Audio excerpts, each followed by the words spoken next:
participantes. Les quisiéramos dar la bienvenida al panel sobre conducta empresarial responsable, implementación de los principios rectores de la ONU sobre empresas y derechos humanos desde el sector empresarial. Me presento, Alexia Guillot, coordinadora del proyecto CERARC por parte de la Oficina del Alto Comisionado de la ONU para los Derechos Humanos. Of the UN for Human Recording Rights. in progress. And today we will have 4 panelists of very high regard to share their reflections on the implementation of guiding principles on the different sectors that they represent. I would like to thank Lorena Macias Quiroa from the Executive Director of the National Fund of Administration of the State Parents FONAFE, and Ana Maria Chuquehuanca, the President of the Committee of the National Association of the Small Businesses in Peru, Jorge Melo Vega, member of a Committee of Human Rights and Business and Human Rights from the CONFIEP.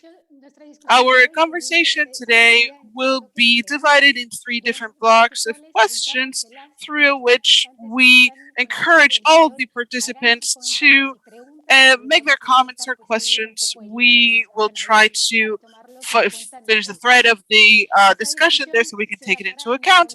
This discussion is going to be on the advances in the political framework in Peru. As you all know, we don't just celebrate Peru being the 3rd country in the region to start a national action plan on business and human rights, to create the commissions we needed to respect the human rights in the business context in Peru, but we also celebrate the implementation of a national dialogue with all of the different stakeholders in the country in that regard.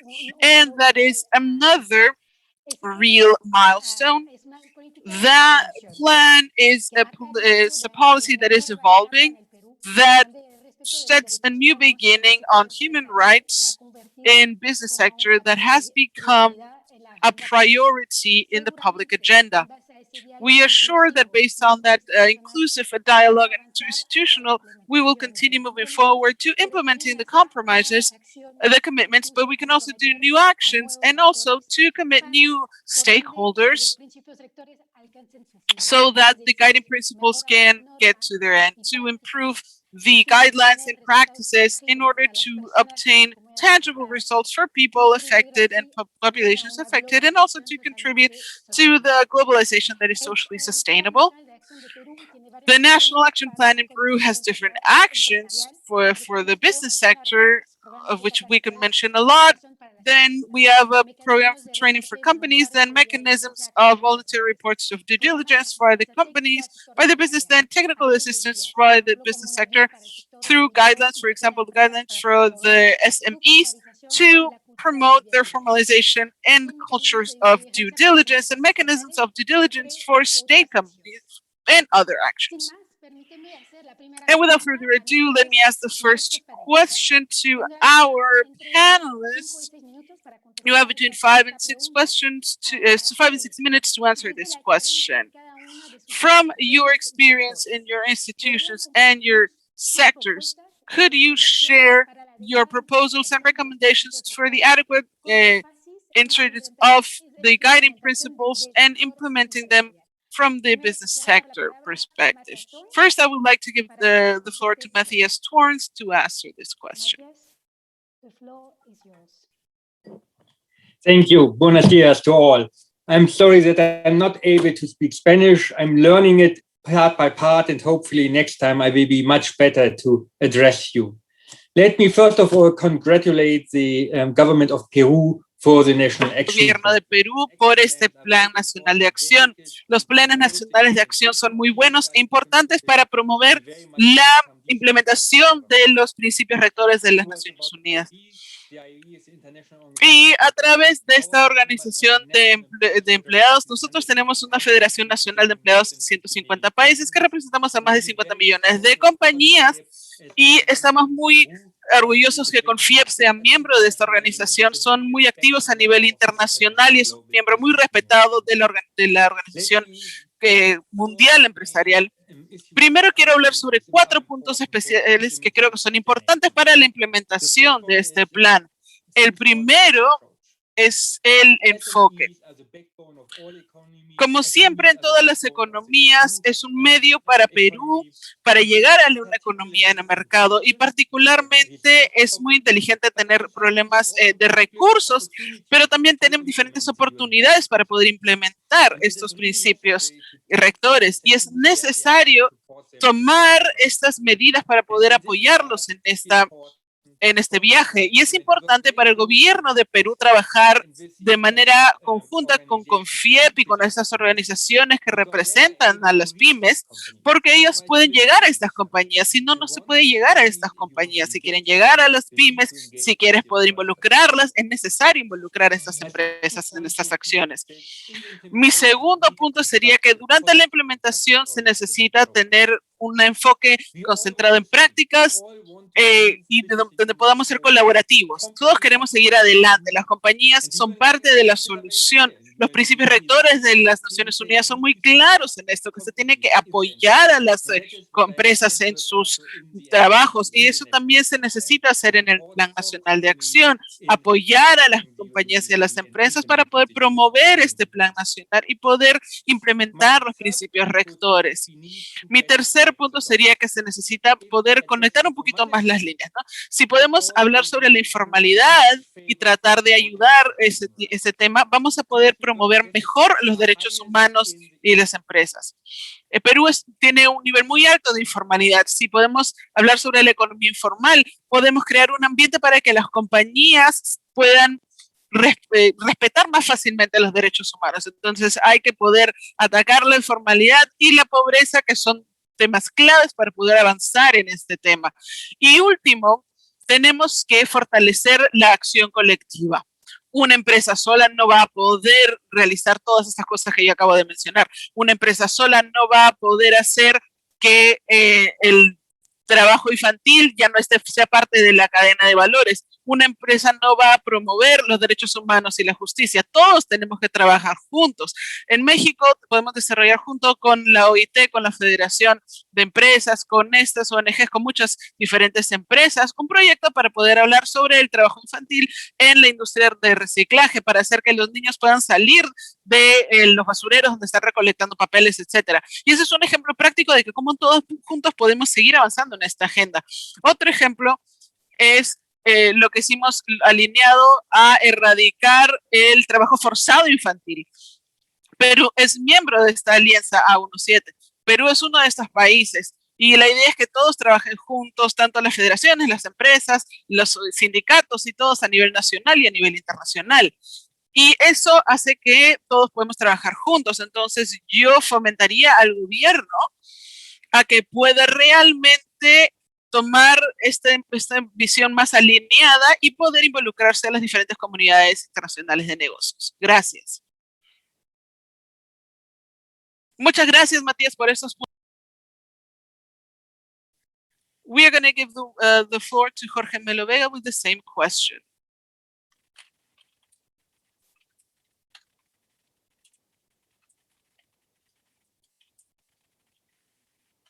Thank you very much. First of all, and I think we are all celebrating the fact that we can all be here together to tackle this National Action Plan on Business and Human Rights. We needed to congratulate, first of all, the Ministry of Justice and all of the different stakeholders that have made it possible for us to have this document that, as you mentioned, is the third document that has been approved in the region. And it's a double milestone, if you will. First of all, because what we're talking about now is the next steps. We have taken one step further to continue implementing the guiding principles. We have been able to further this baseline through this National Action Plan. And another element is that based on the situation that we are in Peru, this crisis, this tense divisions situation that we're in, that is very complex. It's incredible that in that human rights aspect, we can all gather with sectors like business sector and workers and indigenous communities and civil society, talking about a topic that was unthinkable before to be talked about between all of these stakeholders prior to a change in office or in government. I think that is a milestone in and of itself. And from CONFIEP, we celebrate the fact that we can have this space. I wanted to also talk about the National Action Plan that is born based on the guiding principles, but also the guiding principles pose the idea based on the National Action Plan that it needs to be specific to the context and the reality of the country. It means we have to look at how we prioritize the issues, and we define measures that need to be concrete and easy to mitigate the impacts if different negative consequences and real potential consequences of human rights that may be occurring in the business sector. And also, the guiding principles present based on the NAP that they need to be reviewed and updated regularly. Why do I mention this? Because precisely what we have to do is assume a process of evolution in a reality such as ours that is very complex. Maybe in a few more minutes I can talk a little bit more about that. But let's remember that fundamentally, and here we have not such good news.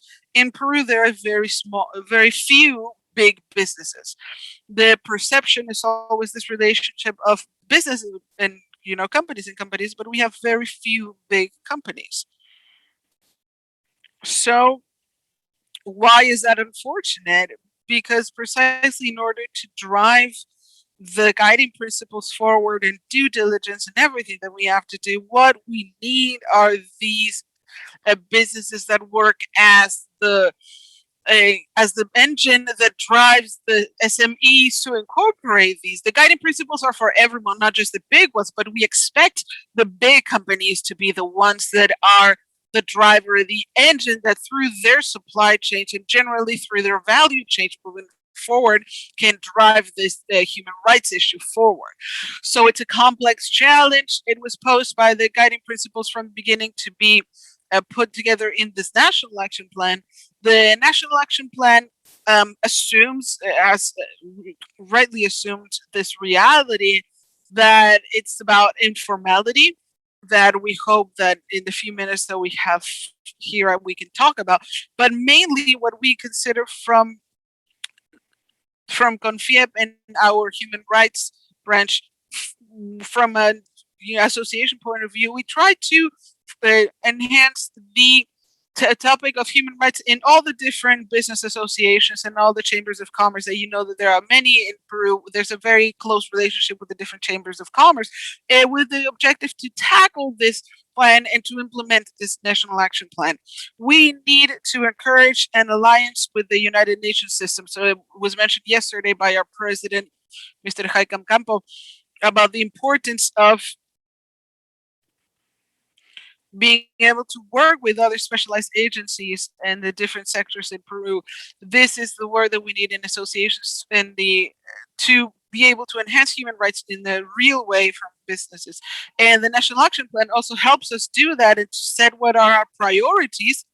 But we need to look at this topic based on the experience of the system of the United Nations and ILO from the labor point of view. But we need to encourage and see what we can do to keep driving forward this issue and guiding principles, and to enhance and to encourage different small steps that would drive these human rights issues forward, and having workshops that can be virtual or in person for companies and workers, employers, and the entire supply chains. We need to have roundtables. We've had them before, but we need to have specialized roundtables in order to counsel companies through alliances with specialized institutions, so we can adopt different measures and continuous improvement processes. We know that this is just one learning process. We have worked directly in the National Action Plan, and we could see in not only the private sector, but also within the state, how much they don't know what it means to use these tools that are presented through the guiding principles, especially the case of implementing due diligence in a gradual fashion and progressive fashion.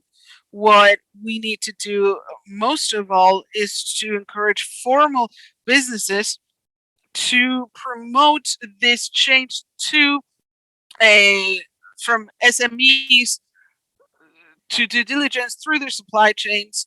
Ma'am Choquehuanca is going to talk about this a little bit more, but wanted to sort of look at how we can have a better level of intervention. We need to recognize the good practices. It's important to recognize the good practices in companies that have been working in these processes of implementing due diligence in the framework of responsible business conduct, and they consider it part of their language in the focus on human rights. This isn't easy because there are companies that have been working on this before. Let's remember that in Peru, the big companies are especially in the extraction sector, and that is part of the multinational supply chains. So they have been moving forward a little bit more on responsible business conduct, and in a way they are a benchmark for us to try to encourage best practices here. But it's good that we recognize this level of advancement that is happening. And the same thing, we need to start driving to have more participation of businesses within the World Pact of the United Nations. That has helped us in this last 15 years through the 10 principles to take the first steps in aspects related to human rights and the process of the communicational progress that has also helped us move forward. Finally, to be able to encourage public and private alliances. And let's not forget that behind all of this, we have the Sustainable Development Goals. And what can we do to reduce the socioeconomic gaps? The Sustainable Development Goals that we have, there are more than 150 that are directly linked to human rights. And so we have some elements here that can help to drive this forward. And I think I'm going to stop talking now because I have been talking too much. Thank you so much.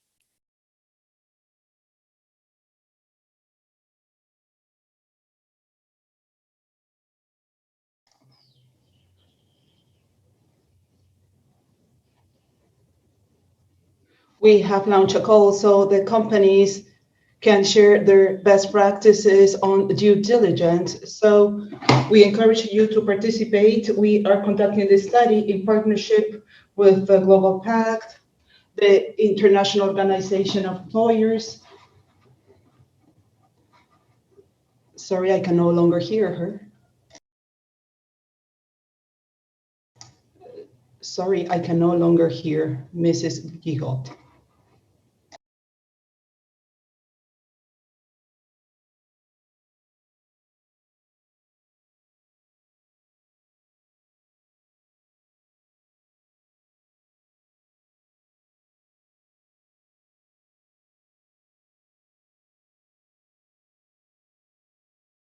Yes, we have lost Alexia. Alexia was informing about this call made by the CERAL project. And so the companies can learn about the best practices. I believe that this is a good opportunity. The deadline is until July 12th. While we wait for Alexia to reconnect, I would like to give the floor to Mrs. Choquehuanca to answer the question asked by our moderator. Ms. Choquehuanca?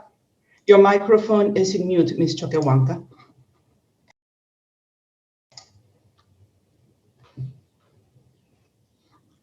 Good morning, everybody. On behalf of the National Association of PYME Peru, we wish to thank the invitation of the Ministry of Justice and Human Rights to take part of this panel within the framework to present the first action plan aimed at Peruvian companies. Whenever we talk about Peruvian companies or businesses, we must say that Peru is a country of micro and small-sized enterprises. It accounts for 99.6% of the total of productive and service units, and these are businesses registered. All of them are SMEs.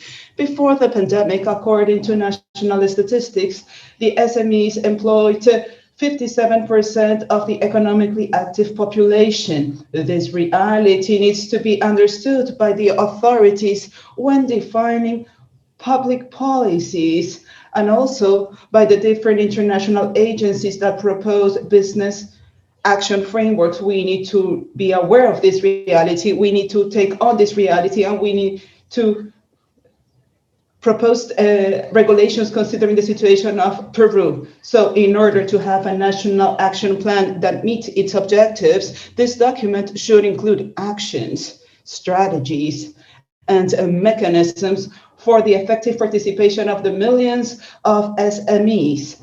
But there's something that calls our attention here. First and foremost, out of the 97 actions of the plan, only one of them refers to the work of the Ministry of Production of Peru, also known as Produce. So my understanding is that for the plans to work, the sectorial authority plays a key role here. We are going to have a lot of expectations on how to carry out action number 69, which refers to micro and small size enterprises. On the other hand, out of the total of actions, only 9% makes some reference to micro and small size enterprises, and none of these actions includes the Ministry of the Production of Peru as a key stakeholder to implement it. We all know that the implementation is a key factor so any development objective can be met.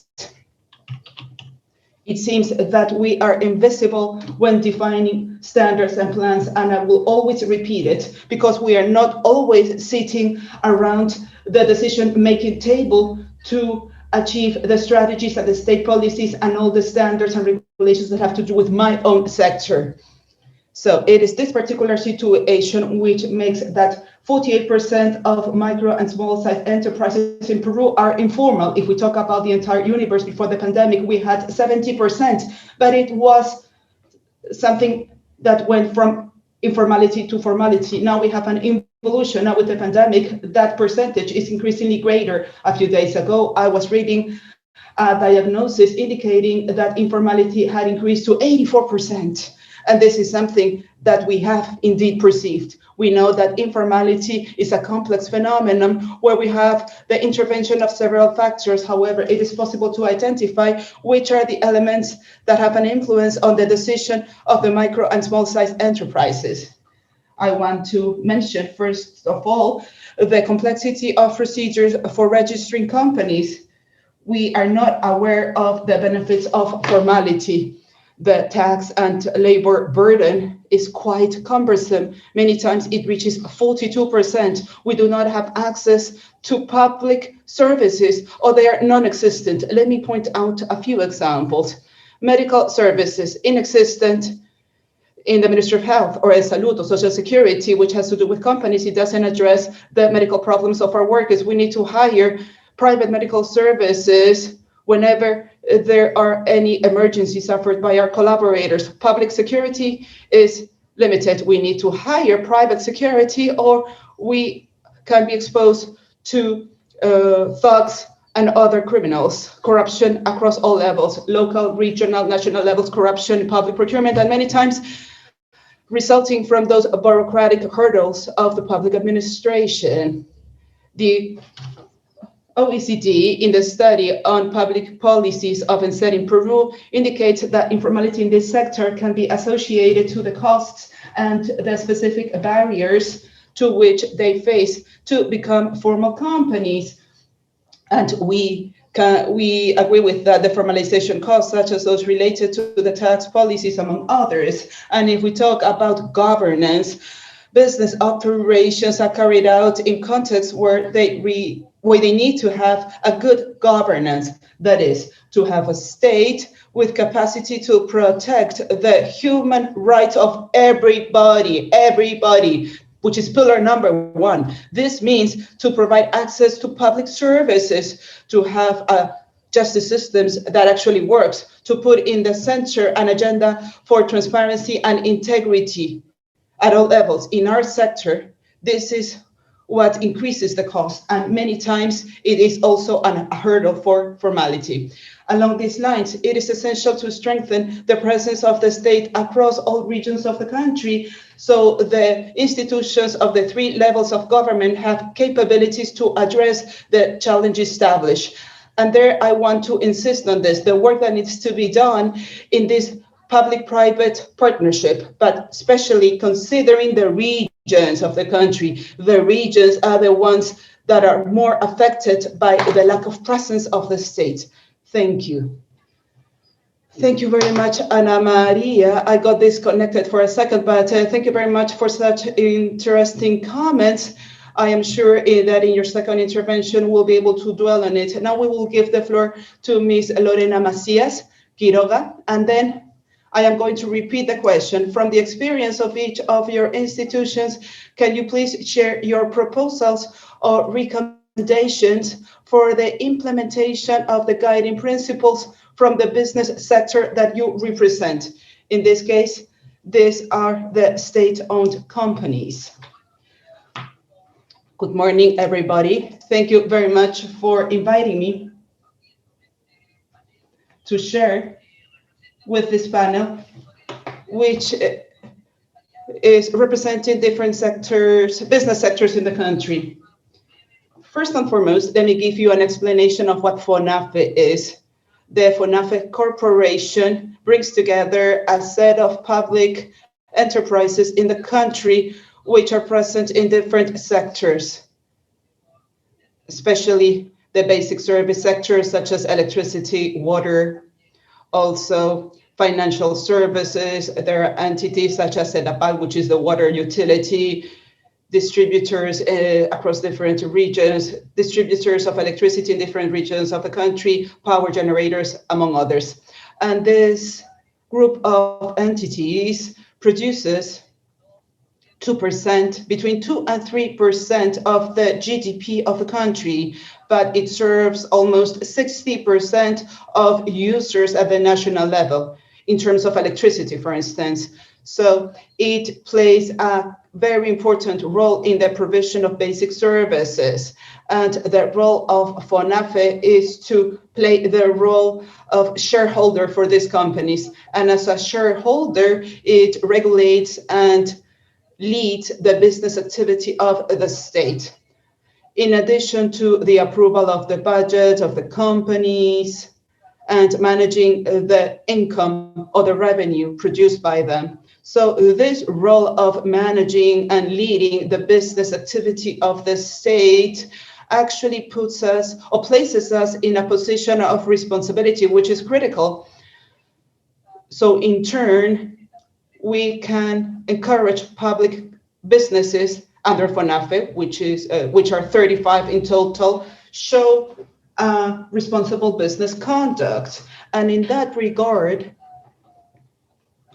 the corporation issues guidelines so the companies, the businesses, can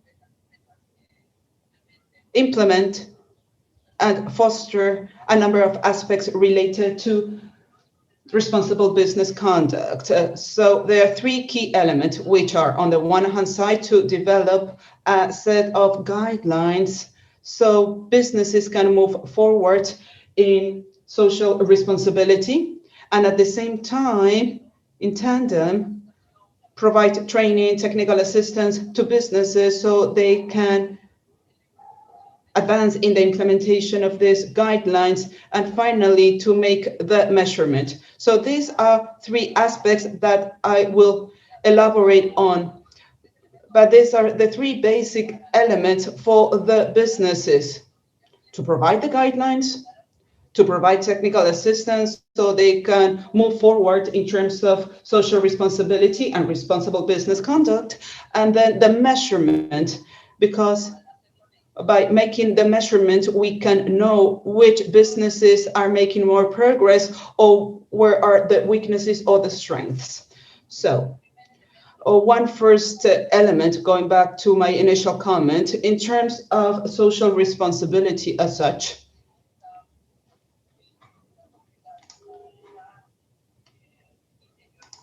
which has been internalized in the strategic plan that our corporation has at the level of the Corporation for All the businesses. So for us, the businesses should not only generate economic value and have a financial profitability which is adequate, but additionally, they need to generate social value and environmental value. So that is part of the social responsibility that businesses have. In order to generate this value in a more comprehensive way, the economic, environmental, and social value, I mean, businesses should approach the stakeholders, and at the same time, whenever they develop their activities, they should do so in a sustainable way. So, as I have said, the corporation has been working on these aspects of social responsibility, and also at the corporate level, guidelines have been issued for the businesses. So the businesses themselves can work on the identification of who are the stakeholders on the one hand side. They should also create or make strategic partnerships with either public or private entities. And some examples, some interesting examples, for instance, during the pandemic, we identified the need in Cusco to have oxygen due to the needs faced by the population.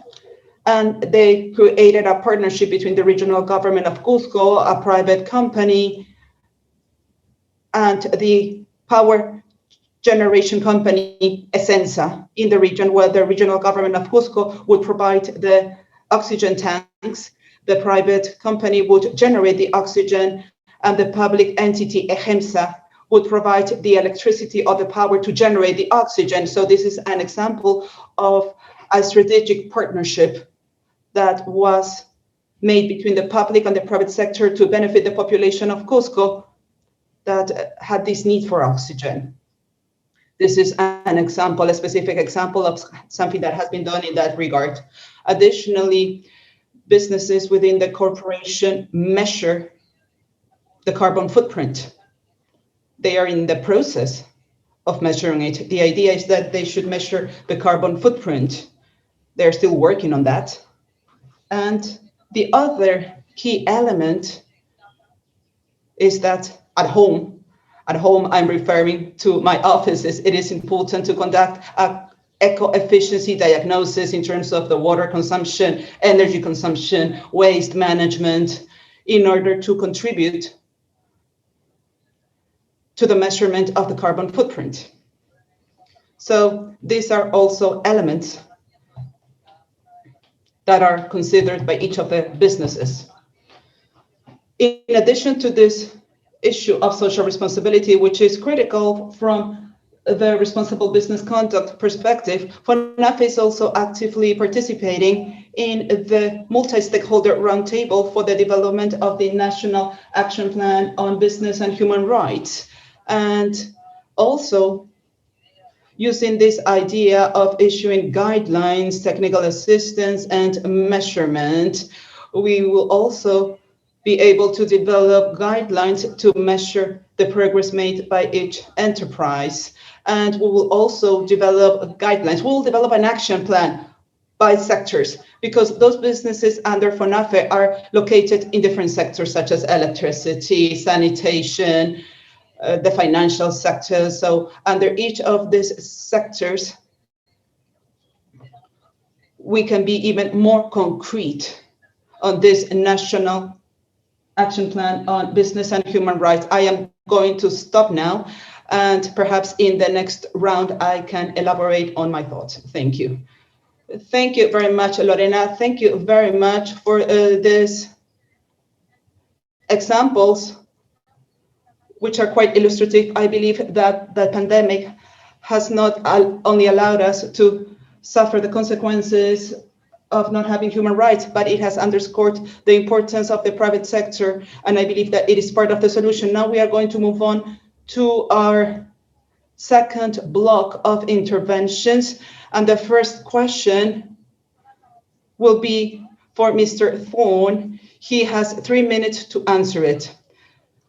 The report of the UN Working Group on Business and Human Rights, which makes a balance of the first decade of implementation of the guiding principles that is going to be presented by the Human Rights Council, highlights the critical link between due diligence and social dialogue, legal actions of the businesses, and corporate lobbying. In this regard, what could companies do to ensure that their corporate practices are consistent, and through due diligence, they can also manage social dialogue?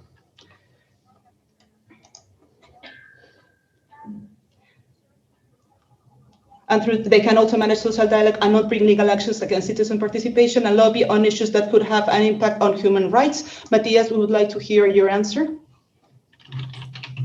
Thank you very much for this question. And indeed, it is. Gracias por esta pregunta. La debida diligencia tiene que ser exhaustiva, tiene que abordar todos los riesgos, no solamente unos cuantos. No solamente se trata de enfocarse únicamente en trabajo infantil, trabajo forzado, sino que tiene que ser un enfoque exhaustivo. Y también está claro que las estrategias tienen que abordar todas las funciones en la compañía, en las empresas, ya sea asuntos corporativos, el área legal, sea cual sea la función. La política de derechos humanos que tiene la empresa tiene que abordar todas estas funciones. Esto es lo que vemos como empresas. Con frecuencia las empresas tienen que brindar capacitación en derechos humanos para que todas las personas que se unan a la empresa reciban esta capacitación, y muchas empresas lo están haciendo. También es claro que se tiene que abordar lo que es la debida diligencia, pero por otro lado, en el otro lado, el diálogo social puede desempeñar un rol importante de identificar los riesgos, porque los sindicatos conocen los riesgos, conocen los desafíos, así que involucrarse con los sindicatos, con los representantes de los trabajadores, ayuda a identificar los riesgos y a mitigar estos riesgos antes de que se conviertan en un gran problema.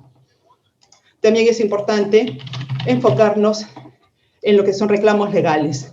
Necesitamos un debate mucho más maduro sobre los retos de los derechos humanos. Con frecuencia, las empresas que son abiertas y transparentes sobre los retos son atacadas por las ONGs, por los sindicatos, son puestas delante de un juez. Creo que tenemos que buscar una manera de hablar de manera más abierta sobre los retos y podemos encontrar una solución a estos problemas en lugar de no hacerlo.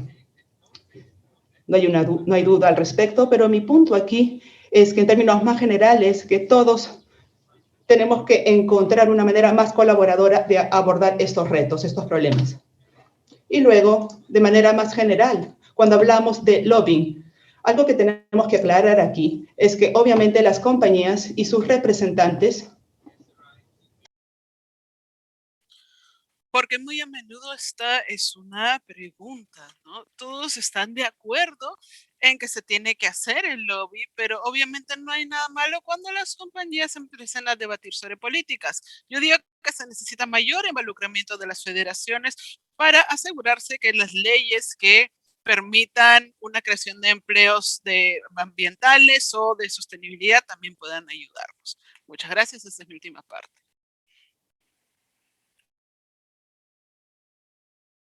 We go to Mr. Jorge Melo Vega. From a CONFIEP standpoint and the associations that are part of it, why is it important to include other interested parties, including communities that are affected, in the process of due diligence in the matter of human rights, as the Guiding Principle 18 stipulates?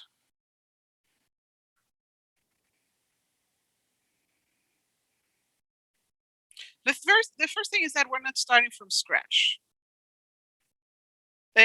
We mentioned before that there are big companies that are these multinational companies that, based on the what their industries are, we've talked about this, but these are industries that were already moving forward in the topics of guiding principles and due diligence. And so because of that, they have been establishing different mechanisms of mitigation and prevention in their operations. And that is why there are also these types of tools. We have talked about them before. But first of all, I wanted to highlight that it's good news that the interest groups are involved when it comes to companies, because it helps to change the risk assessment processes for human rights and to strengthen the efforts. It's not about just substituting the stakeholders and think, okay, is this the type of risk that we can generate? No, it's about, from this process of dialogue, we can find out much better what it is. That's creating mechanisms of listening and helping and understanding what are the possible impacts that we can have in an organization. And that is something that has happened to us in our professional activities with some companies, in which they assume that topics like discrimination or harassment don't happen. No, they don't happen in my company. And I don't have any records that this has happened. But when we are exploring with the employers and different external groups, the concern is higher than what we thought about. And there have been some events that have happened, but obviously they have never been manifested through the traditional mechanisms that are accessible. So through that, looking for dialogue and that communication, that's when we start seeing these problems arise, because we try to build trust. And that's what this tool presents, and what this wants is try to identify what are some common ground, what are some allies that we can find. For example, what we were talking about based on our professional experience, a company was doing consulting proposal, and so that the contractors wanted to improve their human rights practices alongside the main company. It was a company for tractors and locomotives, and that was because they had already been working on that based on the voluntary principles and safety. So it is a very important tool. It's important, and the companies are valuing it. The ones that are practicing it are valuing it. And now, maybe through this national action plan, it can be expanded a little bit more. And another element is that they start to bring more effectiveness to the existing policies, and they can bring room for improvement. For example, working the channels that we have to present claims. We know that the channel is there. And if there are no claims, it's because there is nothing wrong. And that's what we're talking about, the classic example that there's no harassment, there's nothing. But the consultation processes help us identify if they know what they are, if they are clear, if they are predictable, if they bring trust, etc. So here we have the previous tools that have been helping us a lot through compliance to improve these processes of the reporting systems, and they can help us with the interested parties. Thank you. Thank you, Jorge. It's very interesting. I hope that we can delve a little bit more on that later on, if we have a few minutes left. And now I want to talk to Ms. Choquehuanca. You already answered a part of this question, but let's see if we can formulate it a little bit differently so we can have more elements. Which ones would be the opportunities for SMEs to respect completely human rights in their activities? And how could they support how could the state, the business association, and big companies support this effort? I think both Jorge and Matias have touched upon two challenges there, that are two opportunities that maybe could bring something to your response. Ma'am Choquehuanca, thank you very much. This first edition of the National Action Plan should emphasize the function of the training of capabilities. I think that's elemental, and that is necessary both for public officials and the representatives from the business sector, from civil society, from unions, from indigenous populations. We all have a role to play. No one is exempt. There's no one who can stand aside. And I think that we do count with the business associations and the big businesses as strategic business partners. Let's not forget that SMEs as small enterprises, but that are linked to big companies, and we could, through that association, grow and come from being just substance to cumulation. And I think that's important. If we want to create effective changes in the SME sector, we need to prioritize in the next 3 years all of the actions that talk about training of public officials and assessing the results. what will be the trial by fire there? Will be the moment where a municipal fiscalizer can bring the best seem to develop due diligence based on the respect of human rights. Do you know why? Because the capabilities aren't measured by the amounts or the volume of text or publishing that you have. And it's not about having a group of high officials who are trained by it. Peru needs that the culture of respect for human rights can be installed in all the different public officials on all three branches of government, central and regional and local. So municipalities. That's why when the people who work with SMEs in different regions, in the different counters of regulatory agencies in Puno, or the attention to the contributors in Cajamarca, or when the supervisor for citizen vigilance in Pucallpa can understand the fundamental rights of human rights. And that's the day when we can say that we already have moved forward as a country. Today we see that these differences happen, and I think that part of what I've mentioned before is that it's crucial from authorities to look at the national context. They know that there's an economic recession that has that has closed and made thousands of formal companies to go bankrupt, and thousands of employers have been left without a job. And based on this problem and this situation, to present new regulations and new demands that are punitive, all that you are going to cause is that more companies, more SMEs companies are moving towards informality. Could you imagine the frustration of the thousands of businesses of the tourism sector, for example, who in the last 5 years invested their capital to have lodging, a hostel, a travel agency, and it's been 15 months that they haven't generated or haven't had any income based on the pandemic. And tomorrow, the state comes in and requires implementation of remediation mechanisms of due diligence, new international convention agreements, and new different regulatories with international standards, etc. What would that cause in business associates? We need to be very careful and not to cause more informality in our countries.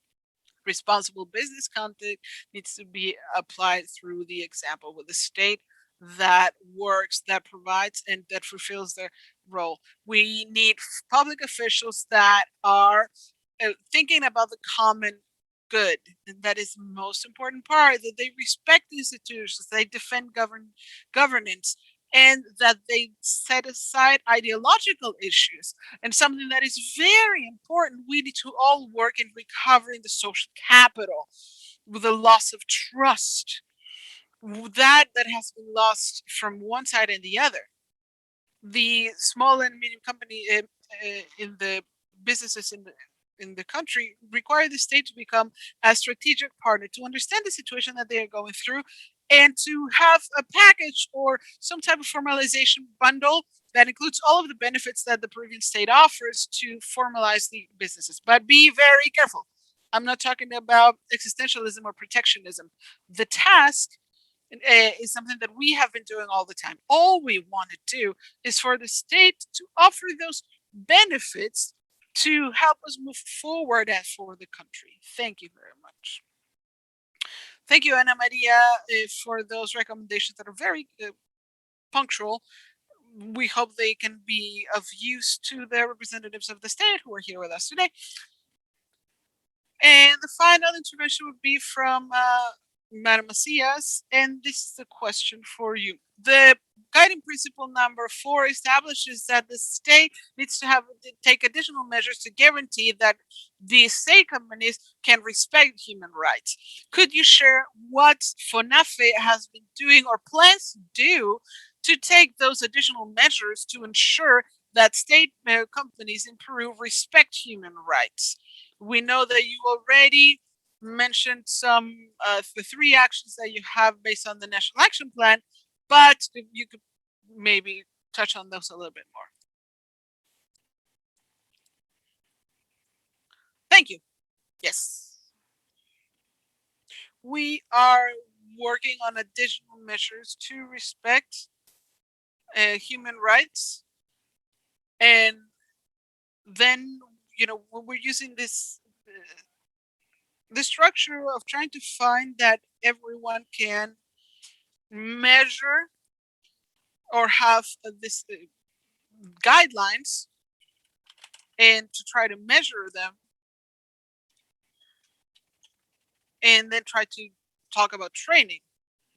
We have the guidelines for the responsible business conduct, and we are going to review them to try to incorporate this more broad approach of responsible business conduct that doesn't only include traditional activities that are known as social responsibility, but we try to delve a little bit further and to have a more global vision that also includes human rights within companies. So we need to review these guidelines, and we have set a goal to develop these guidelines this year, management guidelines that would incorporate these responsible business conducts on a global level, just like what we are seeing now, and to establish goals that are more concrete in companies. And from then on, to develop a tool that can measure how companies are moving forward in implementing these guidelines so that it doesn't just become another paper. The idea is to take it a step further and to formulate or to get every company to formulate the appropriate policies for these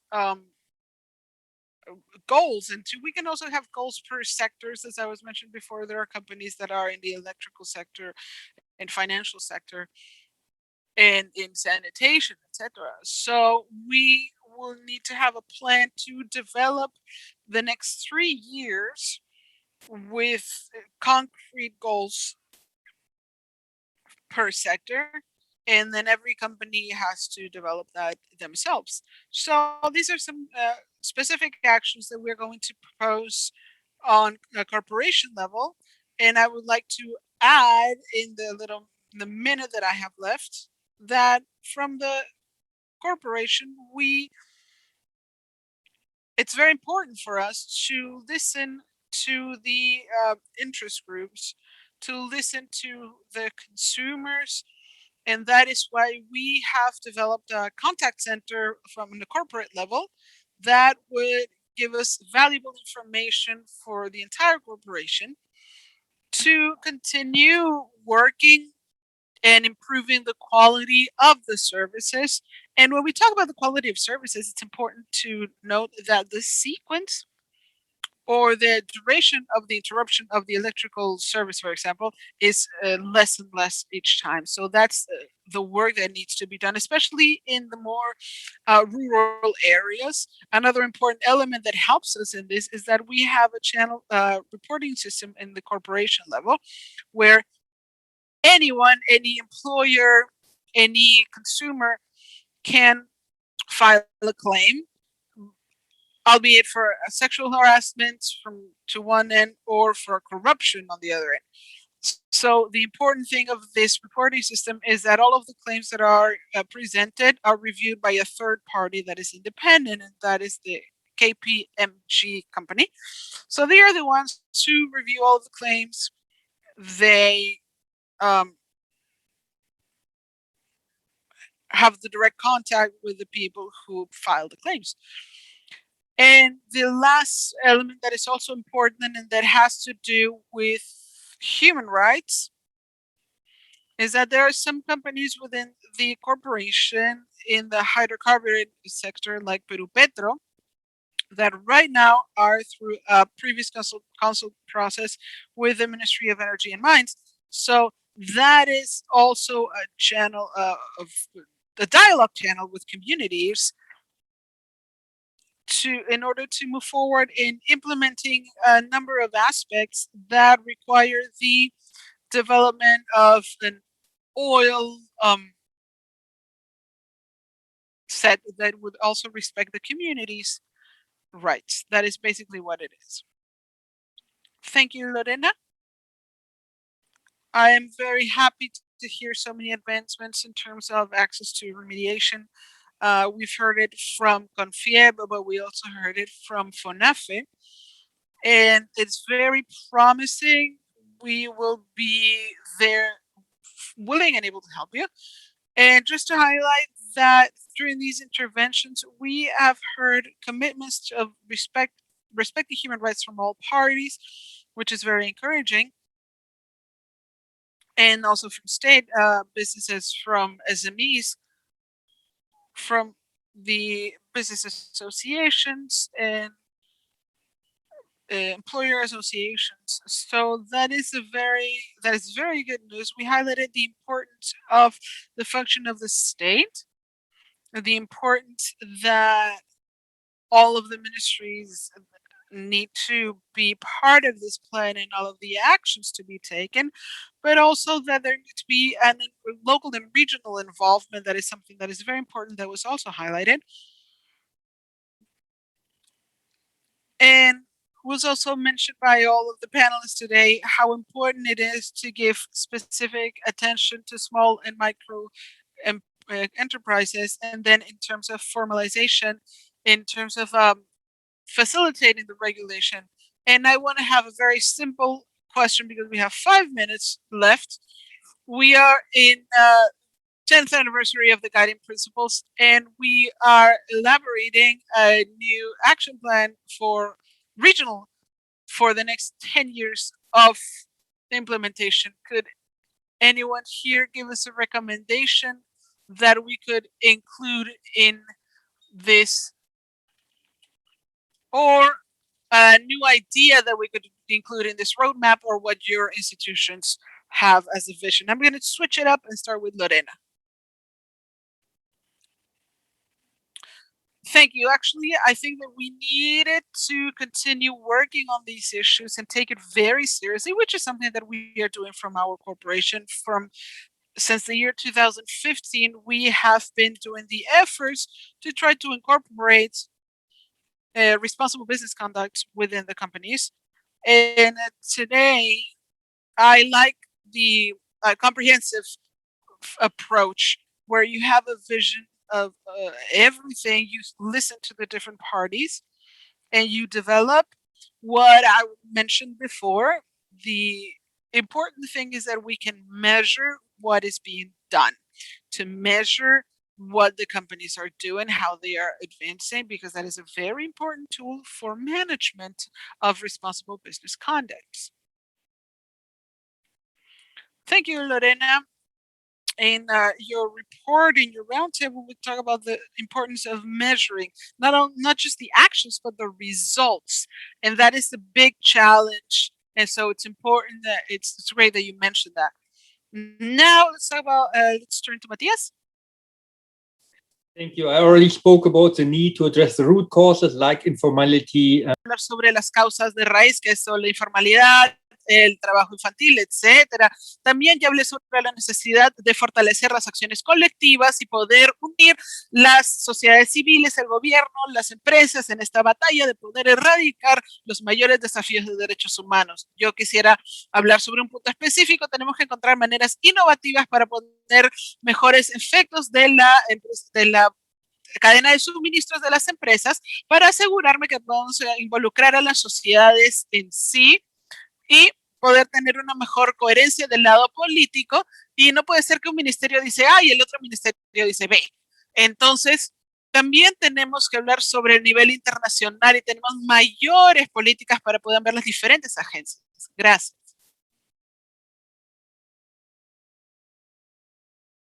Has been already underscored, and it is critical. Thank you very much for your 4 points underscored, and we have taken note of all of them. Now, Lorena. I'm Lorena. Oh, sorry. Lorena has already intervened. Ana Maria. Thank you very much, Alexia.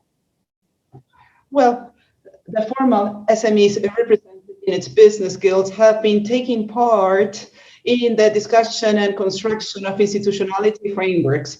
governance, eradication of child labor, fight against poverty, among other aspects inherent to fundamental human rights.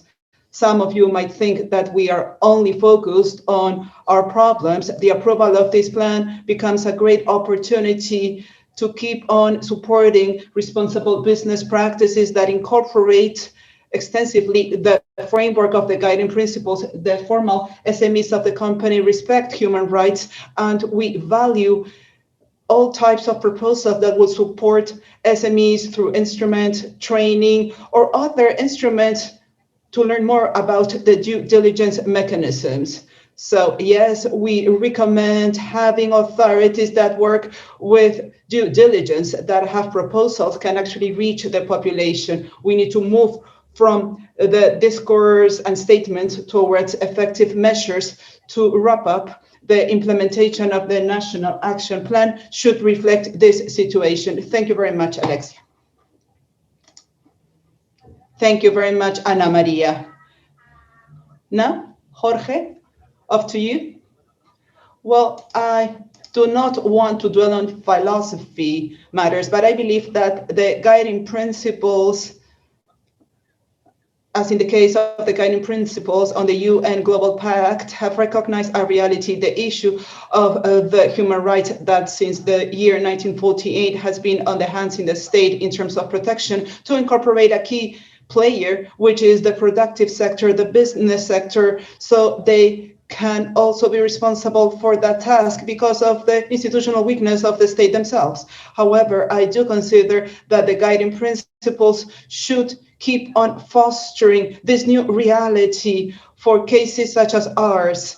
This has already been mentioned by my predecessors. We have a highly complex reality, which is informality in our country. So we can say that companies have to do many things, and they're doing these many things based on this pillar of respect. But we need a state that is more present, a state that has territorial management, for instance, and this is related to the ILO issue, the issue of prior consultation, which is a highly sensitive issue. And it turns out that the state cannot manage at the territorial level to move a prior consultation forward, and the companies are aware that they need to move forward because they need to respect. But if there is no balance between this state that should actually manage and protect, we will keep on having this view that the company or the business is the one that is not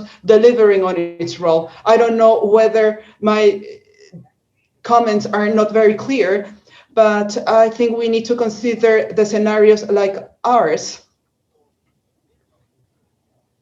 where we have SMEs, which account for 99.6%, as indicated by Ana Maria, and the large size company accounts for a small percentage. The guiding principles are transferring the responsibility to the large size companies because the state hasn't been able to do so. So that is why I am making this recommendation. How can we work on that balance so the state, or perhaps the state itself, can become much more involved or engaged in collaborating with the SMEs or collaborating with the informal sector, so they can take them out of that sector, so they can better foster this issue of human rights. It's a matter of balance, tricky balance. Professor Rahi at some point perhaps didn't consider these scenarios. Thank you.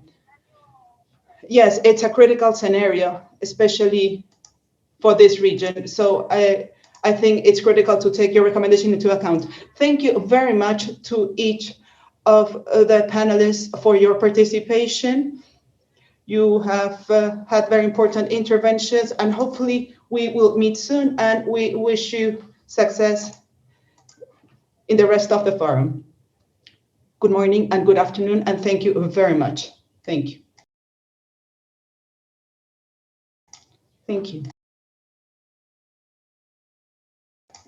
Thank you, Ms. Guiot, and the panelists who have joined us in this space, as well as the people who asked their questions. Before moving on to the next panel, we would like to remind those people who wish to receive a certificate of participation that you need to attend 90% of the sessions of the 2 days, which will be registered when you log in and log out from this platform. We would also like to remind you that this event has simultaneous interpretation into the languages of English, Quechua, and Aguajún, which can be enabled in the corresponding Zoom feature located in the bottom part of your screen. Also, we have a screen with a sign language interpreter, which can be selected if necessary. On the other hand, we wish to take advantage of these next few minutes to share a summary video of the National Action Plan on Business and Human Rights 2021-2025. Since January of 2019, the government of Peru, through the Ministry of Justice and Human Rights, has undertaken the development of the first National Action Plan on Business and Human Rights. The objective of this plan is to incorporate the UN guiding principles on business and human rights, as well as other international standards across all public policies of the countries. In this way, we seek to strengthen the culture of protection and respect for human rights across all the business activities. The National Action Plan has been a collaborative effort with the participation of 132 entities from the state, business sector, indigenous people, unions, and organizations of civil society with the valuable support of universities, international agencies, and international cooperation. The representatives of all these institutions have taken part through a democratic and transparent dialogue through different working meetings, discussions, trainings, and public, regional, and national activities in order to share concepts on responsible business conduct, the sustainable development, and prevention of social conflict. The National Action Plan on Business and Human Rights has addressed 33 thematic axes on different problems, with particular emphasis on vulnerable groups and cross-cutting issues such as informality, crisis due to COVID-19, environmental protection, and extractive activities. The dialogue spaces between the participants began by seeking consensus, considering that discrepancies are also opportunities to build and implement strategic actions. By addressing this diagnosis, the national plan takes into account training actions, monitoring and accountability, adaptation of the regulatory framework to international standards, and a close strategic alliance between the different sectors, as well as with the citizenship at large. Within the framework of the Bicentennial of Peru, the National Action Plan on Business and Human Rights 2021-2025 is a tool that provides important opportunities to strengthen public policy through the participation of all of the state and social stakeholders, and it is a great opportunity to keep on strengthening the culture of human rights in our country. Bicentennial Peru 2021. Government of Peru. Very well then. Next, we will begin with the panel on the rights of indigenous people and people of African descent. We will wish to give the floor to Ms. Susana Matud from the Ministry of Culture of Peru, who will be moderating this panel. Thank you very much, Francisco. Good morning.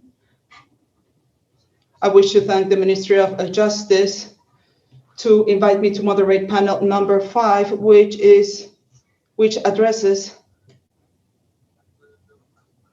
the rights of indigenous people and people of Peruvian African descent.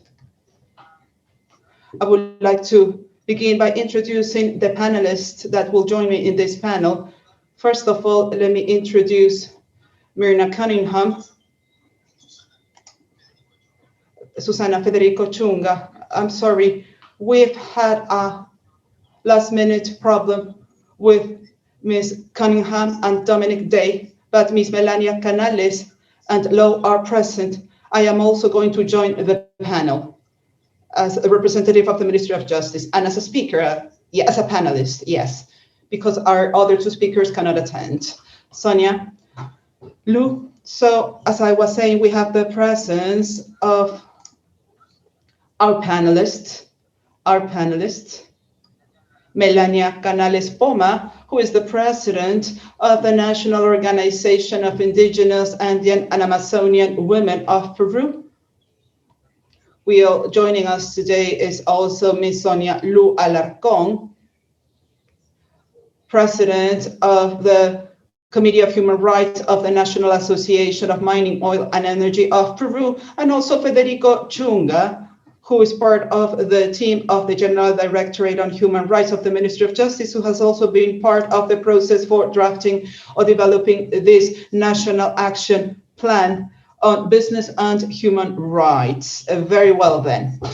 Without further ado, I wish to initiate this session and talk about the dynamic for this panel. We will have 3 rounds of questions. Each one of them will have a specific time allotted. I apologize beforehand because I'm going to be very stringent with times because I know we can get carried away, and we will try to do an analysis where we can associate the activities and the functions that we perform and the importance of how to successfully implement this national plan with the indigenous people and the people of African descent. So from that perspective, and considering, and this was shown in the initial video, considering that a consultation work has been undertaken that allows us to understand the needs and the insights of certain groups, especially vulnerable groups in the development of the plan, I wish to start by asking a first round of questions so you can share your remarks based on your own experiences and based on the roles you play in your organization, and taking into account that there's an international framework, a current international framework that attempts to reinforce the interventions for each of the groups. So perhaps you can tell us which are the recommendations that you are proposing to us to incorporate the guiding principles for the relevant management in cultural, social, political, and economical terms for indigenous people and people of Peruvian African descent in implementation on this first National Action Plan on Business and Human Rights. Let me begin this round by giving the floor to Melania. Melania, are you around? Hello, Melania, how are you? The question was, what do you recommend? Yes.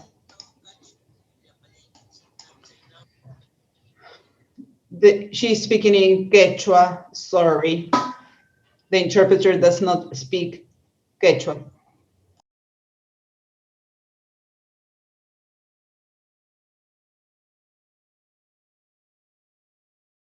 Well, this was my greetings in Quechua. My name is Melania Oma. I represent the National Association of Indigenous Andean Amazonian Women of Peru, and I come from the Quechua people.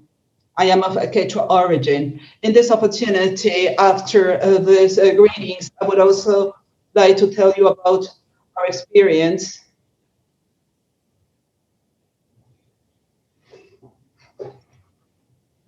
this new action plan on business and human rights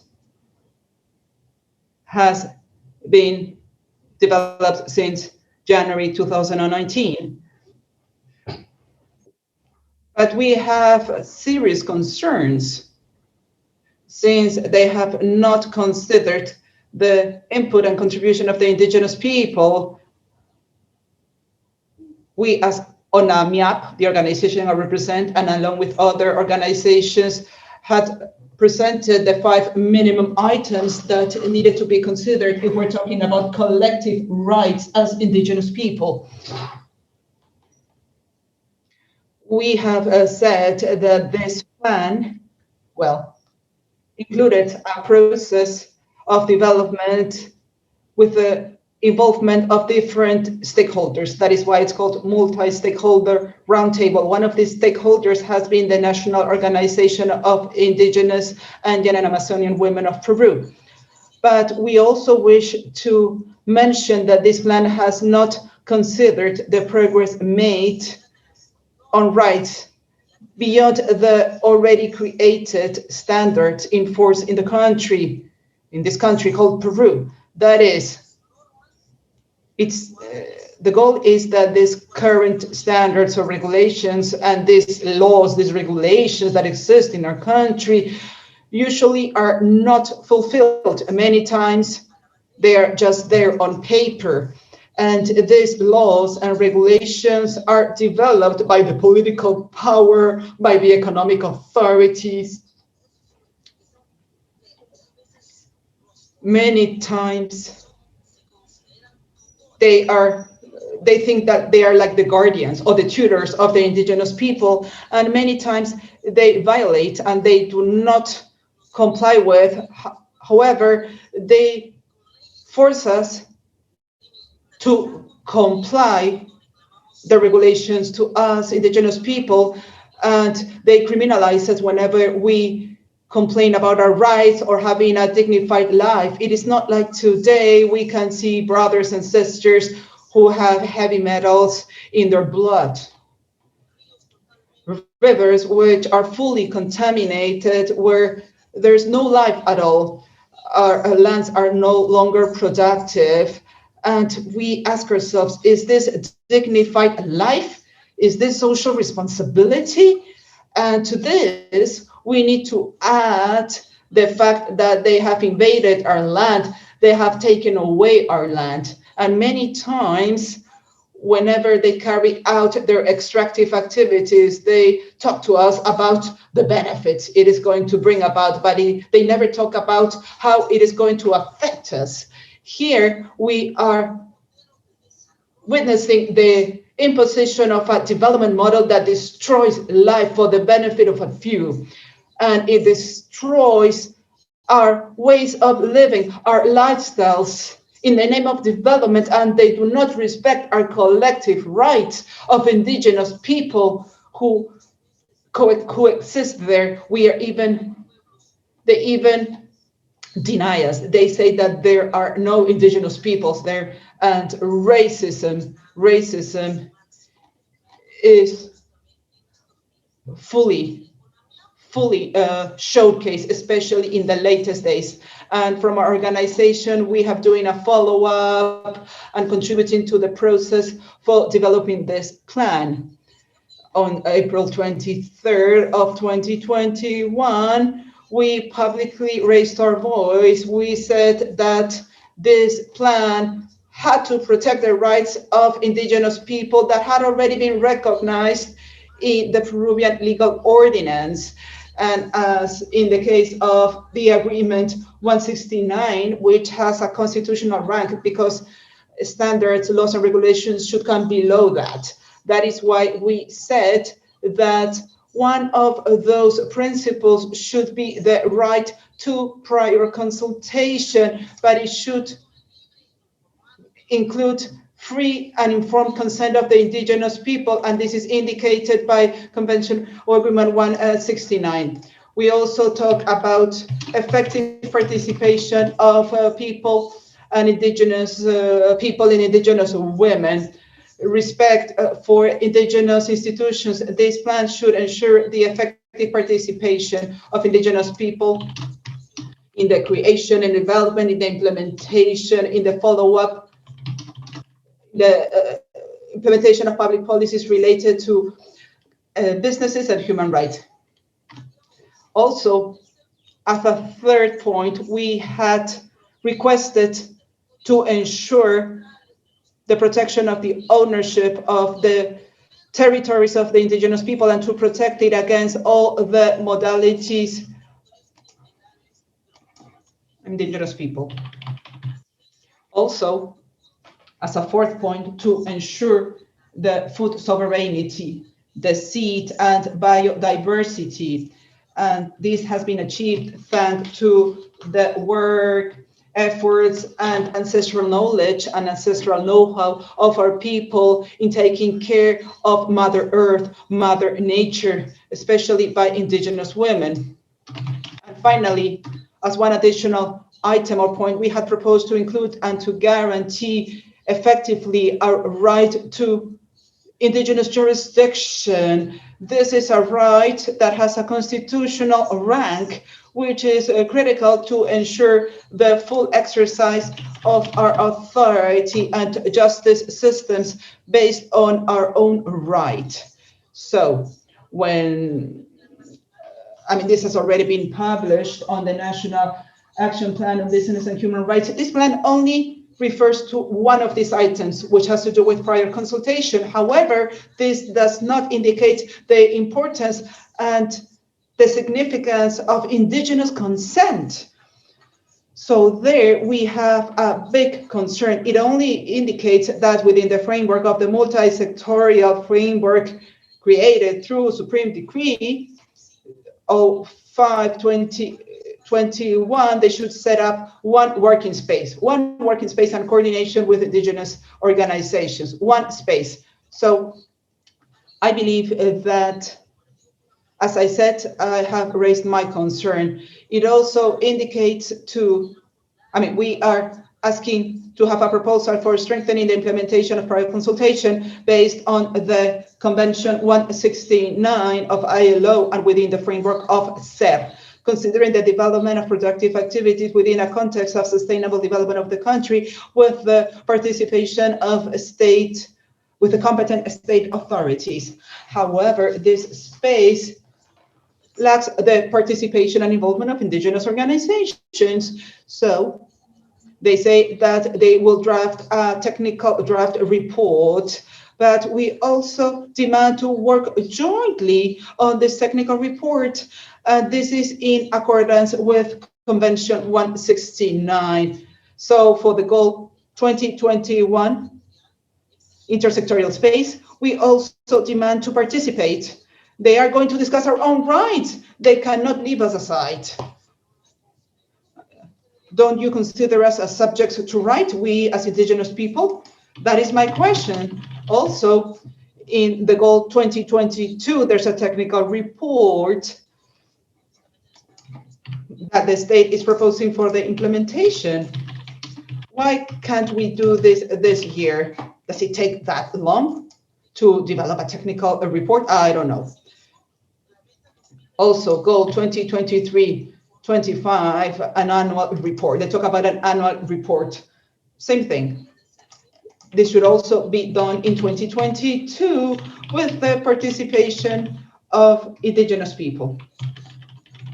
I believe that in this almost 2.5 years, I believe this has been an opportunity. We as organization have taken active part of this. We have made our proposals in writing. So I believe that this has been or was an opportunity for the Ministry of Justice and Human Rights. So they should have included. They should have included to protect the right to water, to land, to indigenous territory, to food, to indigenous food sovereignty, and many other rights. Many rights to which we are not entitled to, and they are even impoverishing us, and they tell us that we are poor. It turns out that you have impoverished us. However, they have not done so. They didn't do it. This plan does not contain any of the proposals submitted by our organizations. They have just mentioned prior consultation. So we feel that you haven't heard our voices. It is just that perhaps they think that what we say are useless. Perhaps you think that the proposals made that indigenous people are useless because you think of us as inferior people, because as they have always said, racism has prevailed, because you do not consider us as equals, you do not consider us as legal subjects. And that is why we are raising our concern here. And we as indigenous people are always fighting for our rights. As we have said before, we are affected by the actions of the companies. Companies also negatively affect us as indigenous people. And many times with the state, they have signed agreements with the state so they can borrow the police.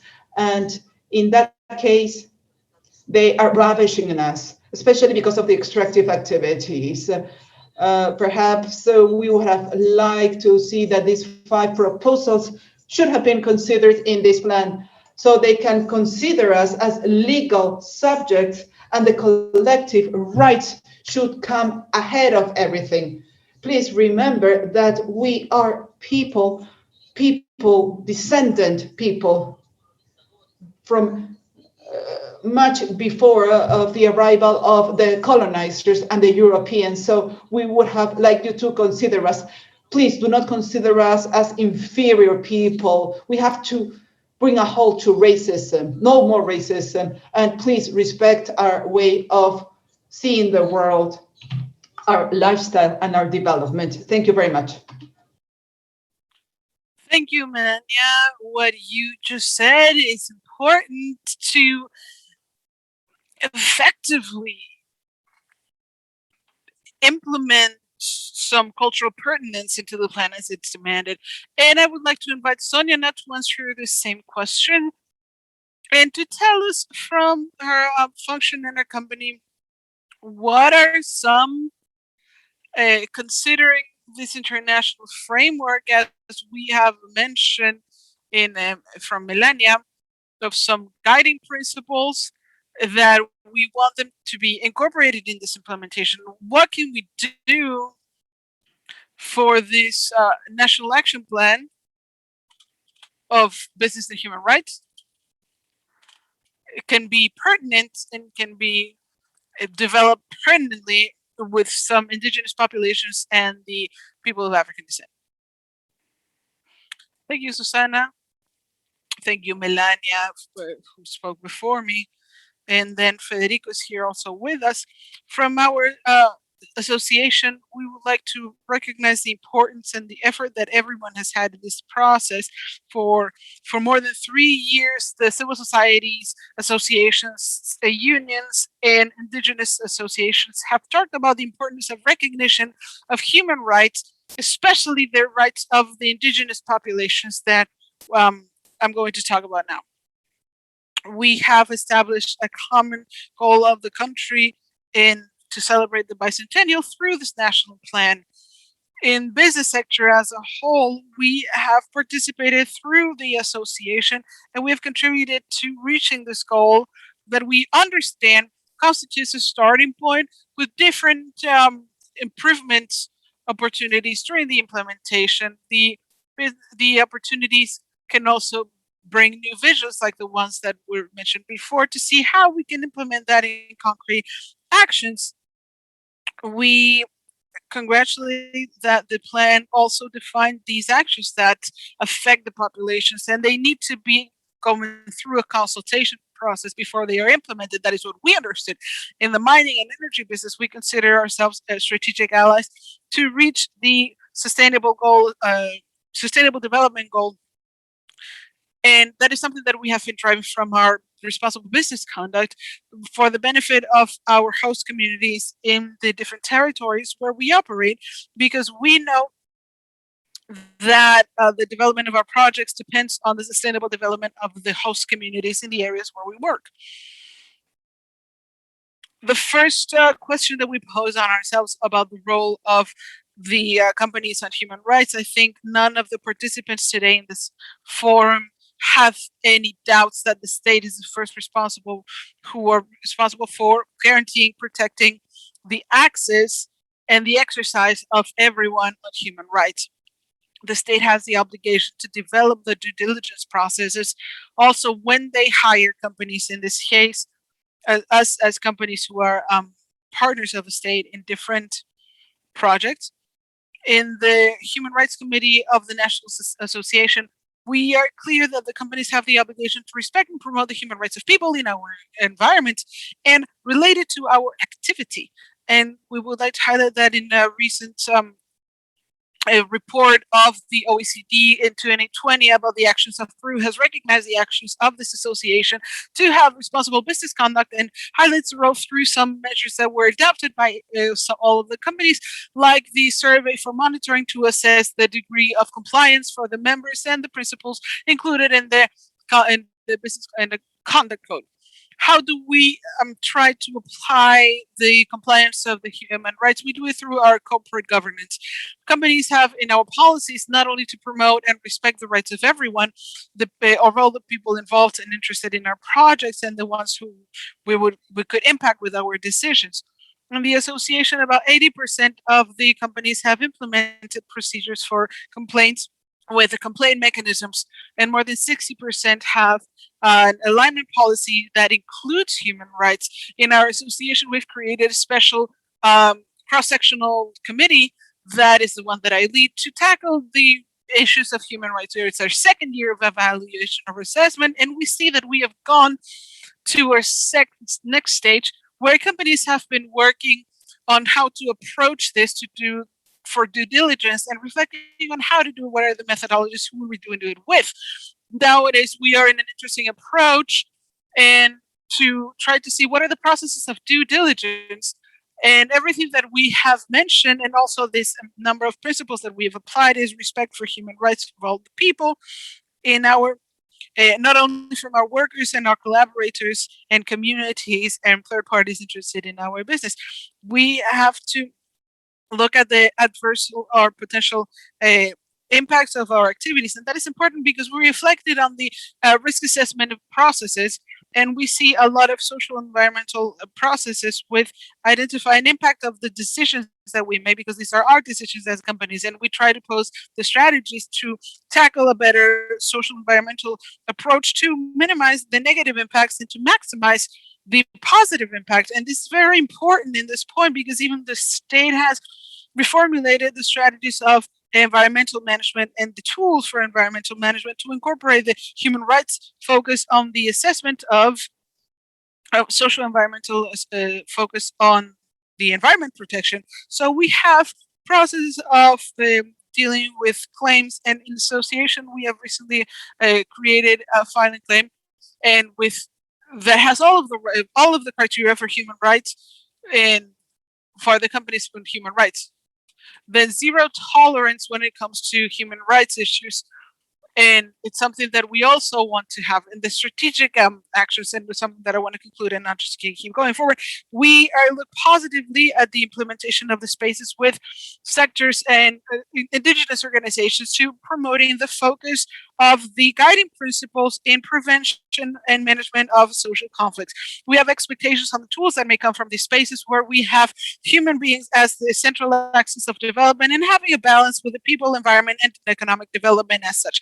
If we give high expectations and we find an active role in the spaces where we can see the mechanisms of due diligence and human rights, and they can be related to the business sector and non-informal sector and even to the state, we consider that there's a guide operational that is built from a multidisciplinary focus, and that can have the business approach is best for taking the best practices and having the better for the mining sector.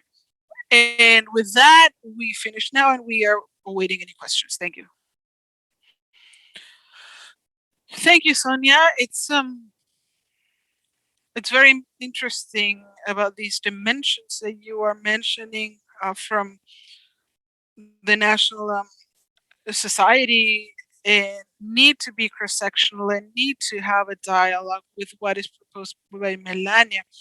Just to close out this round of presentations, I would like to invite Federico Chunga also to talk a little bit from his function, for his role at the state. What is it that we need to satisfactorily implement with a cultural pertinence this national action plan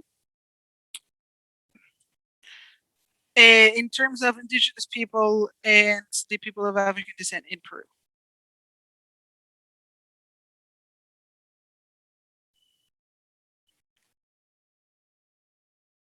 Please, Federico. Yes, sorry. My microphone was off. Thank you, Susana. Thank you, Melanie and Sonia, for your interventions. In the process that we have finished with elaborating this National Action Plan on business and human rights that we're going to start implementing, I would like to highlight most of all the commitment that we've had from all the different sectors for dialogue. And I think the dialogue within the public policy is one of the most important components that guarantee, because they will allow us to guarantee that public policy can be viable and that can be complied with. We have said many different times that the National Action Plan in and of itself is an important first step, but it doesn't guarantee anything in and of itself if the implementation isn't adequately done. And in order to implement it, one of the basic conditions for success is that this implementation is done by all the different sectors. The state has the main function, is the star, the protagonist of all the strategic actions, because it's in charge of the different sectors of the state and the implementation.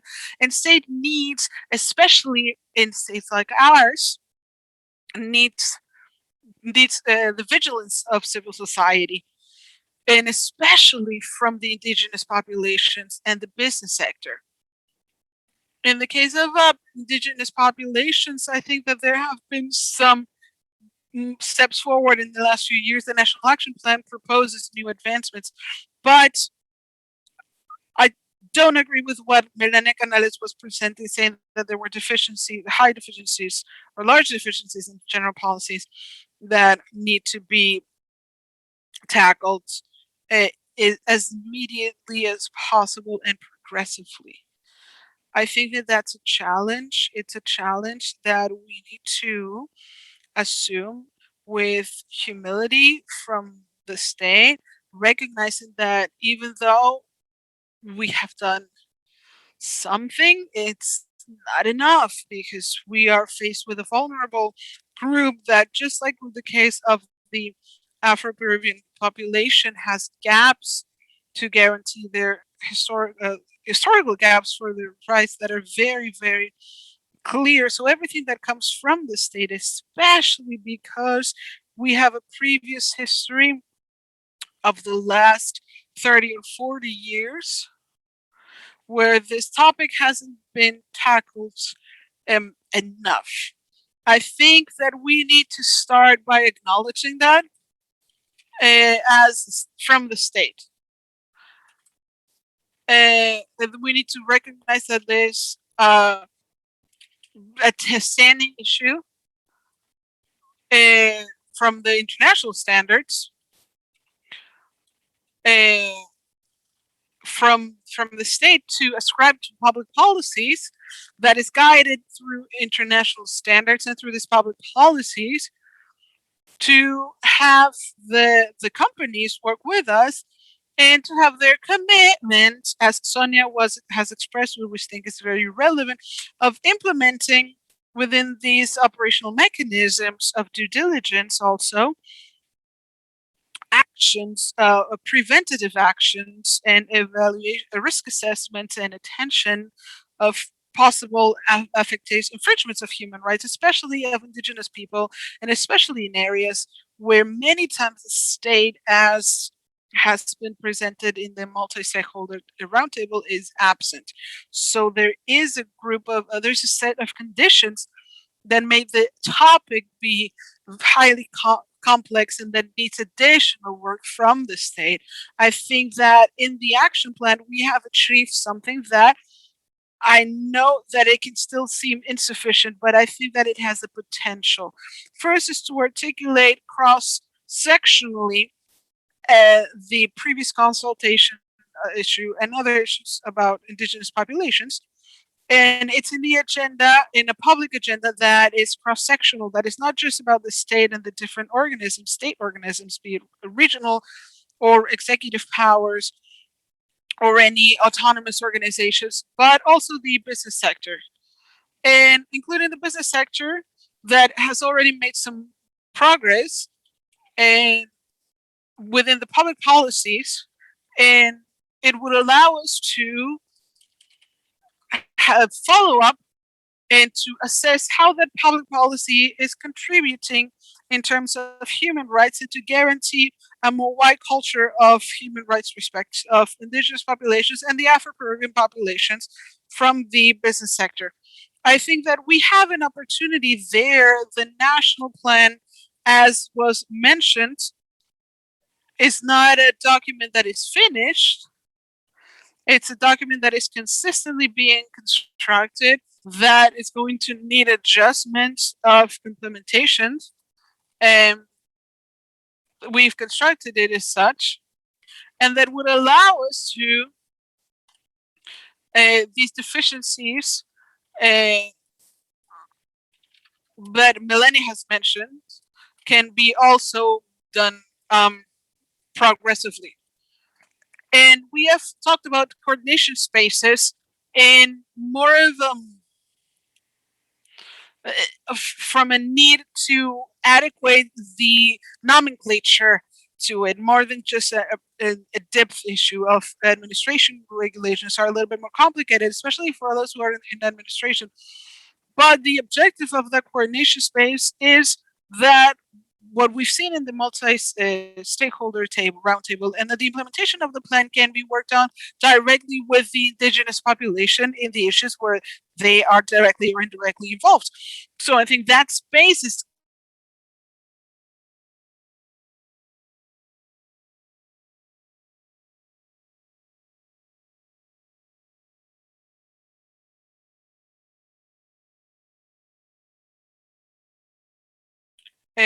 because that comes from the guiding principles, it comes from the international standards.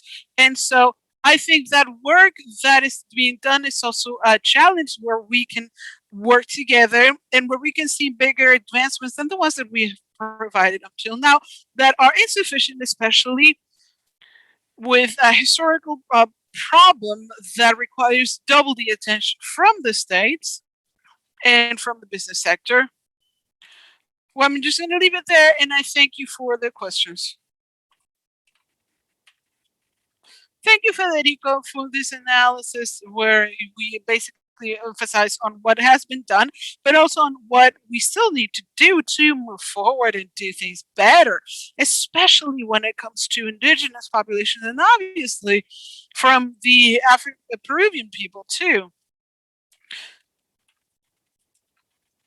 When I wanted to talk about what we were talking, what you tackled on about what we need to have to implement this plan with a cultural pertinence, I wanted to, as a next question to Melania, we've talked about these 5 minimal topics that from the organization, and I understand and I assume that it's from the perspective of the vision of women, specifically of indigenous women and Amazonian women and Indian women in their country.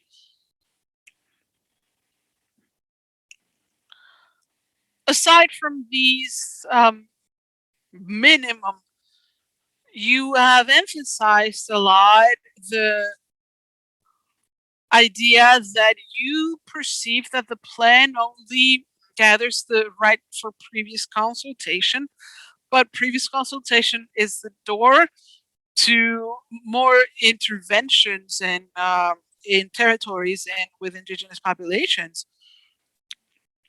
So when it comes to territory and cultural identity, and you've also mentioned them before, what are some other conditions, or what conditions do you think are indispensable to establish strategic alliances that are effective? We have Federico and Sonia here.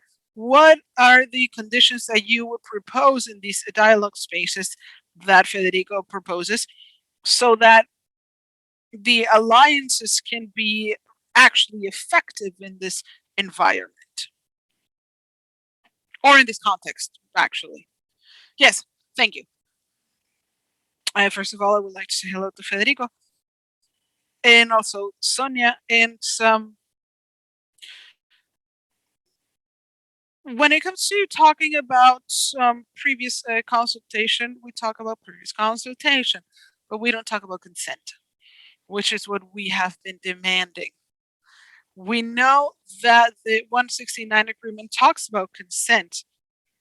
The law of previous consultation that exists in Peru, and we always say that from the women's standpoint, is a law that has got cheated on a little bit, has lowered the standards for the 169 agreement, the ILO convention.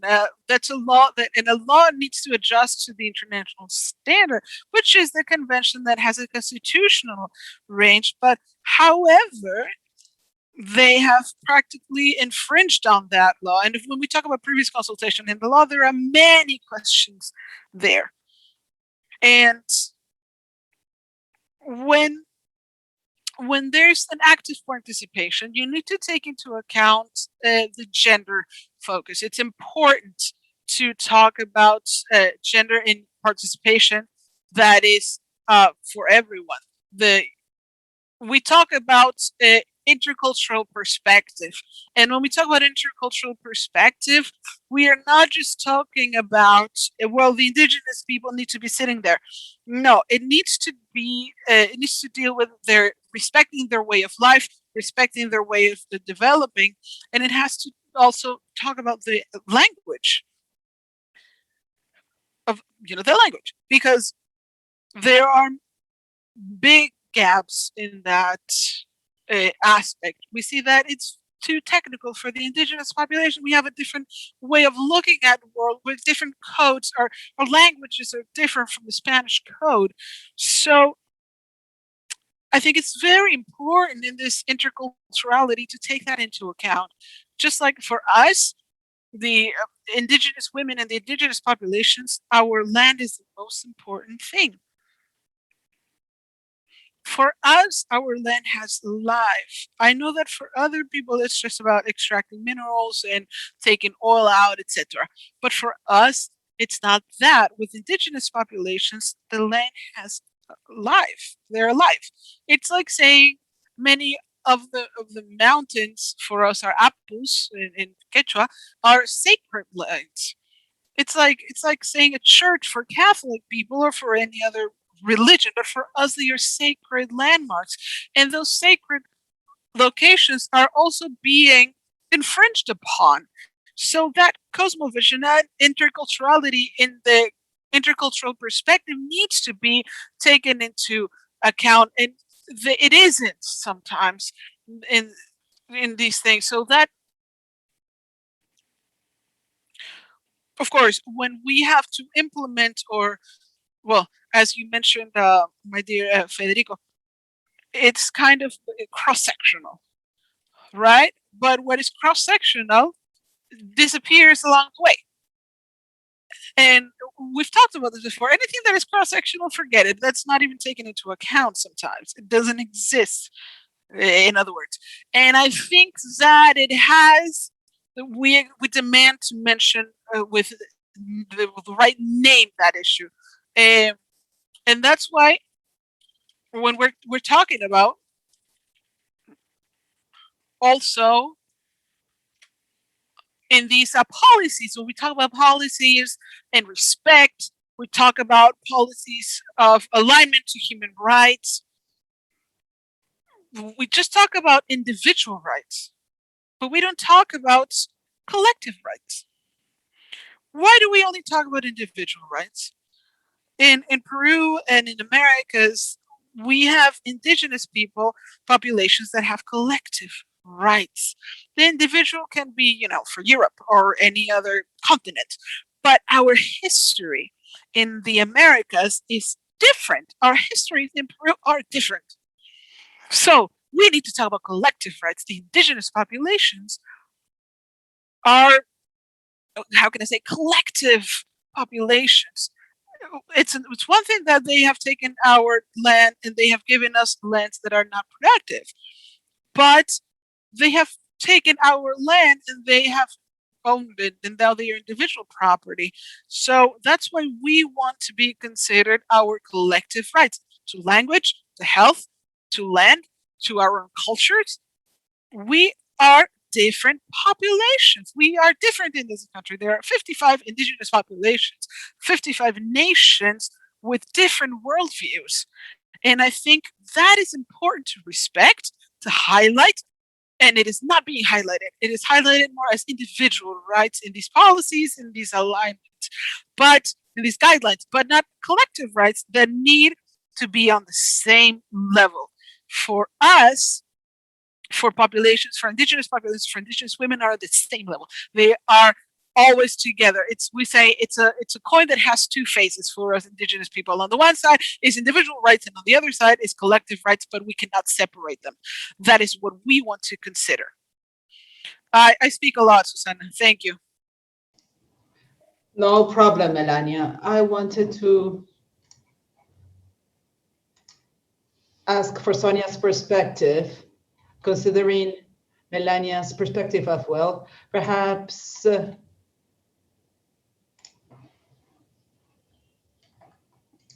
she can tell us what is it that we need, or what is it that you are doing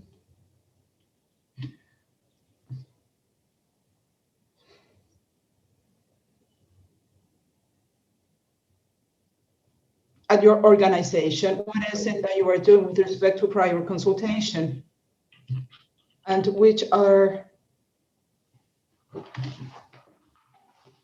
the developments you're working on for the respect of human rights of indigenous people? And overall, here I want to take this freedom. And can you also please include the people of African Peruvian descent? We have also found presence of people of African Peruvian descent in mining activities. So what is it that you are doing with respect to prior consultation? Which is the progress made you have done in terms of prior consultation and human rights? Yes, thank you very much, Susana. Yes, off to you, Sonia. Thank you very much for that question. This question is closely related to what Melania just raised about consultation during processes. For us, for the guilds, for the companies, for society, consultation to indigenous people should be conceived as a right, and as any human right should be regulated to guarantee access so they can be fully recognized. Sorry, she is breaking up. We have identified several gaps in this process when they do not regulate the exercise. Sometimes they are unable to achieve 100%. They're not able to fully exercise this right. The main obligation in this process of consultation lies on the state. The state is responsible for leading the prior consultation process. The businesses respect the obligations resulting from this process. We are concerned about, sorry, she's breaking up. But it is a state obligation, and we have to respect those agreements that are made. Please remember that consultation is a prior consultation. Today, no actor can not acknowledge that this right to consultation is a human right. The Ombudsman's Office made a first consultation report explaining the scope in 2009, and today, almost 15 years after the entering into force of the convention, we see that there are over 40 consultation processes that have been carried out, and most of these processes have been carried out in the mining and energy sector. Can they be improved? Of course, all processes are open to opportunities for improvement. There is no doubt about that. But today we have been able to reach almost 40 consultation processes, and most of them have been focused on the energy and mining sector. Something that concerns us extremely and is related to the other collective and individual human rights. Our list of concerns is lengthy. First, we indicate that we are very much concerned about the rights of the human rights of indigenous people because we operate there. They are our neighbors, they are our hosts, they are our partners in the development of operations, and we are concerned, and it's impossible not to realize about the difficulties to access the full exercise of this right, to access its full enjoyment. It is impossible not to realize this. We are concerned about the gaps in access to public services such as water, electricity, gaps to access to school and intercultural education, to a culturally adequate health, lack of access to transportation, gaps in the access of communication services. There is a lack of accessibility to exercise human rights, which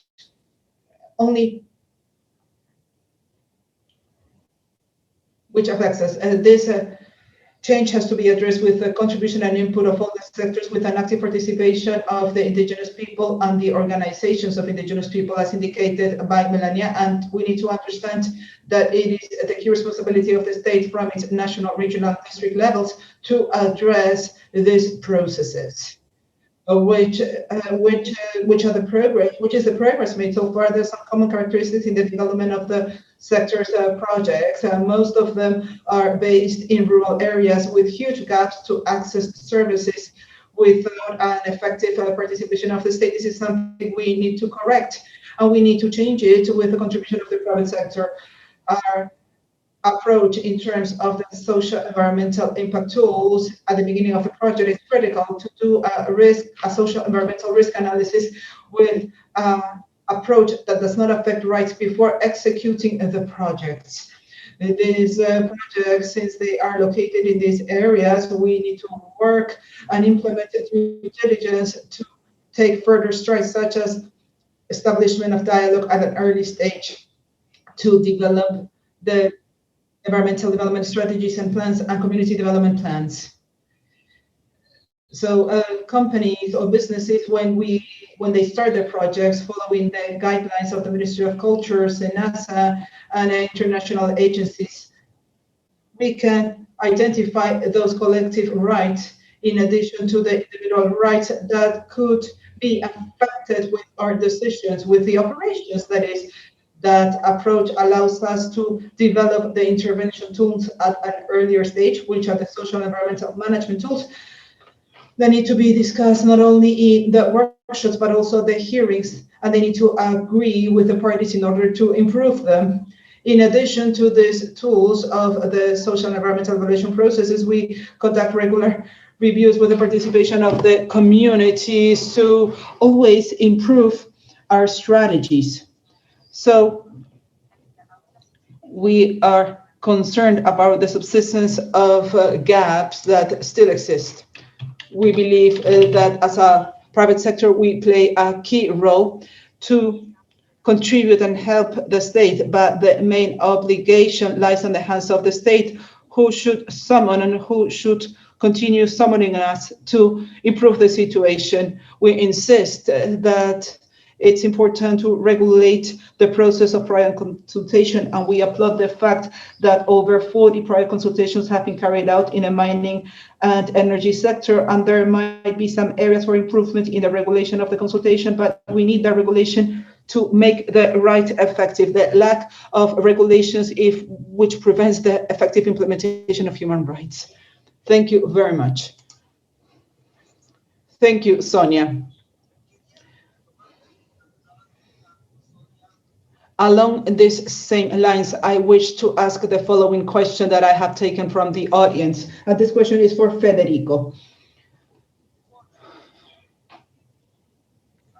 In which way we will take into account the proposals and concerns of the indigenous people and people of African Peruvian descent that have been discussed on that same roundtable, so we can make sure that the implementation of the action plan, this is reflected. Thank you very much, Susana. I believe that there's a common understanding across all stakeholders that has been quite explicit in the process for developing the national plan on what is it, on that we have to make efforts to ensure that the prior consultation, for instance, is fulfilled by the state at its highest levels. I believe that this agreement, both from the state sector and the business sector, organizations of indigenous people and other stakeholders, is of the essence, because from there on we can start working to solve problems. As a matter of fact, prior consultation, especially in terms of business activities has a number of complexities.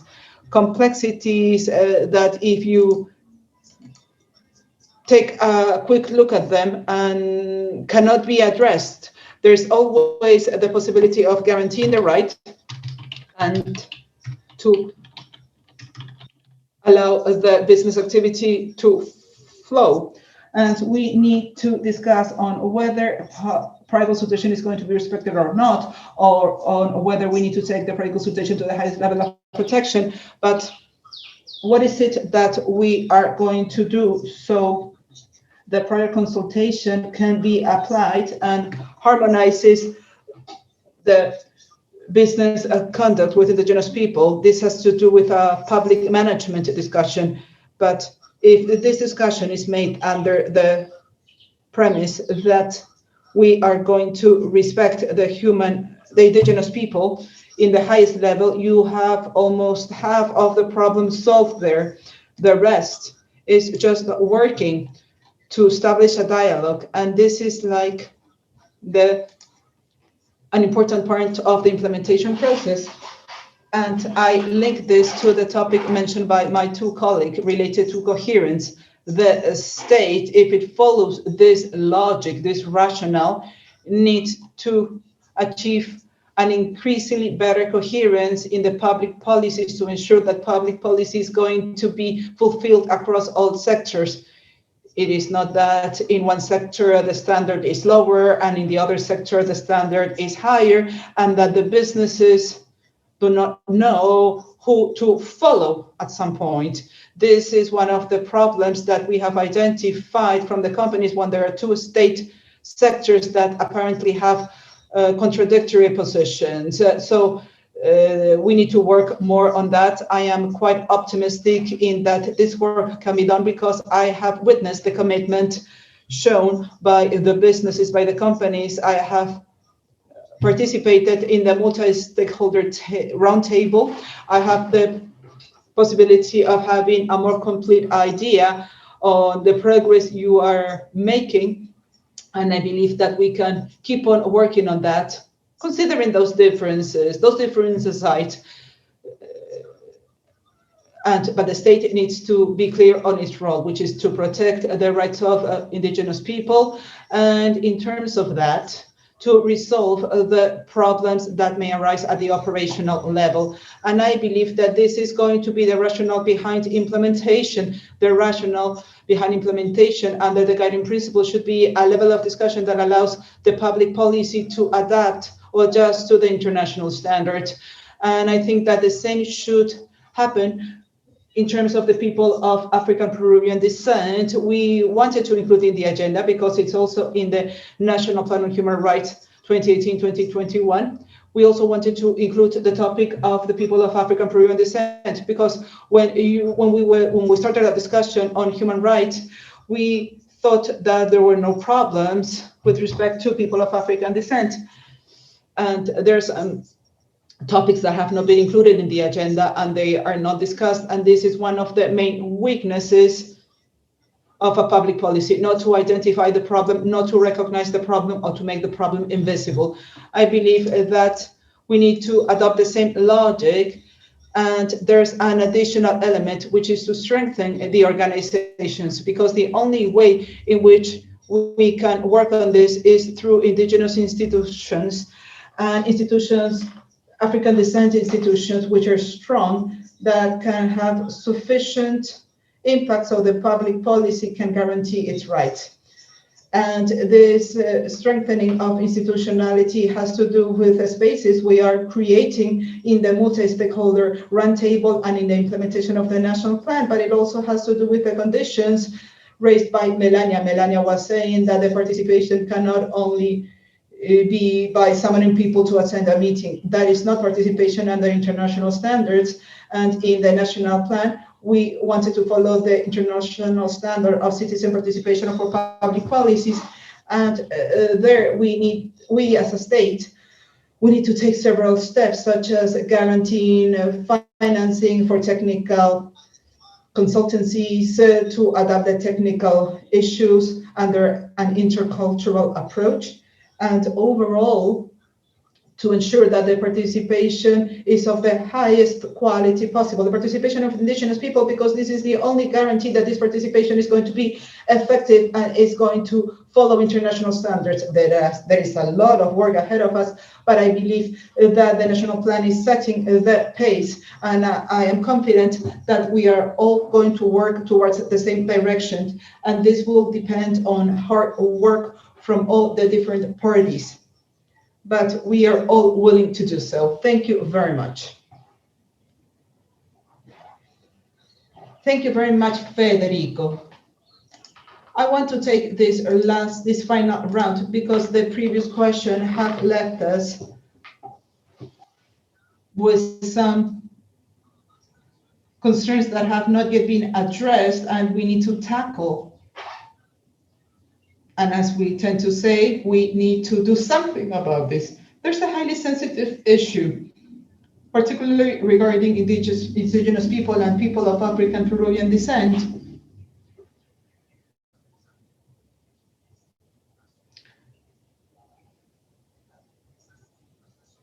Which has to do with what you are doing at the private sector level or the state level, and also at the level of organizations such as the one presented by Melania. And this has to do with the discriminations in general. And this has to do with the need of having a constant implementation of a gender perspective, the intercultural perspective, the environmental perspective, the human rights perspective. And they have been considered when designing this national action plan, but when addressing the legal subjects, they tend to be highly vulnerable. This is the racial discrimination and the racism in particular. In the last few minutes that we have left, how can we tackle this structural problem, which is severe for the society, but in the business spaces, they become even harsher because we find crystal ceilings for those people who are professionals, but we also find significant difficulties to access undertakings, initiatives, activities that can mobilize development in our own communities. And here in particular, we are working with a national policy for the policy for people of African Peruvian descent, that we have found barriers or gaps, as you have identified before, which are very difficult to address. What can we do? 1 minute for each participant. 3 minutes for each participant. Melania? Thank you, Susana. Whenever we talk about racism, well, this is quite a complicated issue, and perhaps many people do not like to talk about this issue because many people say that it no longer exists. However, racism is a system of dominance, and we all know it is a system of dominance, and this was created to subject indigenous people, Afro-descendant people, and other peoples as well, other groups. And the colonizers have created the race, the superior race and the inferior race. That's basically it. This is something that we have known for the last 500 years until today. That is why that superior race can be the boss, the head, the owner, and we, the servitor, the worker, we are considered of a lower race. And in the Peruvian laws, the Peruvian laws reflect this. There are no public policies for equality in terms of rights, and racism has permeated strongly, and that is why we have those who are privileged and those who are people whose rights are being violated, because racism doesn't respect rights, and they make a living out of that, out of racism, because since they can continue exploiting us and they can continue colonizing us. And And racism, in terms of racism, governments haven't done anything. What can the governments do if these governments that govern us are based on colonialism? They have been exploiting us for many years. They have taken away our territories, and this is not convenient to them. That is why our fight has been for implementing public policies such as health, education, participation in an under equal terms, but that is non-existent in this country. It does not exist. And today, during elections, we have clearly seen racism, pure racism. It has been very clear, and it have told us that the people from the mountains, also known as Serranos, we are criminals, that we do not know how to think, that the indigenous people are ignorant, in other words, that we do not think. They have even told us, they have even called us people of a second category or people of a second level. They have said that oxygen is not coming through our brains because we live in the highlands, or when the Afro-descendant people come to the highlands, they cannot think. So, and unfortunately, we have those racists in the political power and economic power, and they become stronger every day, every day. Hopefully, I can say, I don't know, that this can end soon, this can finish soon, but this has to do with public policies and standards. And so far, that is why the indigenous people are not considered as legal subjects, let alone indigenous women. We are like the last wheel. And if we talk about women with disability, indigenous women with disabilities, the situation is even worse. So I think that it is a racist country. And in this racist country, we, the indigenous people and indigenous women, are trying to do something about it. And we are trying to submit proposals. We know that from our proposals, only half of the audience hear us or listen to us. A small part listen to our proposals. This is because they do not want to guarantee rights. So I believe that in that regard, it is important to become more aware of this. Hopefully, we'll be able to become much more aware of this in order to eradicate racism and discrimination. But as I said, we see this very clearly in the actions. It has been seen very clearly during the elections. And what does this tell us? It tells us that the indigenous people wouldn't be able to govern this country, cannot govern this country, these territories. We cannot do that.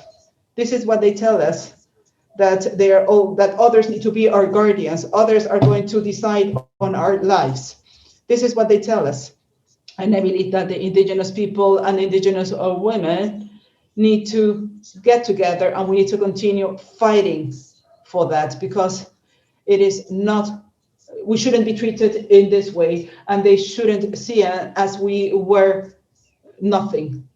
We are people. So yes, hopefully we can eradicate racism, and hopefully people become more aware of this. And becoming aware of this demands a lot of work many times. And I don't know how can those people who have always exploited become aware of this, especially those who have always been in the political and economic power? Can they reflect on this? Can they do it? Is it convenient for them? Perhaps it is not. So they can keep on maintaining their privileges. And now it is our turn, indigenous people and people of African descent. We need to get together, and we need to defend and advocate for our rights and eradicate racism.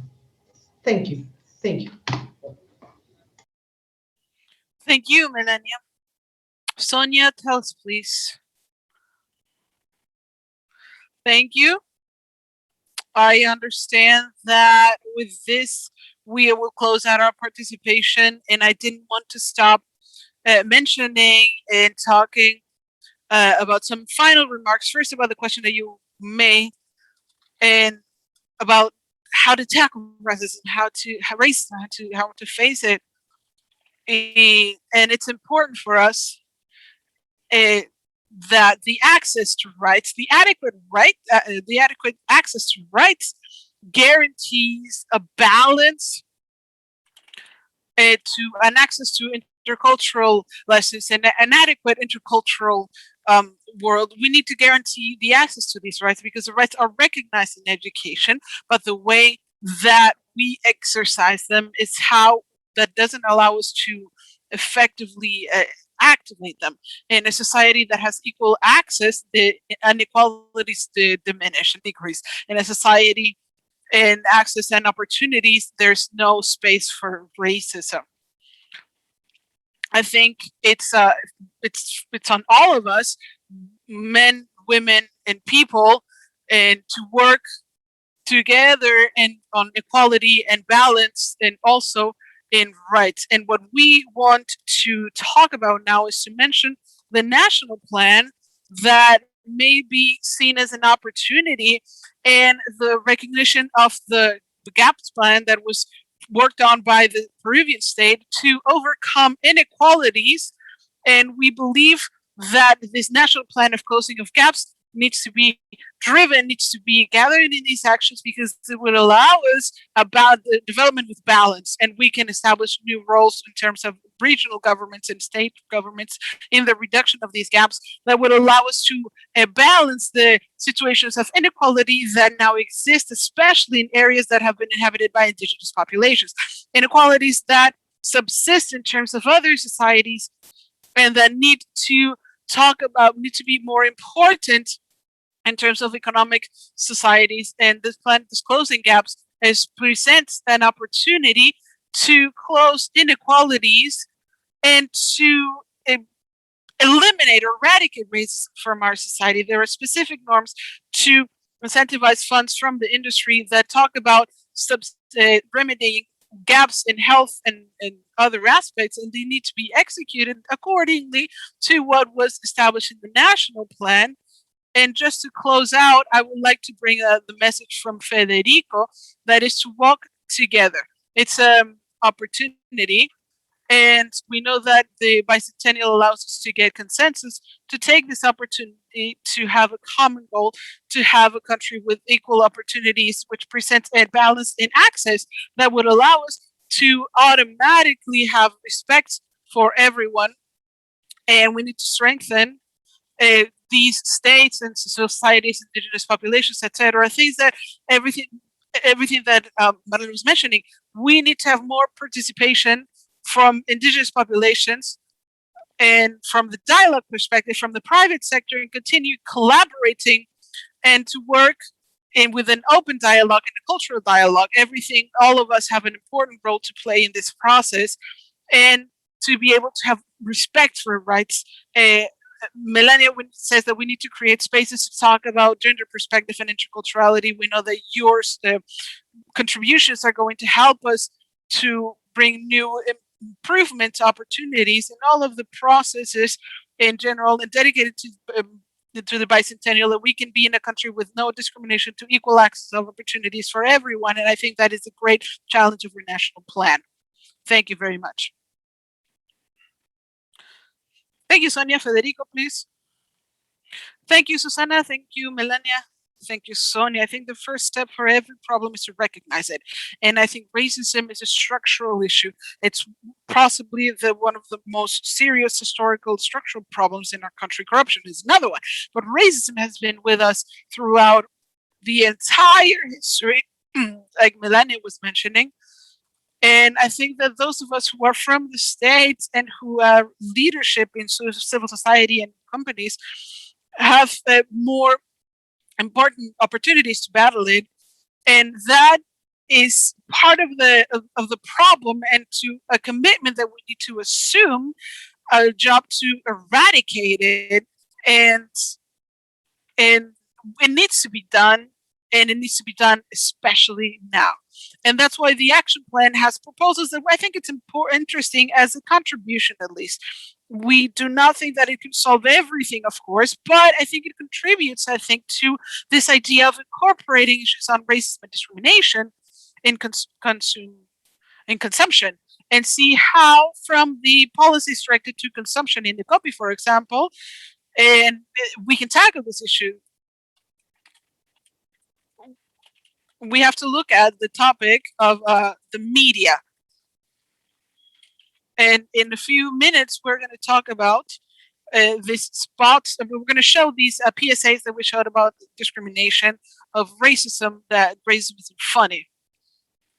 And we also need to talk about the commitment of the media and advertising that talks about this vision that there's only one racial type or one type of one skin color that is allowed to be in advertising, or humor, for example, that many times uses racial stereotypes to generate laughs that shouldn't exist. So there is a fundamental job from the business sector in that part. The state and the business sector needs to be involved. That needs to be eradicated as soon as possible. But we need the commitment of the leaders of civil society, and I think the plan is a roadmap that can help us from the Afro-Peruvian people from Afro-Peruvian descent, African Peruvian descent, and indigenous people to talk about the work that we do from the civil society and from the state. For that to change, and also from the business sector as well. I think that is the message, and the national plan is a process. It's a building process. It's still building. The implementation, it falls upon all of us, and we are all responsible to assume that implementation. And I'm sure that the next government is going to value that and is going to continue with that work. Thank you very much. Thank you, Federico. I would like to finish with this roundtable, with this panel, talking about your reflections. And the advantage of technology is that this can be recorded for more people to share it and to listen to everything that we have talked about here. It's important, obviously, the role that businesses have generally. We talk about businesses and institutions, but the state also, that also all the social actors take part in, so that we can successfully implement this action plan of business and human rights, and specifically that we do not lose the focus that the right, both general society, are also there for vulnerable populations, specifically here the indigenous populations and the people of African Peruvian descent. And this plan also leads to this closing of gaps that we have all presented. And with that, I want to propose a question from the participants that Mr. Reategui is posing, where he asks, how do we get involved as citizens? First of all, we can get informed. And then the first action would be to get informed. And the second action would be to be always have this attitude of vigilance that Melania described in the beginning, and that Federico has also mentioned, and to take to imitate good practices like the ones that were described today by Sonia from the mining, oil, and energy sector in Peru, to have a successful implementation of this national action plan of business and human rights. And with that, I would like to thank your participation in this panel, and I would give the floor to the next panel. Thank you, everyone. Thank you, Susana. Thank you, Sonia. Thank you, Melania. Have a good day. My pleasure. Thank you. Bye. See you soon. We would like to thank Madam Matuta and all of the panelists that were with us in this space, and also the people that presented their questions. Coming up, we will start with our next panel, that is civil organizations and vulnerable groups in public policies on business and human rights. What is the role of civil society? And for that, we will hand the floor to Mr. Luis Venero La Torre, the Director of Promotion of Autonomy of Women in the Ministry of Women and Vulnerable Populations, who will be in charge of moderating this panel. Thank you very much, Monica. Thank you very much for the Ministry of Justice. I hope that you can hear me well. First of all, I would like to present this panel that is called Civil Organizations and Vulnerable Populations, Public Policies on Business and Human Rights. What is the role of civil society? And I would first like to say, please wait. Okay. First, and the first thing is we're talking about what is a person in situations of vulnerable situations. It's a person for gender or mental, ethnical, cultural situations have special difficulty to exercise fully their rights.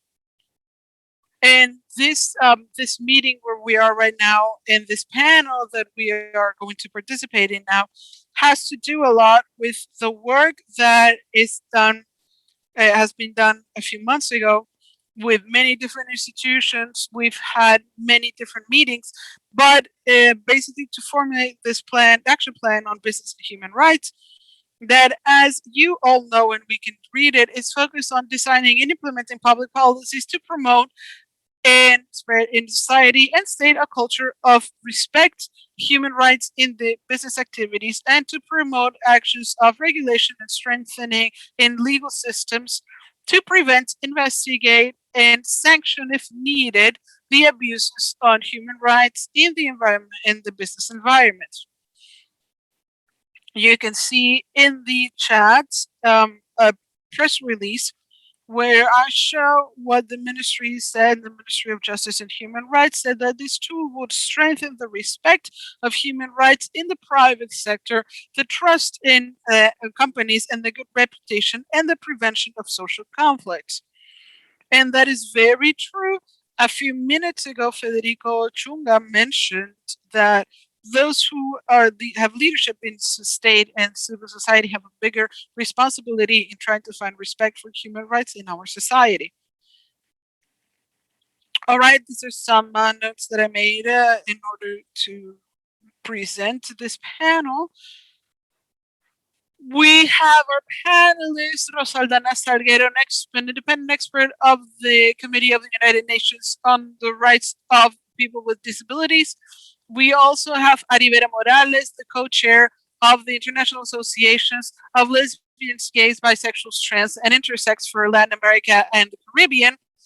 We are also here with Lourdes Huanca Atencio, president of the National Federation of Artisan Indigenous Natives and Non-Salary Women of Peru.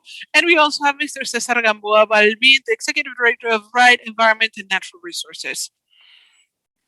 We are going to have 3 rounds of interventions in this panel, and we are going to give you a few minutes to give your opinions in our panel. And I would like to propose a few questions, but also a few questions that are about the same thing. It's a question, what do you think is the role of civil society in public policies on business and human rights? What do you think, I'm going to repeat, what do you think is the role of civil society in public policies on business and human rights? And how do we tackle, what are the challenges that we have now that we have an action plan for human rights in Peru? And I think that we can start 8 minutes for each of our panelists. We will start with Madam Rosa. We have 3 minutes. Thank you. It's an honor as a member of the committee to share in this space with us. And I would like to congratulate Peru to be the 3rd person to start the implementation of a national action plan on businesses and human rights that also sheds a light on people with disabilities. There's a presentation there, but if it's distracting, we can also omit it because we're not going to go through it exactly.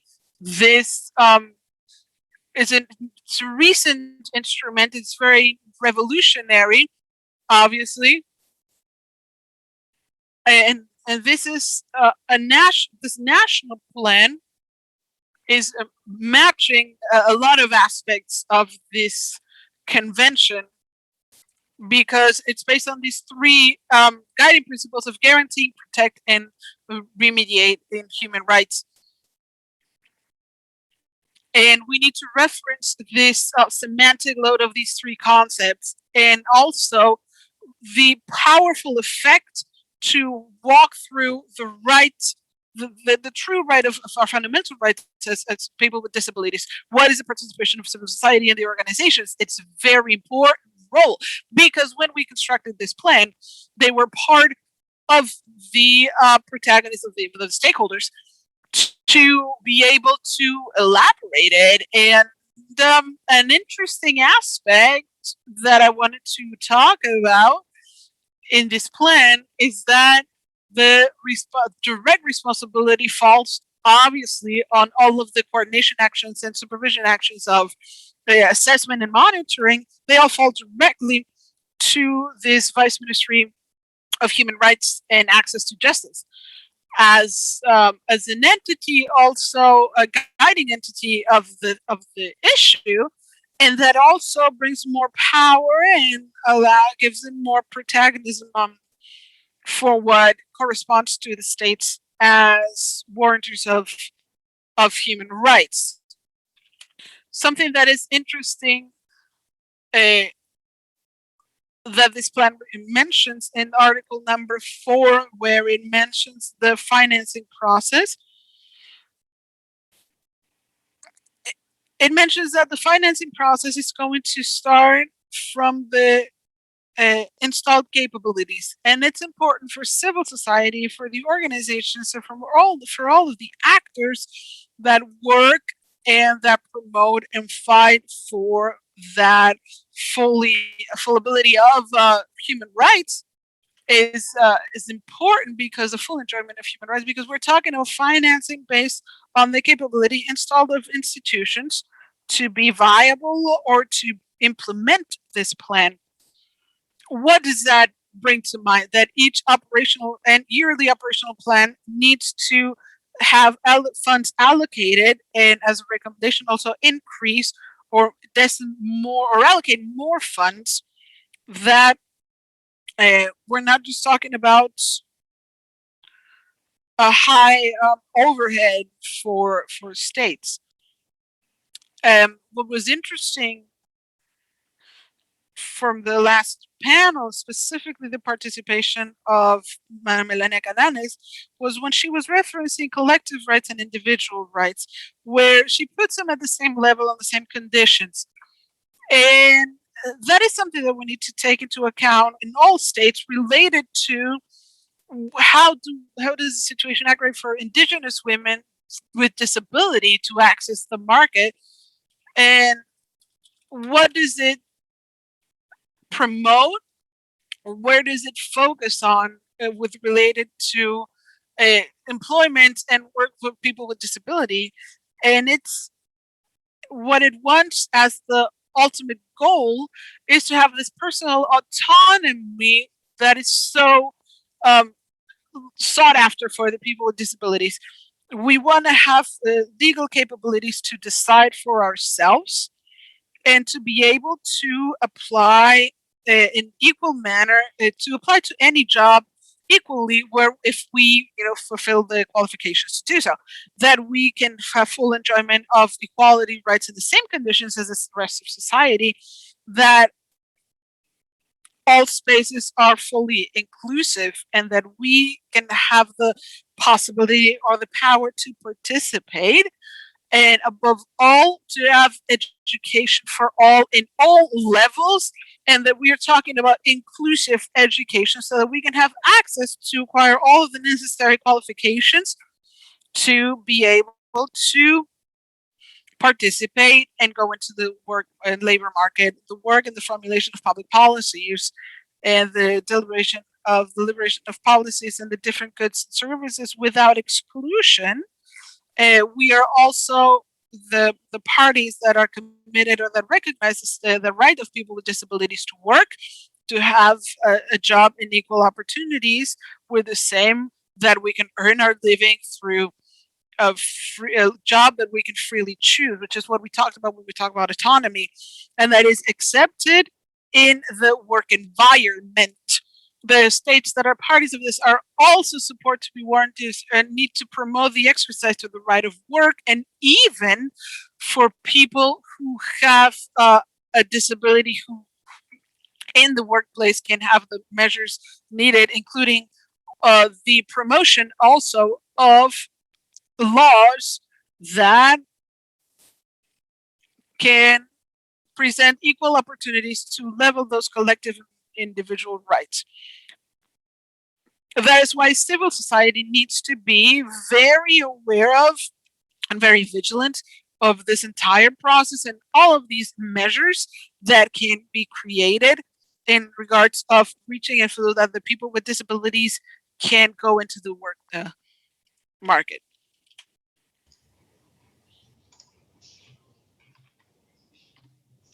Okay, thank you very much, Rosa. Very interesting comment. Let me underscore what you have said. It is important for civil society to pay attention to the implementation of the plan. So every year there should include activities in the operational plans for a meeting and fulfilling what the plan says. It's important for us to read, to disseminate this plan. So in the coming years, we can demand institutions and sectors to include this in their operational plans. This does not only go hand in hand with any demands we make in each of our organizations, but we should share with other people so they can help us with this process. Now, let us have the same question for Ms. Ari Vela.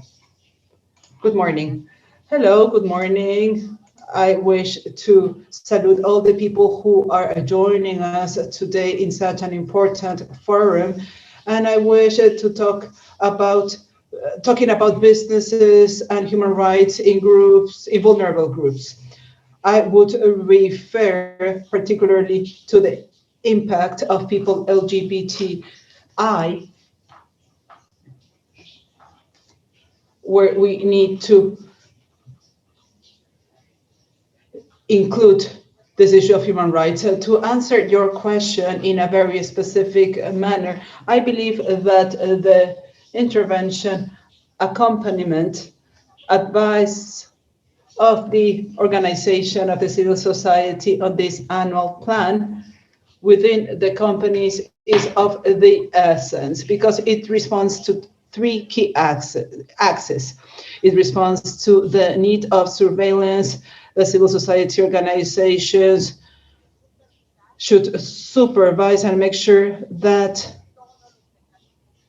they include in all the mechanisms, in all the structures, in all the departments, they should include a process that oversees, a process that respects, a process that remediates all the actions in favor of the groups in a vulnerable situation. What do I mean when I say that they should become more vigilant?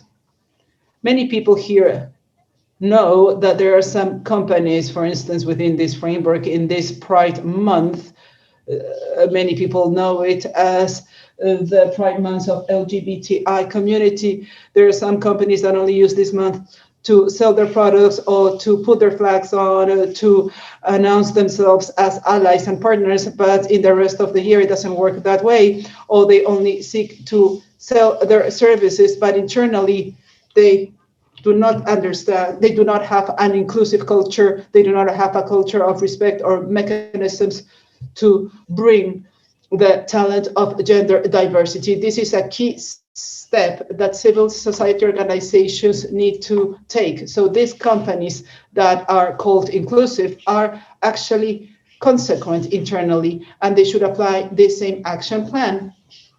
On the other hand, the intervention and accompaniment of civil societies is fundamental to teach them how to accompany, how to raise awareness, how to train the companies themselves in specific issues such as vulnerable groups or groups in vulnerability situations. In the case of people, LGBTI people, especially trans people. Many of the companies have this idea that they should build a third restroom to include the talent of trans people or to create inclusion of trans people in their company. And that is not the case. We need to bring down these prejudices. We need to create and help them to create mechanisms of recruitment where the unconscious biases will not intervene when selecting a person, but they should focus on the talent of that person. And I believe that most of the civil society organizations have the tools, have the knowledge, have the practices.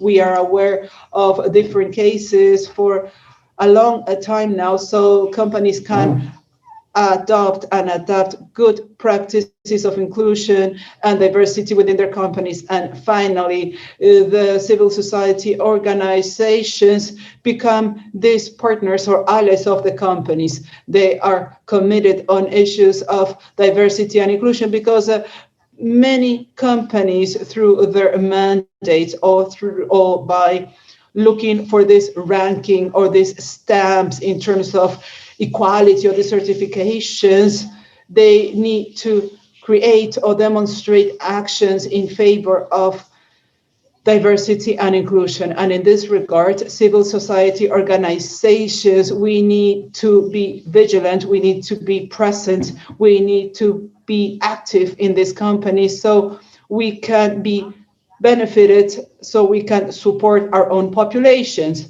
So many times we are aware of civil society organizations that receive this support by means of donations, either in terms of material supplies or input or monetary support that strengthens the work of civil society. So the intervention of civil organizations in this action plan, working hand in hand with the company, is of the essence. So this approach of inclusion and diversity can work well. I would like to stop there now. Very well, then. We are respecting the time so far. I think we are doing well in terms of times. I want to underscore what you have said about the surveillance of civil society and also the articulated and coordinated work that needs to be done with companies. We already have the plan, we have this guide. So in this way, we'll be able to work hand in hand with the companies. Now I would like to give the floor to Ms. Lourdes Huanca. Please, Lourdes, 8 minutes to answer the same questions that I asked. Good morning. Thank you very much for allowing us to participate on behalf of the National Federation of Rural Women of Peru. We are present in this moment. First of all, I believe that we need to understand in our country and in the different countries that we have to respect each other. We need to value ourselves as we are, and the large or small size enterprises shouldn't see human beings as robots. We are human beings that have feelings. We get tired. We have feelings to grow and to move forward, but many times companies or businesses, they only see us as robots, and the only thing they do is to look at money. Money. The only option they give us is money. How can my money grow? But they do not respect the value of the individual who has been working. Now, as organizations who have been working on this, we need to advocate for our human rights. We need to be respected. For instance, our daughters or sons work in these large transnational companies. Many times our daughters are sexually assaulted. This is a violation of our rights, and we submit complaints. But what about those complaints, those reports? What do we do? And sometimes the women join the companies healthy and they leave the company sick. And so I reiterate this. we need to have this human warmth of understanding what human rights are. We need to understand that the body that we have is worth something. We are not people that can be disposed of. So once we understand that, because even if the indigenous civil organizations try to do surveillance and vigilance, but if they are not willing to change their mindset, because we have been imposed this neoliberal capitalist system, they only care about money. And please, this is very clear with what is happening with indigenous organizations. We know how to think, we know how to analyze, how to reflect, and many times they minimize the perspective that indigenous people have in defense for our territories. We need to continue protecting, both on the collective and individual side, our economic development.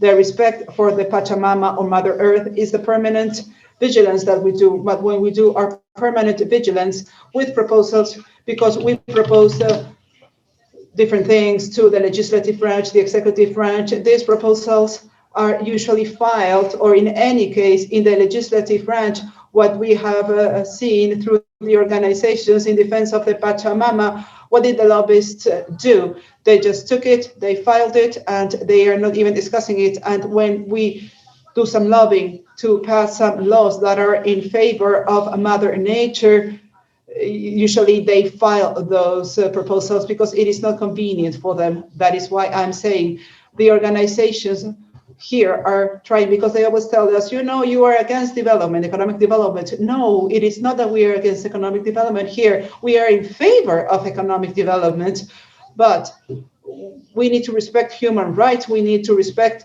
the rights of our Mother Earth, our cosmovision, because what happens is that the perspective of the city is very different to the perspective of the originating indigenous people, and especially the perspective of indigenous women, because for us, one of the key tools is our land, our water, our seeds, and our cosmovision to keep on resisting this situation, this perspective of our country. But we need to understand that in that legislative branch, in that executive branch, they need to understand that our country is plurinational. They need to understand that because it is based on laws.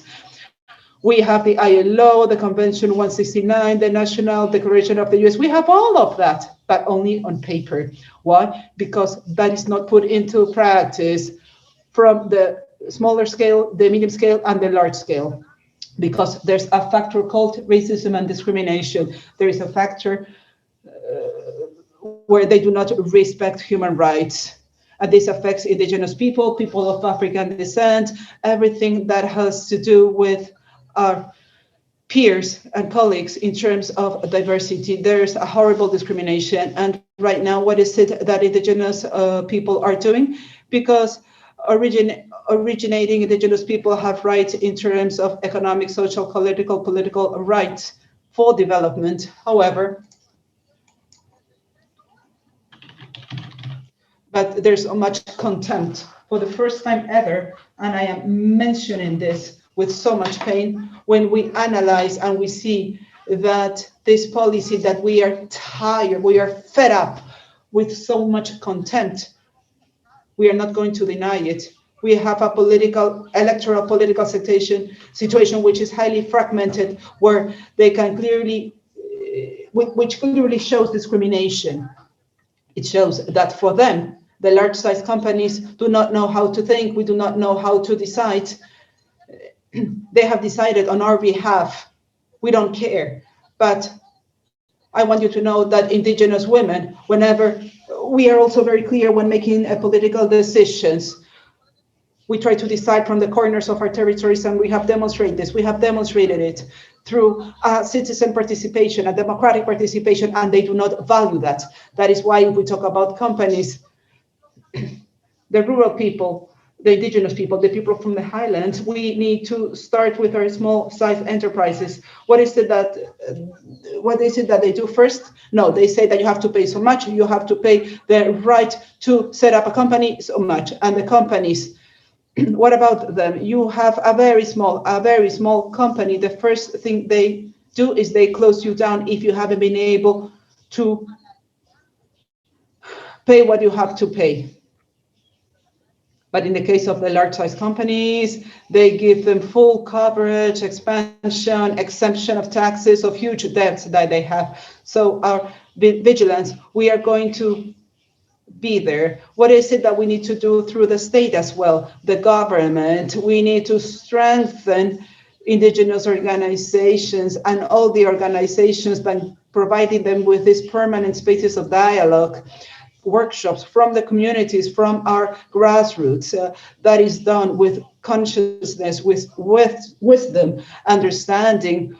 We need to have human warmth when we deal with each other. It is not just because I'm a professional and I know more than you, but the rich wisdom that we have to protect our territories, the rich wisdom that was passed to us by our grandparents, grandmothers on how to survive in such a critical economic, social, political, cultural situation. We have demonstrated this, yes, because we are in different spaces with the legislative and executive branch. However, while we are having a dialogue in these spaces of vigilance and dialogue at other levels, they are issuing laws which go against our territories. So the trust that we need to have with the large size extraction companies is that they should also know how to respect in the dialogue roundtables. While we have a dialogue, we need to respect, because one thing is to have a dialogue, and the other thing is to come behind our backs and issue other laws. They need to see us as human citizens. Here, you are not worth more than me. We are all equals, and we need to start seeing each other in that way. Many times it's very difficult to get rid of that perspective. Okay, they think that you are superior and you are inferior. Yes, we oversee, but with this power, with this character of mutual respect between each other. For instance, right now we have the Multi-Sectorial Permanent Commission. This is a small space. I know that the indigenous organizations look at what we're saying. We, as indigenous organization, sorry, thank you very much. Hello, yes? I am asking here. All the sectors have their advisors, right? The indigenous people, we barely have an advisor that sometimes works without charging. That is why the government also needs to have the same conditions, and we should also have the permanent conditions. Let me give you an example.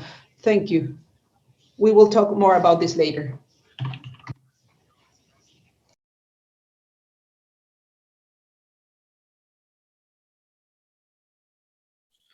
We need to continue to protect our national, social, and economic rights to defend our Pachamama, our land. We are in favor of the economical but throughout our world vision. And it's very important to have this reflection that you mentioned, and we will continue talking, as you said, throughout this panel. And we will move to Mr. Cesar Gamboa, who will answer the same questions. Cesar, good morning. You have 5 minutes. Thank you for the invitation and to congratulate everyone for their interventions. I think that I could add just a couple more ideas. I don't want to repeat myself or repeat what has been mentioned before. When we talk about civil society, we talk about environmental issues, sustainability to try to promote governance of natural resources, and also the exercise of the indigenous populations' rights. And from the organization, we have worked in the process of elaborating and to try to support mostly the indigenous populations, the Amazonian indigenous populations that can bring their proposals, their visions, and any part of elaboration of the plan. And the role that we have, aside from just collaborating and support technically, from now on, as was mentioned by other panelists, is to support the process of vigilance, but we need to have a conceptual framework that will allow us to, this plan is going to have to go through evaluation processes from civil societies, at least when it comes to the model and the comparative experience like in Colombia, based to our own expectations. And we've presented a communication about it, and also about the principles of good administration. I think this plan, just like the National Human Rights Plan, needs to reinforce or to establish some clarification when it comes to how to improve the state administration, or when it comes to companies, to business and human rights. And I think that is a great support to try to level the playing field now with a new government coming in. I think we will need to assess this plan based on how ideal it would be of transparency, of participation, of the liability of how can we talk about efficacy, and then what the indigenous populations are talking about. And there's great frustration from the concept, from the situation that we're in. And this plan is also, it's not an end in and of itself, is another tool of the many tools that we have that would be worth to evaluate now, and obviously throughout developing it, because a lot of it is going to depend in implementing this plan from civil society. And an important role of civil society has been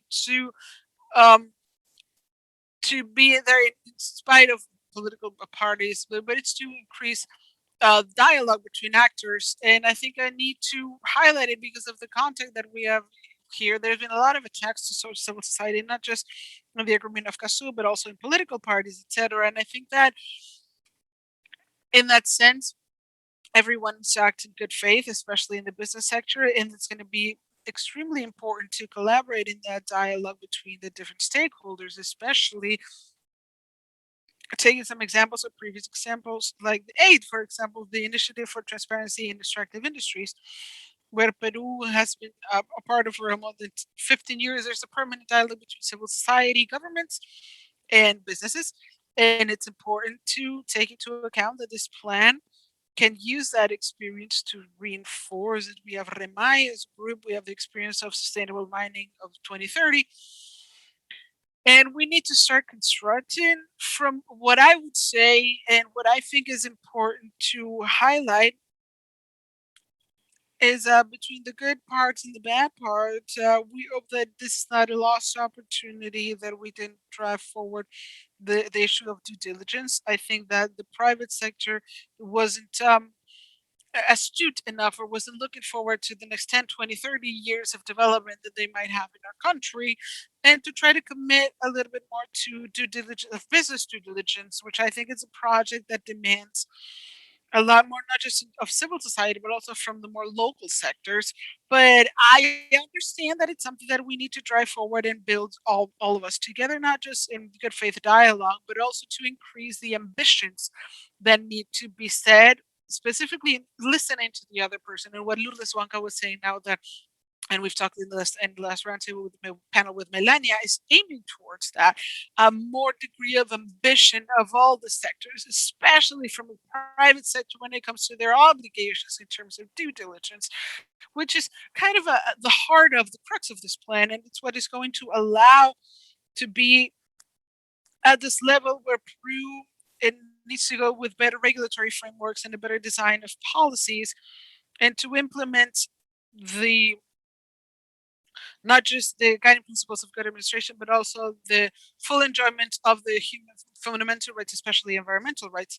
I could go on and on about consultant consent issues when we talk about non-incorporation of issues on binding issues on health and environmental pacts.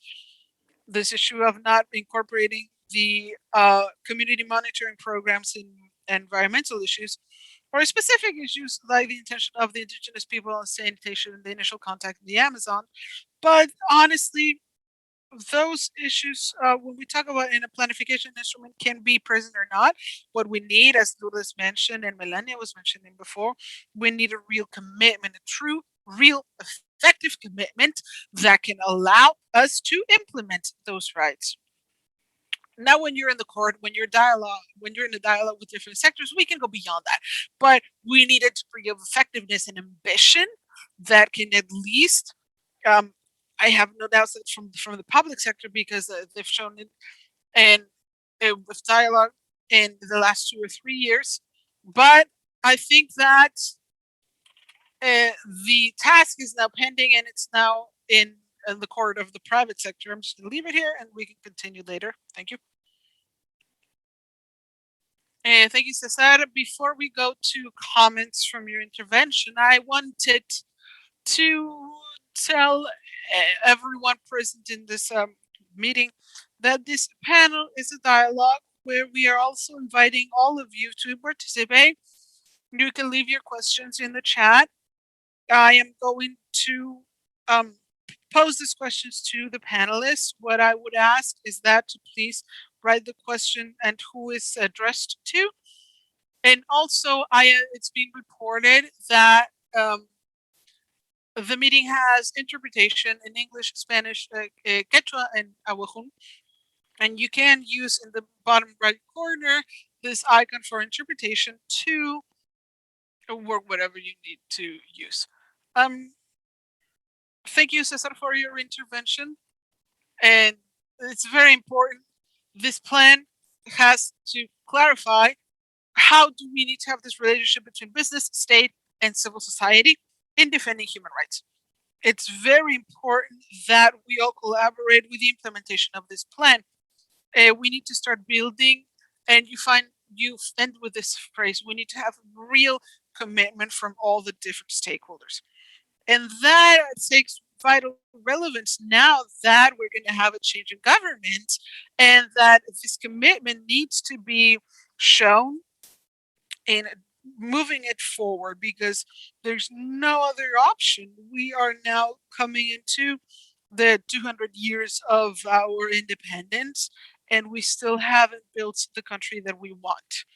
So I know that this construction is going to go alongside this plan and national policies of gender equality and all of the different regulation tools that we need, that the people who came before us and ourselves are trying to build and create and formulate in order to have a better country. So this commitment, this real commitment that you were talking about, needs to be present not just in our hearts, but also in our facts, because Peru depends on it. In this next part, I'm going to pose a question that is going to be addressed to each of the panelists. It's the time is a lot shorter. It's just 3 minutes for each response. So I would really ask you to respect the time allotted, so we can comply with the time that we've had for this panel. So the first question would be for Madam Aldana Salguero. What are the measure indicators that you recommend to implement to guarantee that business due diligence has a real impact in improving the human rights of people with disabilities? 3 minutes, please, Aldana. Thank you. First of all, I would like to talk about the actions and measures taken towards demystifying and to abolish that prejudice, both in public and the sector and the business sector, that when we as people with disabilities demand accessibility or reasonable adjustments, that what we are requesting is a differentiated treatment or a specialized treatment or privilege. It's important to mention and highlight that you need to invest in social inclusion, because the cost of that investment in social inclusion is less than the cost of exclusion. And even the GEP stops getting a significant amount if we don't invest in social inclusivity. And as we can have some measures, for example, as indicators, the number of people who are working or who are part of the financially active population, the number of companies, the creation of different incentives, the modification of legal frameworks that would allow or facilitate the insertion of people with disabilities into the labor work, and based on the convention, to invest in these inclusive labor laws that would let people with disability to reach that independence that we so want, and these autonomies that we want, economic independence, and to participate as full members of society. Another measure is to promote work for people with disabilities in a labor market that is open and not with generation of ghettos or specific parts for people with disabilities, but to take all of the measures that we're talking about, reasonable adjustments that don't really represent such a high cost related to the benefits that they may have, to ensure the measures of affirmative action so that people with disabilities can be hired in the public sector and in the private sector to finance supports in the full enjoyment of work, always talking about inclusive and equal work. That another thing we can do is also stamps or incentives that we were mentioning for companies. We need to invest more in accessibility and acceptability and adaptability also of the educational system for students with disabilities. We can talk about inclusive education so that they can acquire, so that every person with a disability can reach all of the qualifications that are needed for the open labor market is demanding, and to ensure that all of these processes of the tendering processes are inclusive from the moment where you send your resume, from the moment on that the formats and all of the different actions that can generate from that would allow us to apply in equal conditions for everyone as everyone else, and that people with disability obviously don't have any kind of discrimination based on our disability, directly or indirectly, as our colleague was mentioning. When we talk about the third bathroom with people with disability, they also think about certain measures that ultimately don't really represent respect or real inclusion of that process. Thank you very much. Thank you, Rosa. I would like to make another question from Ms. Guadalupe Tabara. Do you think that they comply with the labor insertion of people with disability now in times of pandemic? Please, a very brief response. This was a challenge and something that we were all facing, because many people with disabilities that are in the labor market already in a job, they didn't take into account the technological measures, for example, to be able to work from home and to keep working. The programs or the virtual aspect that was implementing, businesses needed to think about reasonable adjustments and the incorporation of that accessible technology for everyone with disabilities, so they can continue being productive and exercising the job that they were hired to do. Many of people also in this pandemic process that are immersed in the informal market or in the formal economy, with the with the lockdown processes, didn't have the possibilities to have money, and none of the states were ready, or none of us were ready to take into account these measures. So there's a long road ahead, but it's not as rocky, because what we really need is more willingness. It's not resources, it's willingness, and especially to prioritize that respect and that outlook as people with disabilities need, from a perspective of human rights, of looking at us as that other me, and not just as I was mentioning, as I was referring to, build that concept that we represent a load or an overhead, significant overhead for states, when in reality, if we invest in inclusion processes, the economies will profit on more than what they would profit if they wouldn't invest in inclusion. Thank you very much, Rosa.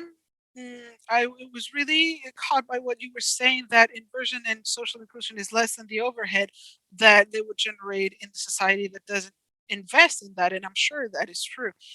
So now we will go to a question for Madam Vera Morales. How do you assess the advancements in some companies that have been implementing themselves to guarantee the rights of LGBTQI people in environments like labor rights or the access to products that they cannot legally access in most countries, like mortgages, for example? Okay, it's going to be a little complicated to have such a long question and answer it in 3 minutes, but I'm going to try.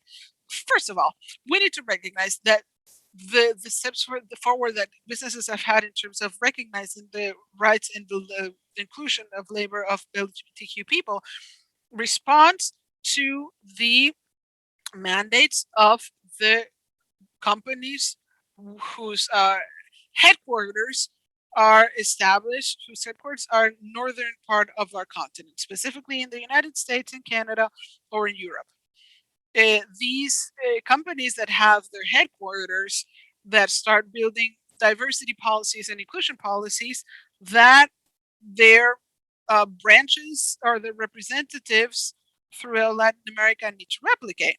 However, the local businesses that are original from these countries are native do not have these advancements. And so we can see a clear indicator that the advances come from the creation of policies and diversity and inclusion in their headquarters and not for their conviction of respecting and including the human rights of local businesses in each country. That's on the one hand. On the other hand, these improvements that are part of the harmonization of this process of continuing the policies of inclusion and diversity is very interesting to see how the states, how the companies become sort of warrantor of the state from human rights without being part of the state. And what does that mean?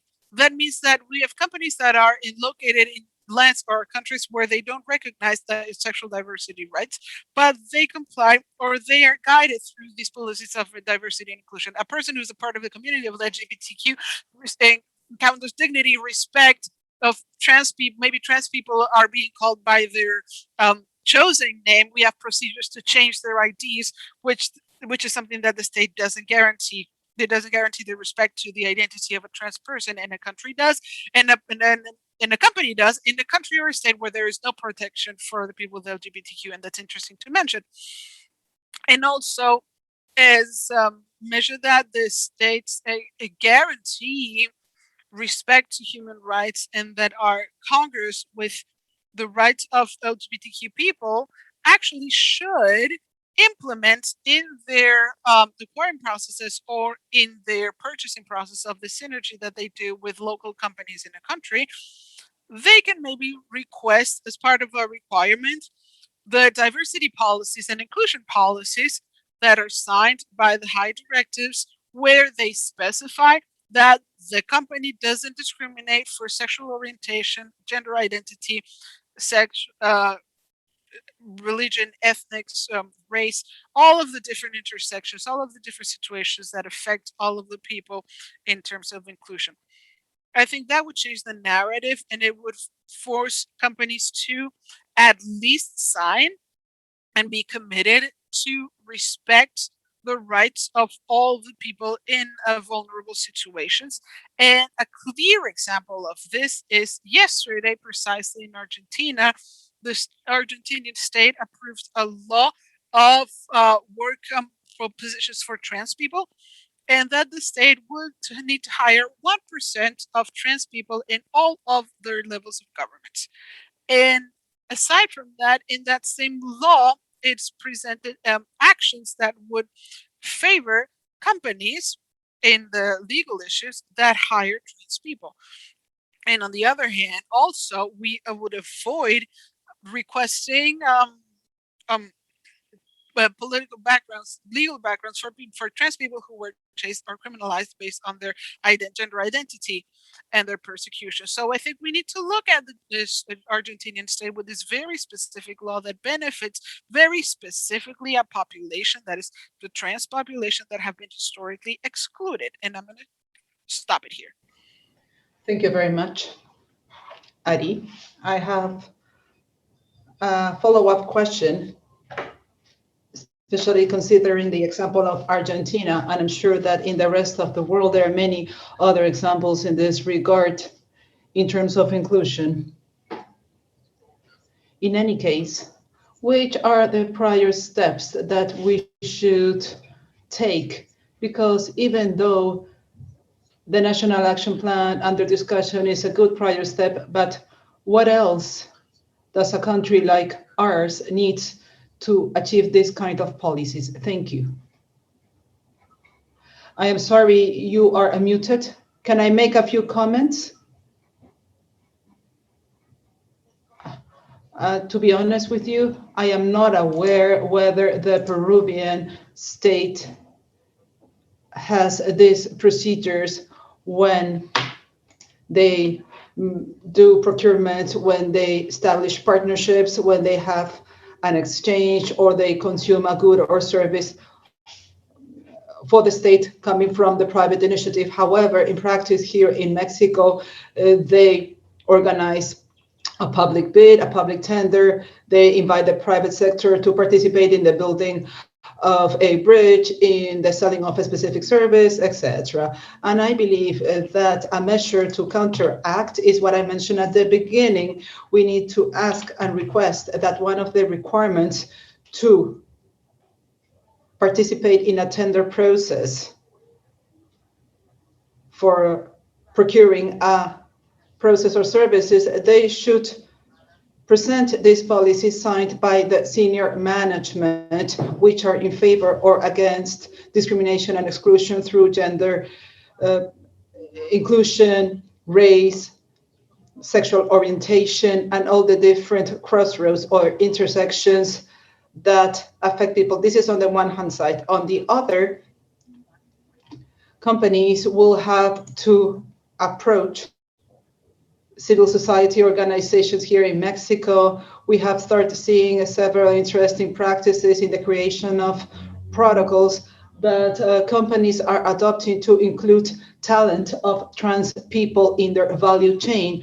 And how to go about this? Many times the recruiters in the companies do not know how to benefit or include in this chain, how to create a process of selection that will not affect you through a photography, a name, the identification of gender. So we need to consider benefits of access to health of trans people, and evidently many other changes need to be made within the organization itself. When I was talking about restrooms, everybody thinks, okay, we need to build a separate bathroom for trans people. As a matter of fact, we need to think about this, and in this case, perhaps Rosa Aldana will agree with me, but when we think about the spaces, we need to remove this gender burden. That gender also causes exclusion and exclusion from these spaces.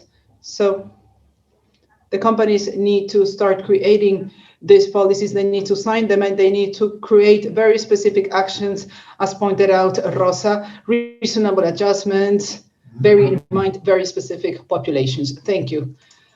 Thank you very much, Ari, for your participation. Now we will give the turn to Ms. Lourdes Huanca. I am going to ask her a question, and then I will have a follow-up question. So, which actions should the state prioritize in its public policy on business and human rights to guarantee the rights of indigenous women? Lourdes, off to you.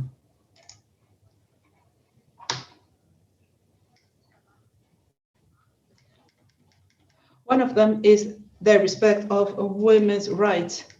Indigenous women from the rural area They have talked about the economic reactivation from the government, but an economic reactivation through the Ministry of Agriculture. This economic reactivation does not consider women. For instance, they ask you for a deed, a document of ownership. Many women do not have this title or this deed. They are widowed and they tend to rent the land, and they are not direct beneficiaries of this loan that is being made. The other issue has to do with mutual respect. It has to do with respect towards women, in that they need to consider the value of each woman. In the companies, there's still discrimination in terms of the way they look, the face we have. Indigenous women have a face that nobody is going to take away from us, and we feel very proud of it. But many times, even though there is a law which says that, they say we need a worker that looks good with good presence. There is a law that forbids this. However, in practice, we still have this marginalization, this discrimination. So within the state, within the government, as part of the laws, there should include this respect. And if they have these laws that are not being fulfilled, they need to impose sanctions or penalties. These are like examples that we need to have. This also has to do with understanding each other, coexisting between the rural area and the urban area. Unfortunately, from the rural area to the urban area, there is a lot of discrimination and marginalization. This has to do with education in rural and indigenous areas, different from the education you receive from the city. We are not going to deny that. So when our daughters or sons start working on the city, the situation is different. There is always a significant discrimination. So we need to start regulating this from the educational perspective, even the gestures, the looks, contempt. Even when somebody greets us, oh, hey, how are you? And sometimes they are shaking hands and you're looking away. We need to start changing those gestures. I know that this looks minuscule, they are not significant, but when indigenous people need to understand that when we understand from our soul, it is not just superficial from the way you look, but we feel it in our soul. Even one word, we understand it in a very deep way. So as part of the work, we need to consider quality, respect, warmth, and we need to consider the women's perspective. The same applies to salary. Just because you're a woman, you earn less than a man. So there's no equality in that regard. So men and women work under equal conditions. We work hard. So this has to do with respect in the rural area, or perhaps our daughters, our sisters, working in these institutions. They work in institutions and there's always a difference. So we need to learn. We need to move away from these bad habits, these bad learnings of looking at ourselves individually, as indicated by Melania, and as we have been saying collectively. For us, it has to do with our family. We are all family, and in the family, we respect each other, we value each other. So the same situation should be seen in the companies. The government needs to have a clear and strategic perspective in the economic development, with a gender perspective, a women's perspective, with human warmth. We need to have this disconnection on how do I need to move economy towards development and economic activation, which also benefits the women in the city and in the rural area. And for that, we need political will. If there's no political will, then it's going to be useless. And we also need to have the political will in saying that we are going to push this wagon. Thank you very much, Lourdes. I have a follow-up question based on what you have mentioned. Indeed, we understand that the changes need to be social, cultural changes, changes in education, changes that the state needs to foster structurally. across all societies, so this can be reflected in the human relationships, in the social relationships that we all need. So the question is, which urgent actions, which urgent immediate actions need to be proposed at the level of companies, at the level of society, and at the level of the state? This is something we should be addressing right now.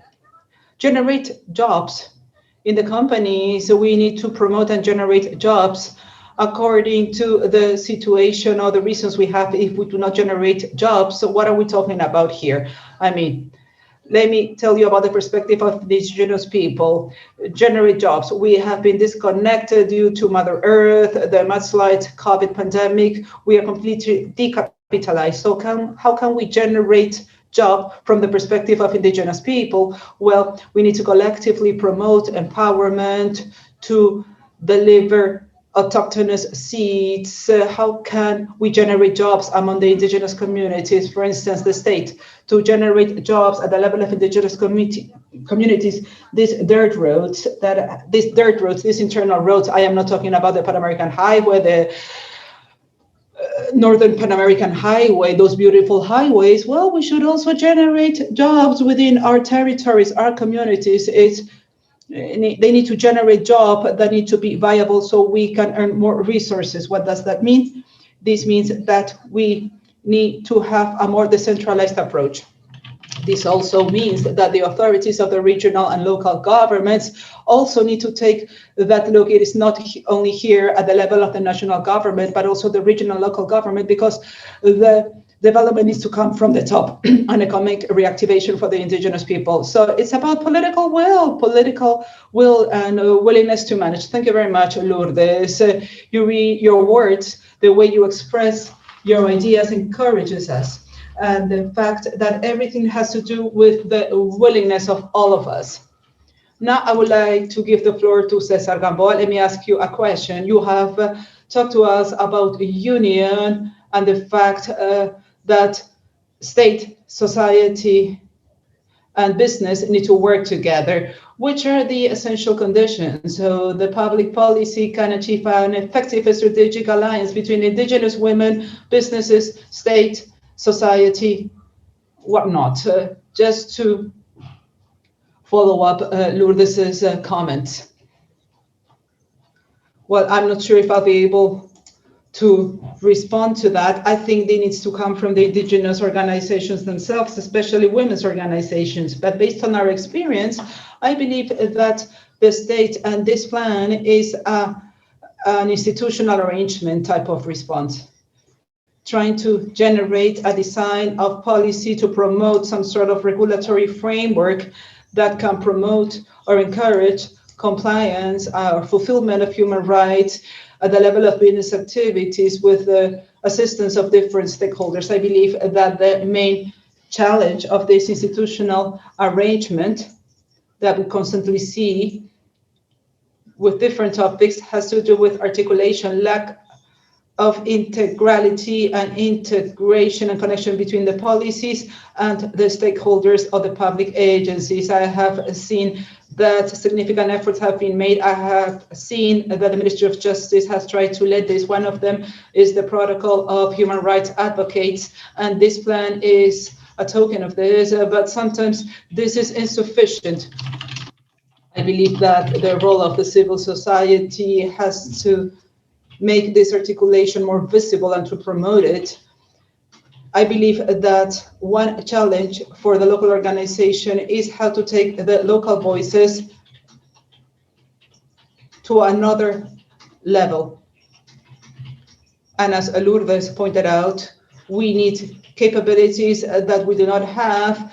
The state many times does not understand that giving them these technical consultancies or strengthening the organization is strengthening this fabric and this legitimacy of this regulatory framework to think that we are all going to establish a dialogue under the same conditions. That is not true. I believe that the Ministry of Justice has taken that into account, and we have tried to support them in the Indigenous People platform, where we have had their participation of the Amazonian organizations, Wiseri, Orau, Akumaru, they have tried to participate during that process. Well, this is one thing, which is the biggest challenge, and it is not going to end now. As Lourdes said, she was talking about a commission that has been created. How can this commission be articulated in the follow-up and monitoring of the plan? Well, for that, we need capabilities and resources for such an implementation.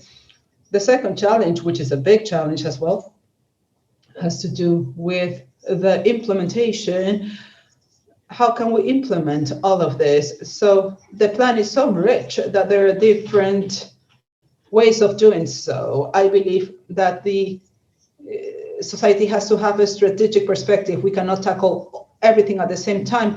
We cannot debate about everything at the same time. So based on what we have in our hands as a challenge, perhaps we can focus on the regulation to address human rights in the business sector, or for instance, the agenda of the human rights defenders or advocates, which is something that has taken place at the level of indigenous organizations, which have been the ones more affected when trying to protect their territory. So there are different ways of going about this, but here we need to be strategic in our thinking. And as I said, the degree of ambition is to be increased day after day, and we need to make a call to the private sector. If they are going to miss a great opportunity to give sustainability, not only to their own interests, but the process of development that Peru has been experiencing in the last 20 years, and now it is being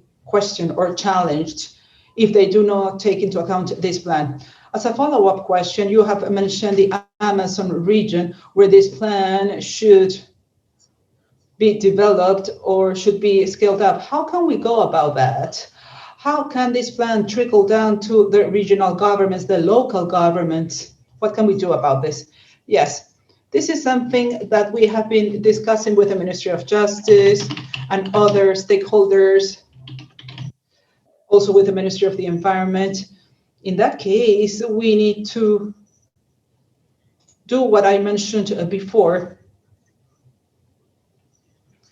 The experience of the tripartite dialogues that we have had over the last 15 years, the work done by CONAM, the National Environmental Council, through the local environmental organizations. So this entails a dialogue process. The case of Camisea, for instance,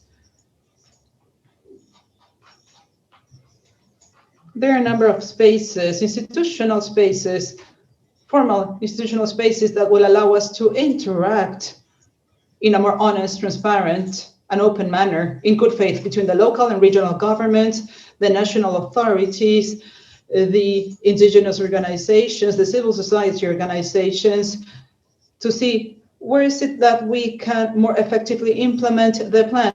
Once again, the work here is strategic.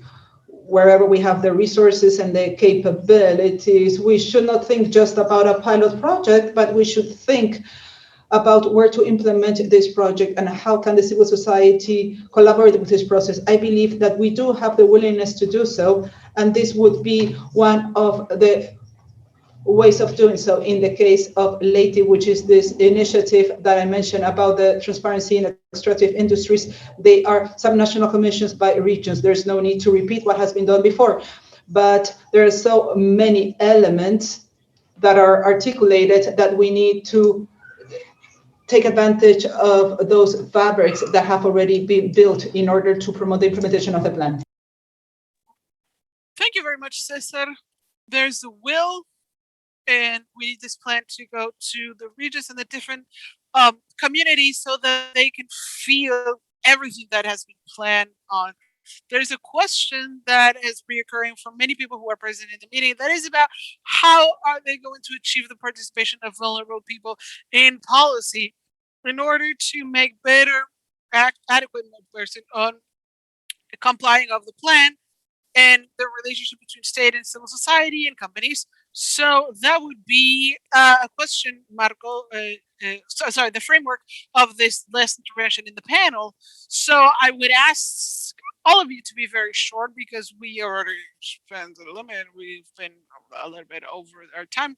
So 1 minute for each of our panelists just to finish. We will start with Rosaldana, please. Okay. Public policies try to find common ground and to try to satisfy the needs of the entire society. So the creation of affirmative action is very specific. The reforms are also in the creation of legislative tools that would guarantee that protection and respect to the human rights in terms of work issues. For example, the countries that do not have regulated work from home, and to incentivize that growth and to include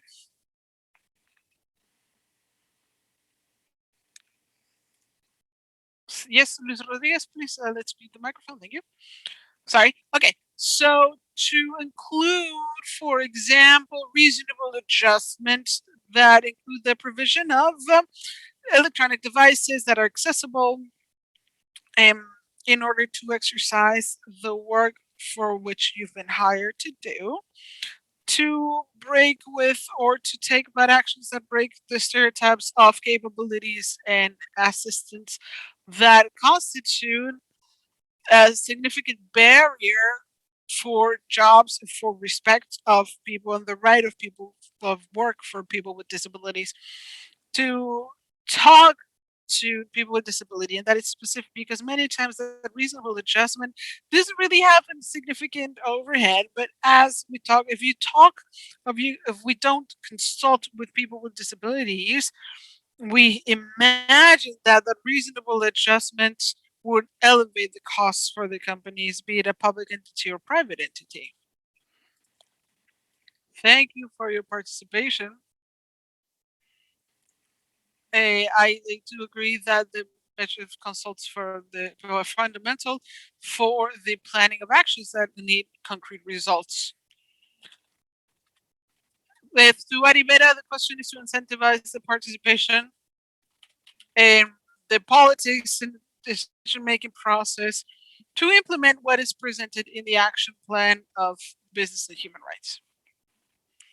Well, look, first of all, just going back to the case in Argentina that I was mentioning, that is very significant for the entire region in Latin America, this law of workspaces. It's successful law thanks to the movement of trans people in Argentina. It's a law that was proposed from the organizations of civil society and took 12 years. The first proposal was in the year 2012, sorry, that's 9 years. And after 2021 is when we first found this public policy.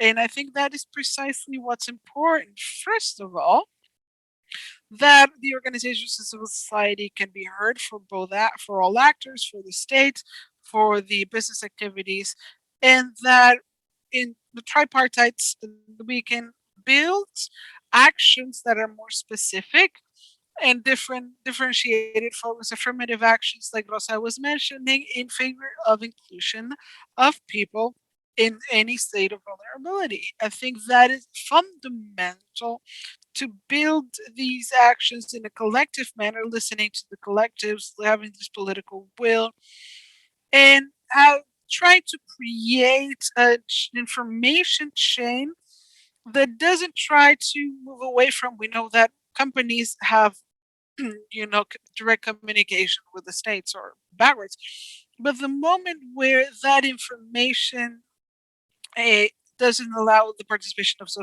civil society, we create policies of inclusion that don't work and that don't respond to the needs of the groups in situations of vulnerability. We need to hear everyone. Thank you, Adi. And you talk a lot about communication, of the freedom that we have, and all of us, and to know everything that is happening and how the companies in the state are having a dialogue to generate these public policies and to have that intervention and that incidence.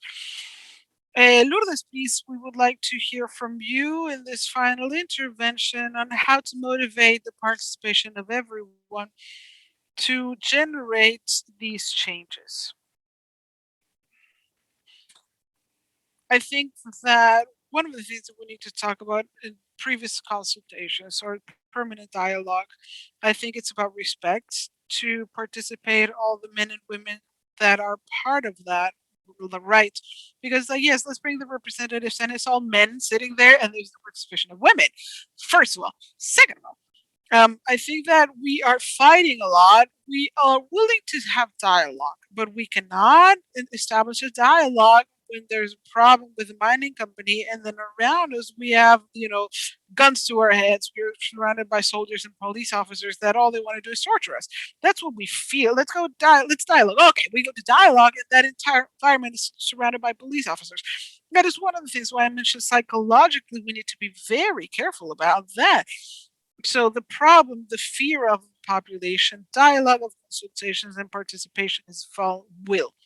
We have the will to dialogue, to propose the economic development, because one of the things that the indigenous population is always going to have problem is defending our territory, defending our land, defending our seeds that are from our earth, the things that are part of our worldview. We need respect. We need mutual respect.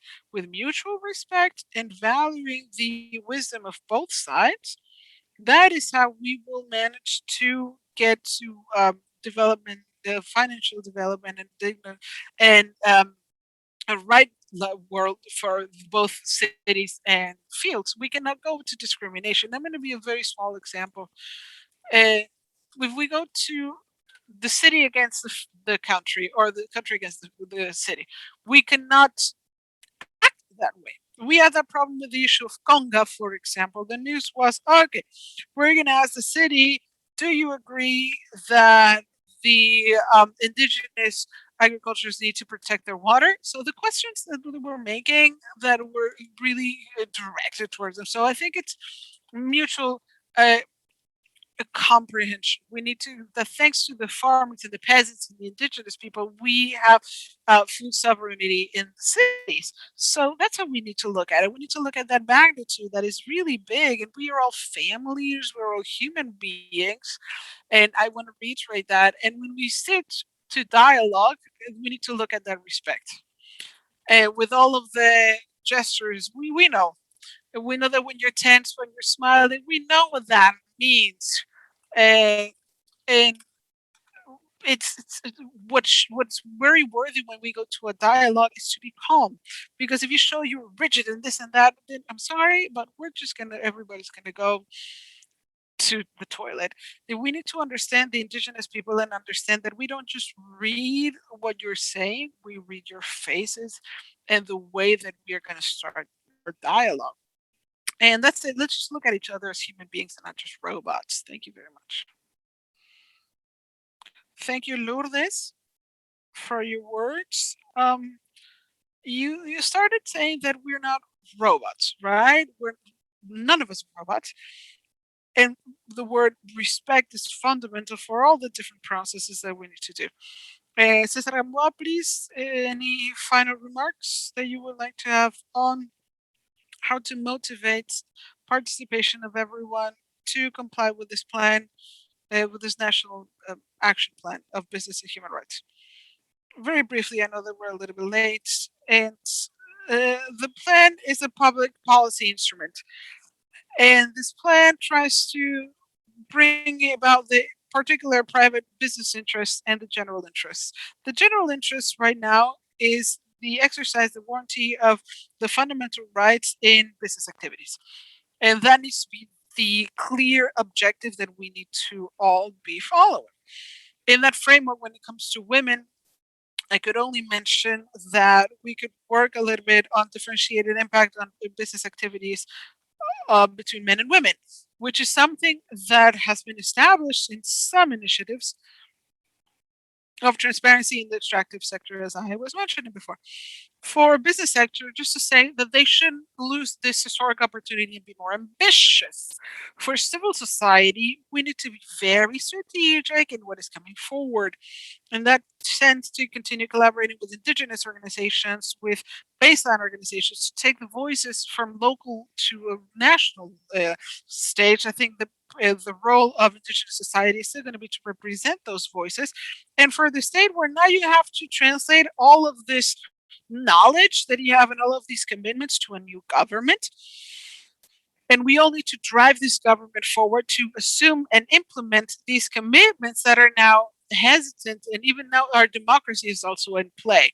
And I think the biggest challenge that we have is to drive the same car with a plan in hand to respect our democracy. And in that sense, the commitments that we have assumed that with civil society, businesses, the state, indigenous organizations, and obviously in exercising the fundamental rights of people. Thank you very much for your invitation. Thank you very much, Cesar. Yes, we all have to drive the car now, right? We have a big challenge now, and I think it's a work that we all have to do. Thank you, Rosa Aldana. Thank you, Arivera. Thank you, Lourdes Huanca. Thank you, Cesar Gamboa, who have brought a lot in this panel that was called Civil Organizations and Vulnerable Groups in Public Policies on Business and Human Rights and the Role of Civil Society. Thank you for the Ministry of Justice and Human Rights. And thank you everyone for being here and being in this panel.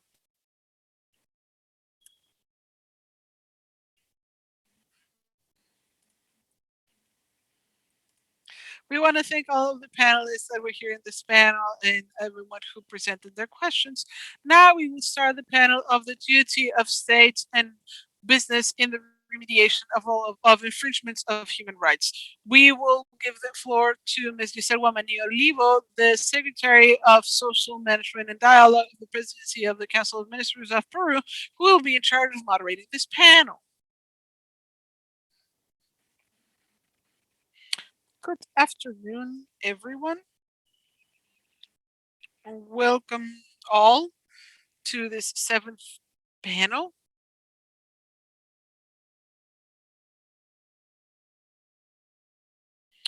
Let me connect this.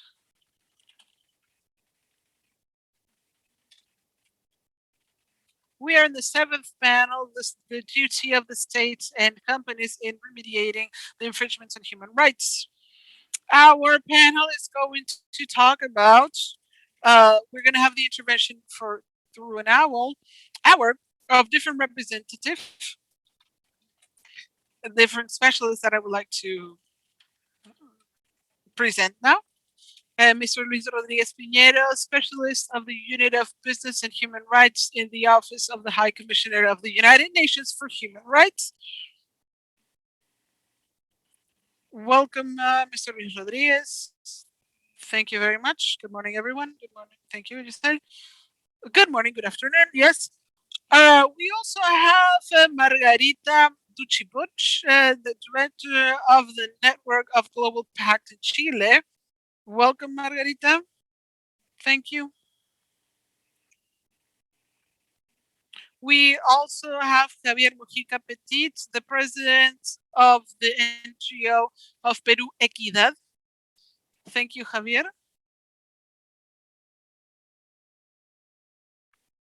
And finally, we have Mariano Castro Sanchez Moreno, the Vice Minister of Environmental Management of the Ministry of Environment of Peru. Welcome, Mr. Vice Minister. Good morning, Giselle. Hello, everyone. Excellent. Okay, everyone is here.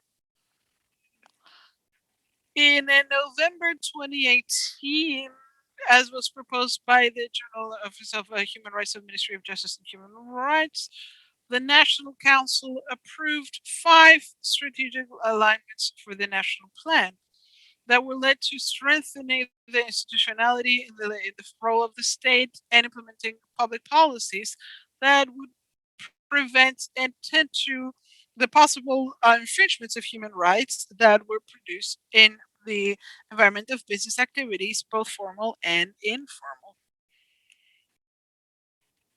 The pillar that needs to be remediation is based on the needs that the rights and obligations need to be hand in hand with adequate resources that are effective in case of infringement and non-compliance, and we need to take the measures that are appropriate to guarantee, whether it be legally or extra legal or outside the legal system, that when there is an infringement to human rights, there are mechanisms that are needed for effective remediation to counteract or remedy any type of infringement against human rights that has been produced.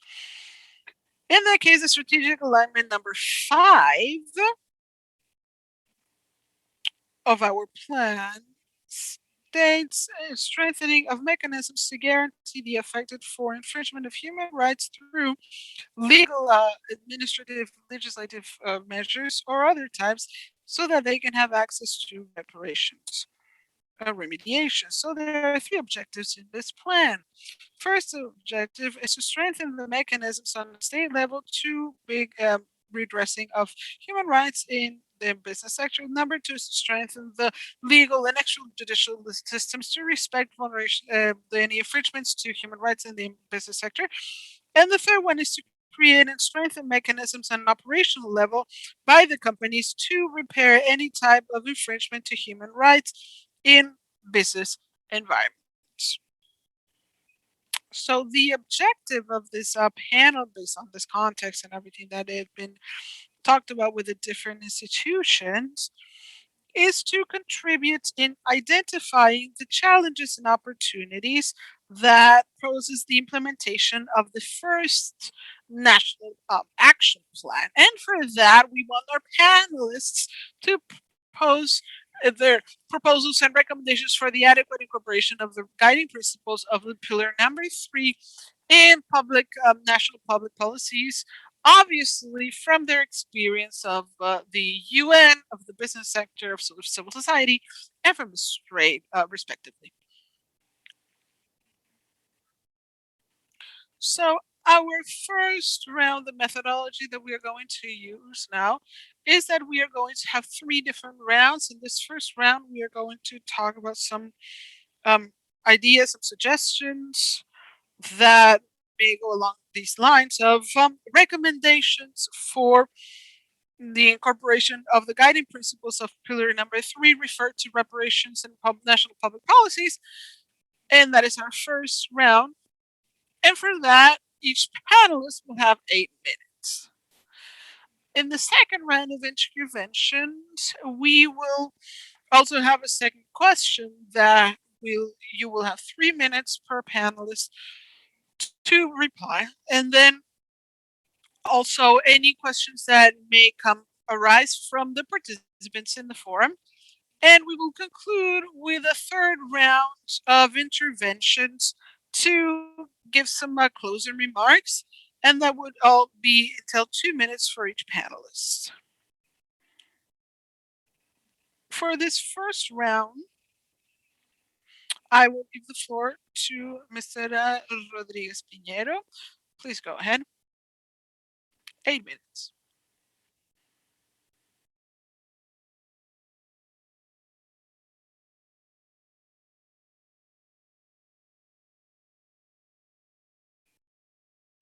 Thank you very much, Giselle. And good morning, everyone here today. It's a pleasure for me. Let me first say hi from the High Commissioner of the Office of the United Nations High Commissioner for Human Rights, Michelle Bachelet, and to thank the Ministry of Justice and Human Rights for this invitation and everyone for being here and the opportunity to allow me to participate in this very good encounter. First of all, to start with the debate of this session, I would like to refer the third pillar of the guiding principles, which is why we are here today. The access to remediations, as you mentioned before. As you know, the guiding principles are focused in 3 different types of mechanisms. On the one hand, the mechanisms that are legal, the ones that we know when we talk about classic, but also other type of mechanisms like the mechanisms that are state from non-judicial mechanisms, non-state mechanisms.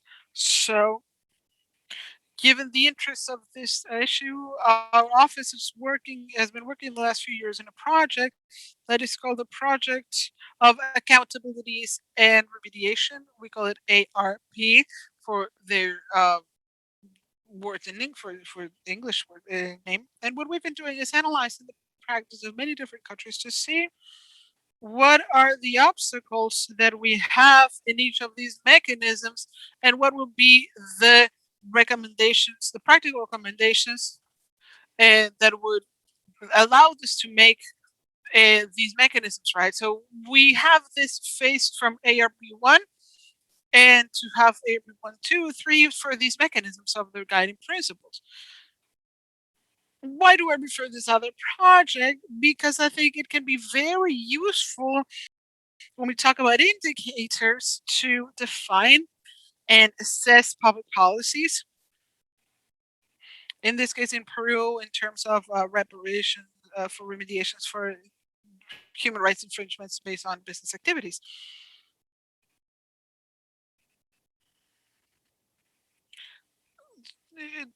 I think that one of the main elements that we need to take into account to design this public policy is that we need to talk about the legal mechanisms.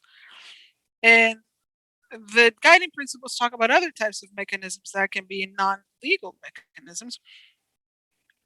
We cannot forget the centralization of these types of mechanisms in the way that they're the best way that states have to provide effective remediation to the victims of possible human rights infringements associated to business activities.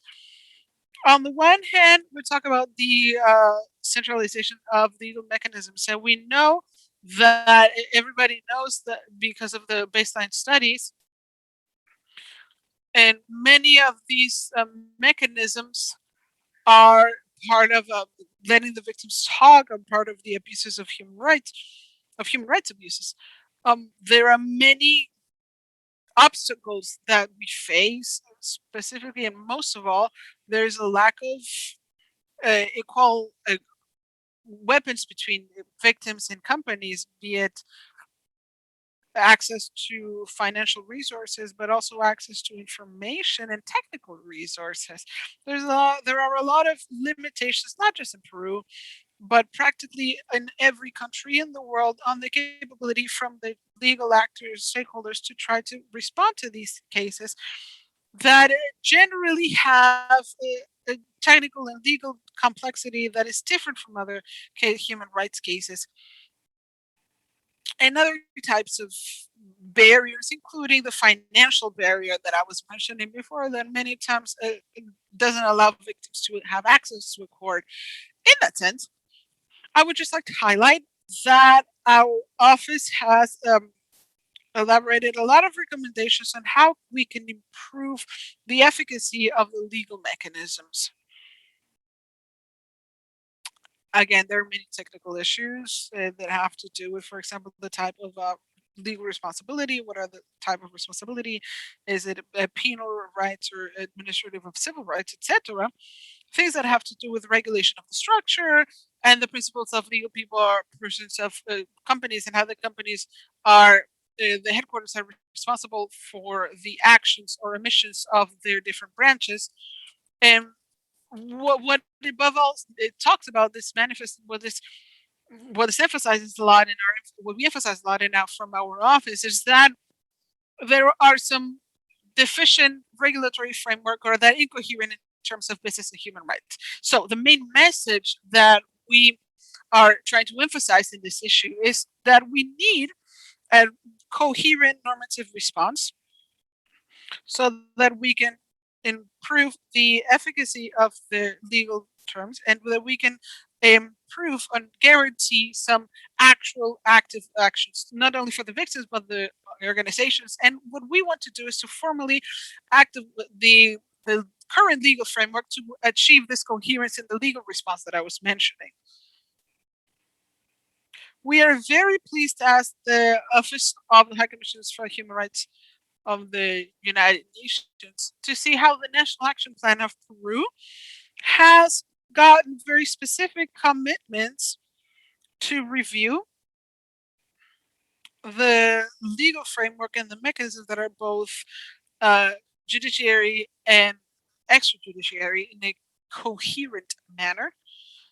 And for that, I would like to take this opportunity that is presented to show the support from our office in this task.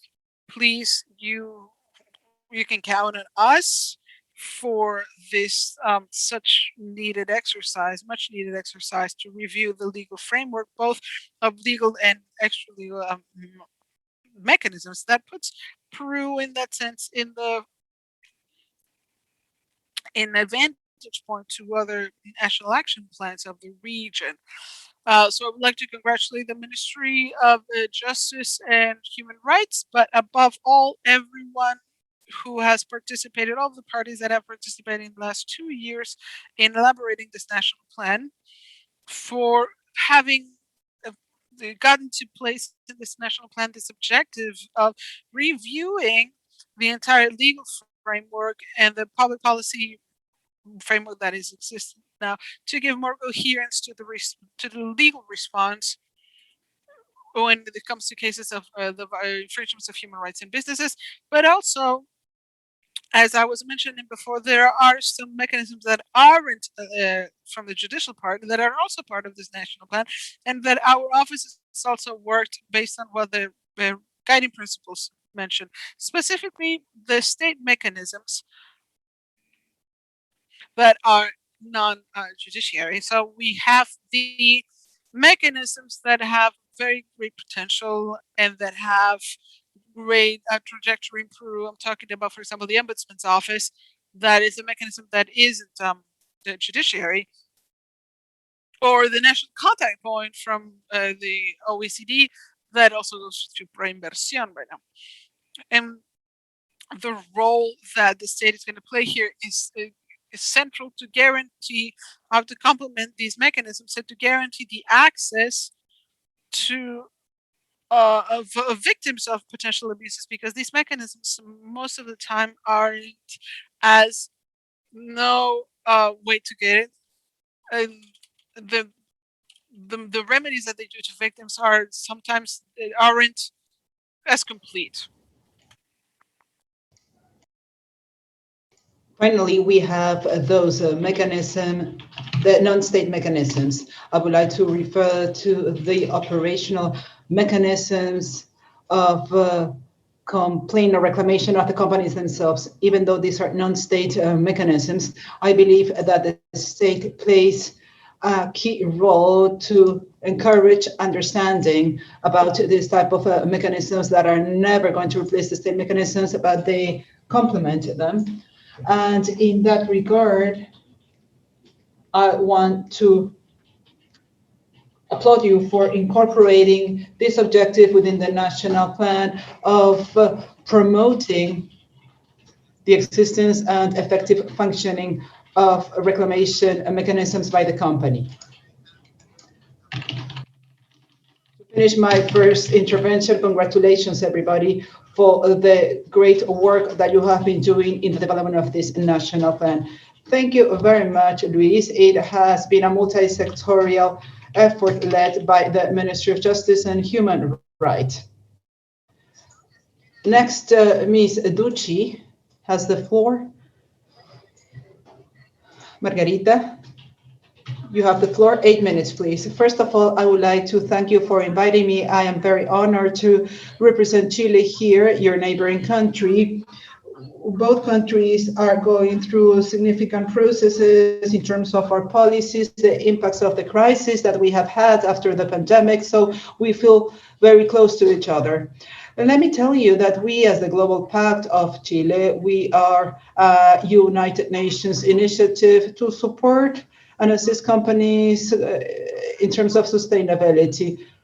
For over 200 people who are attending this event today, let me tell you that Pacto Global, or Global Pact, was created by the UN Secretary General Kofi Annan in 1999, inviting companies to contribute to a more fair and equitable society. and the echo that this call had was huge. This is how they created this United Nations Global Pact that incorporates over 13,000 companies worldwide in 160 countries. The Global Compact was based on 10 principles in the field of human rights, environment, human rights, anti-corruption. That is why the issue of human rights is a very important issue. And what we do is to accompany our member companies, or 100 companies in the case of Chile, to accompany them, create awareness, raise awareness of the role on the protection of human rights and the impact of their operations on people. And the reason why we are here has to do with pillar number 3. This has to do with recovery of redress, remediation. How can we redress the impact that has been created in a community, in a specific people, as a result of certain actions? Let me tell you that in the case of Chile, as you know, developed its National Action Plan on Human Rights in 2017, and this year they are preparing a new version.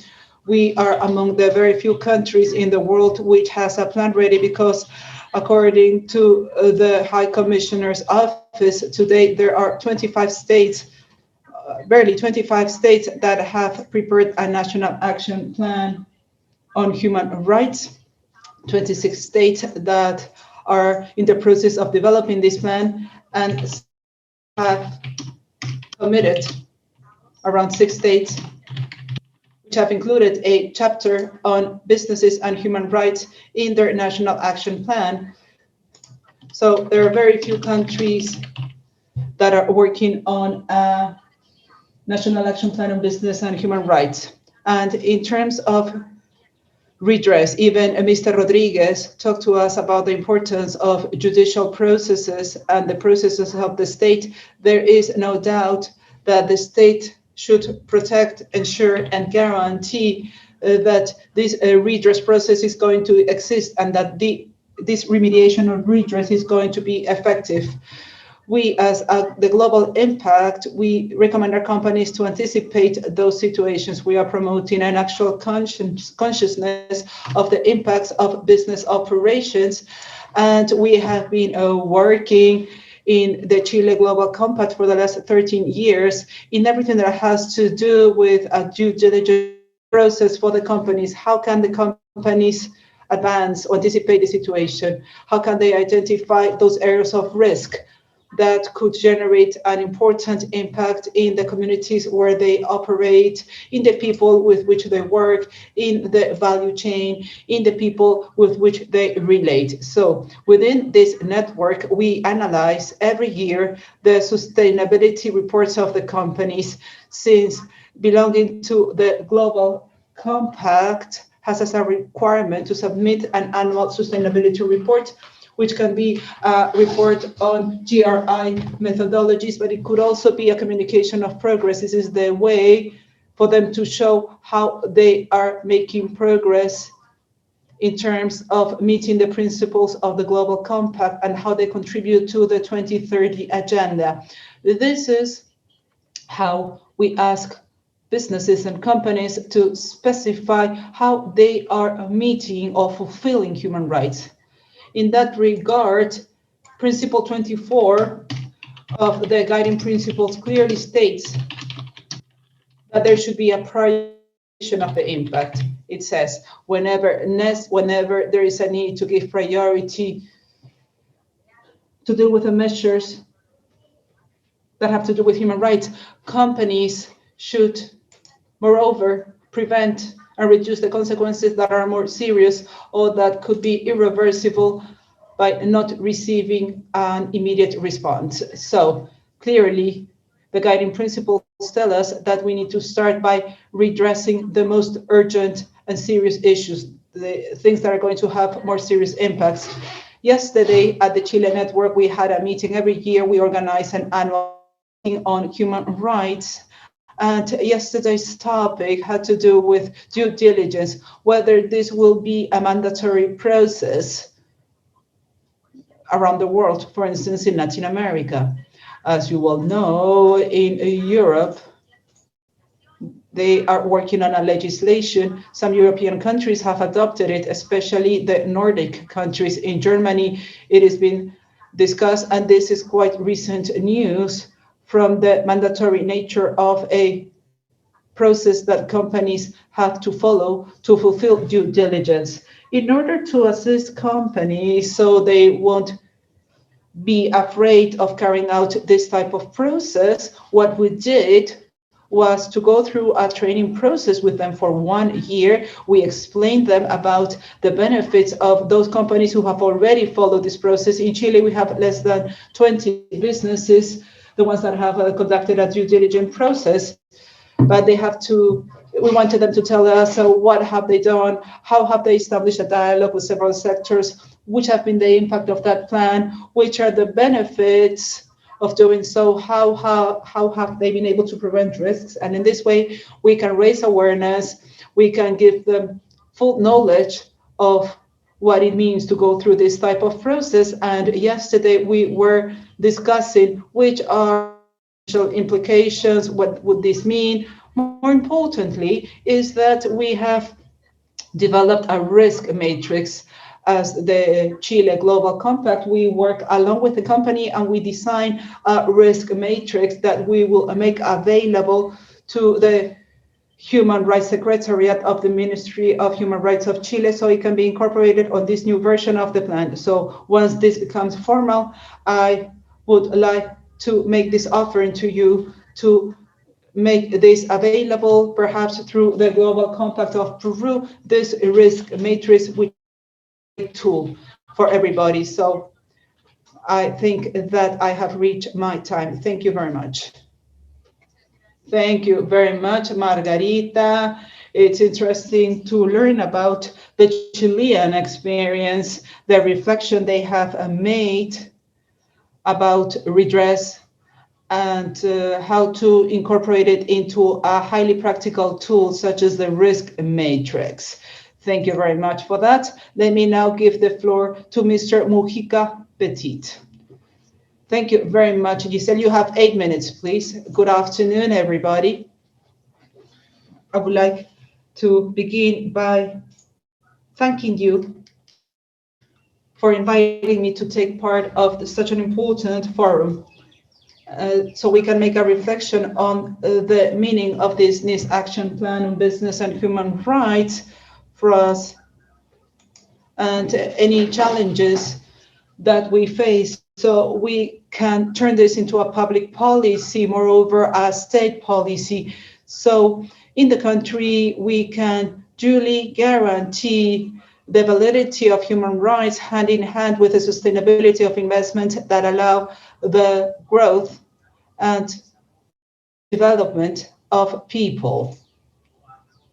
I am speaking on behalf of the civil society, in particular from the human rights entity perspective. So let me introduce my presentation by sharing the framework we have used. Secondly, I will refer to the situation we were when we began drafting the National Action Plan on Business and Human Rights in Peru. And for this, I will refer to the report developed by the Working Group on Business and Human Rights of the United Nations, which visited our country in 2017. And I will finish my presentation by making a preliminary evaluation of the content of this latest pillar, the last pillar of the action plan, pillar number 5, on the actions we are anticipating to strengthen the mechanisms of redress remediation in terms of the impacts of companies on human rights. Without further ado, I will refer to my first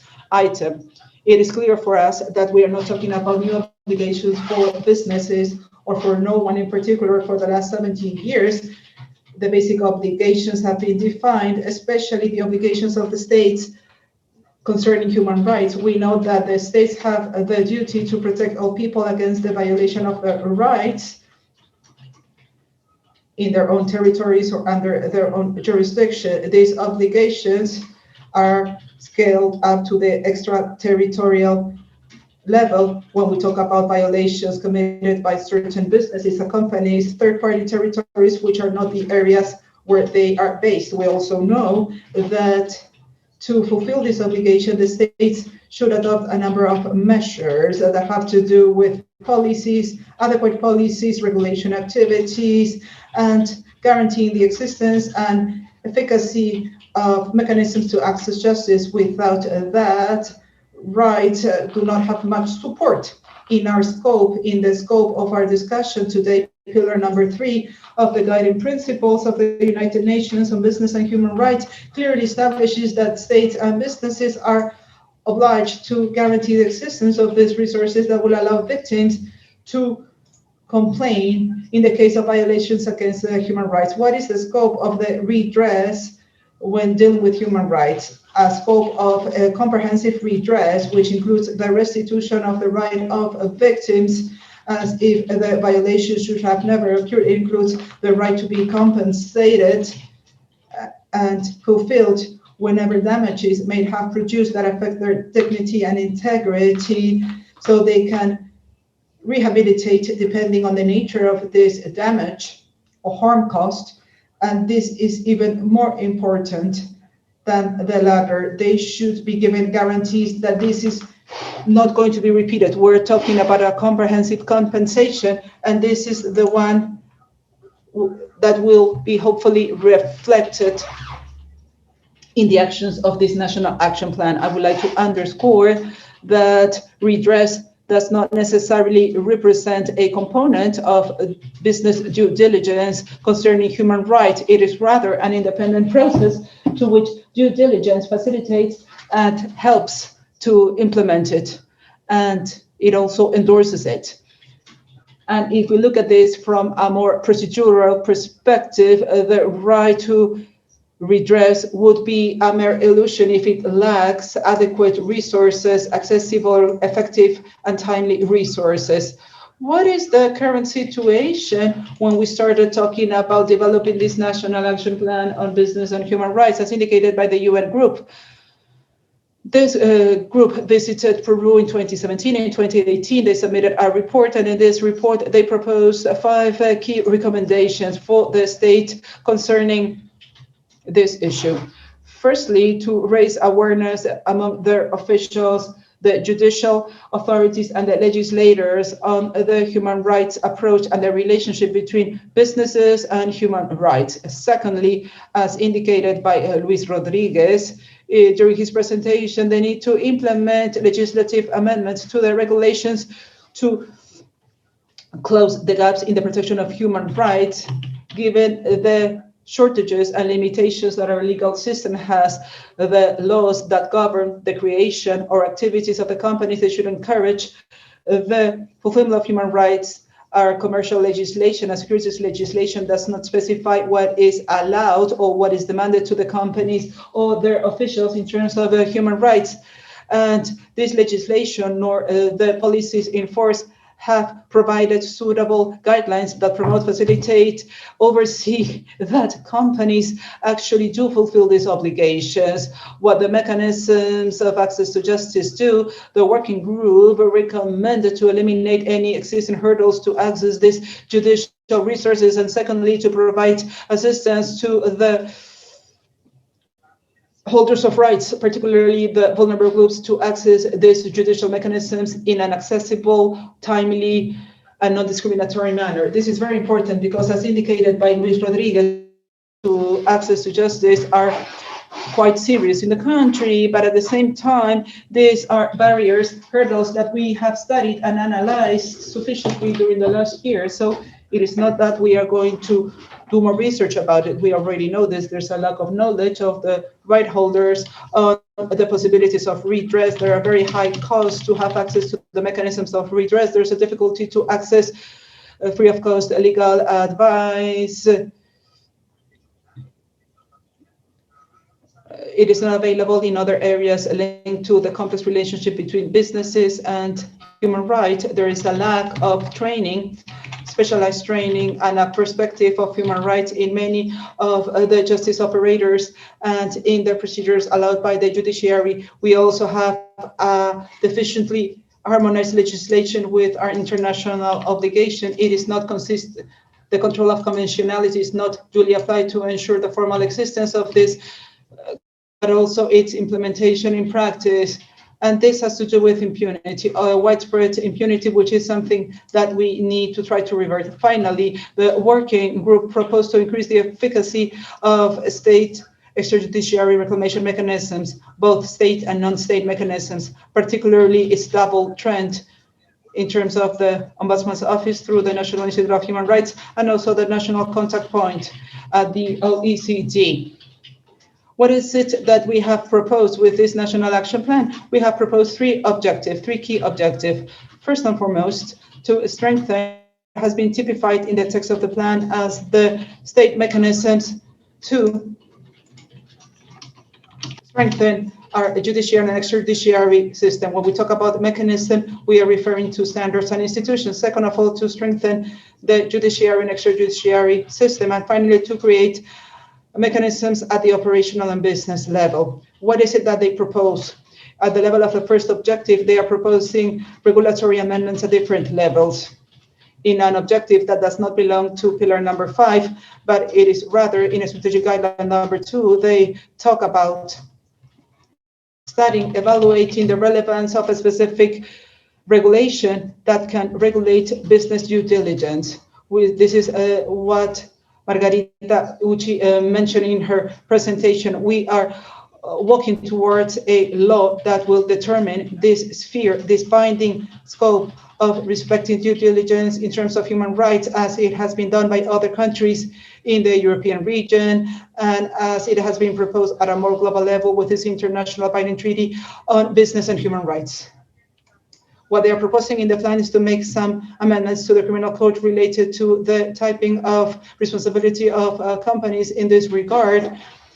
They are also proposing to study the possibilities of having other modifications, regulatory modifications. I believe that with a more modest goal of having some sort of study or report by the year 2023, and I don't think we shouldn't take that long to establish which are these regulatory amendments. Sorry.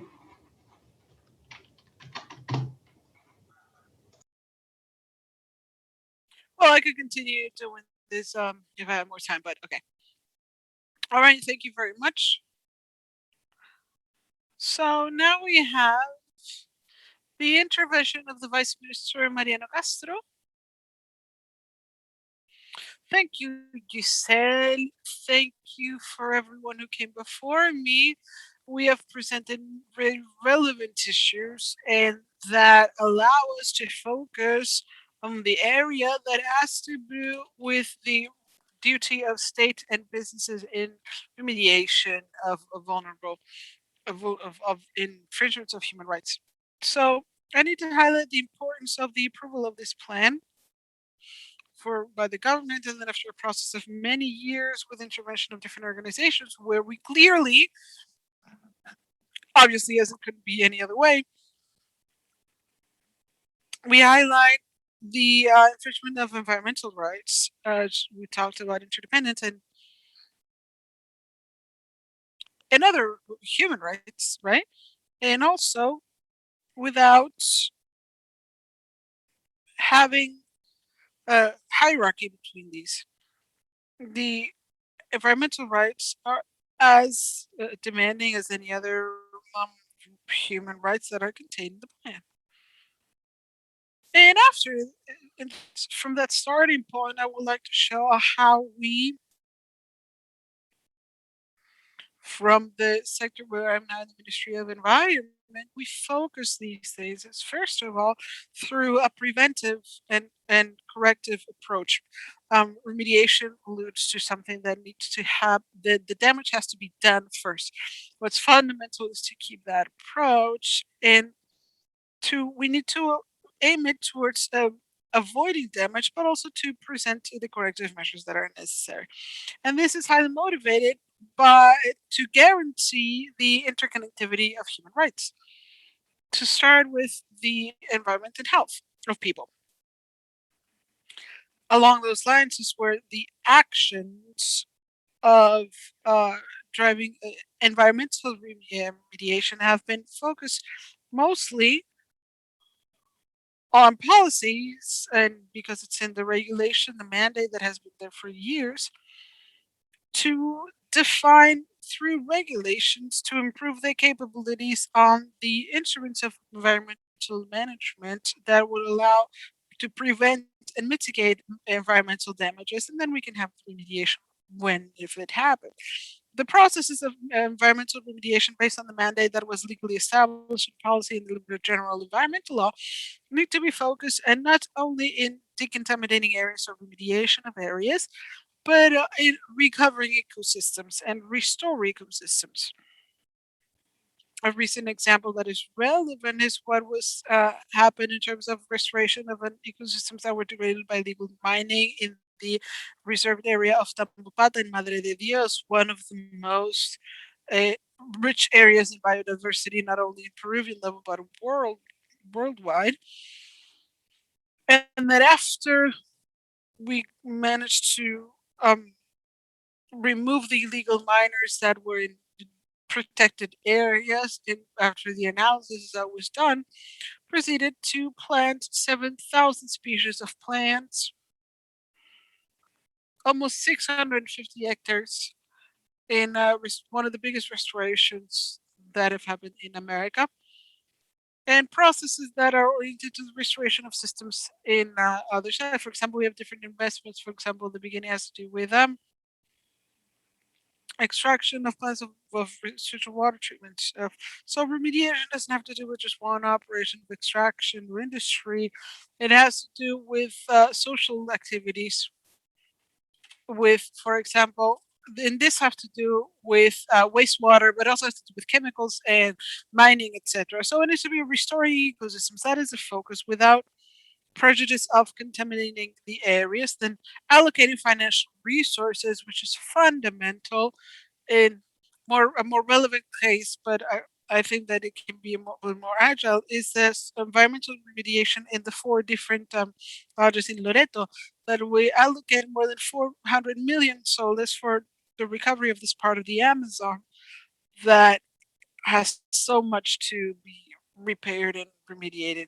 We need to find cross-sectional solutions that are comprehensive, and aspects that have to do with the toxicity generated by chemical substances with metals and metalloids would have an effect on the health, and the efforts that are being undergone in different cross-sectional efforts in that sense.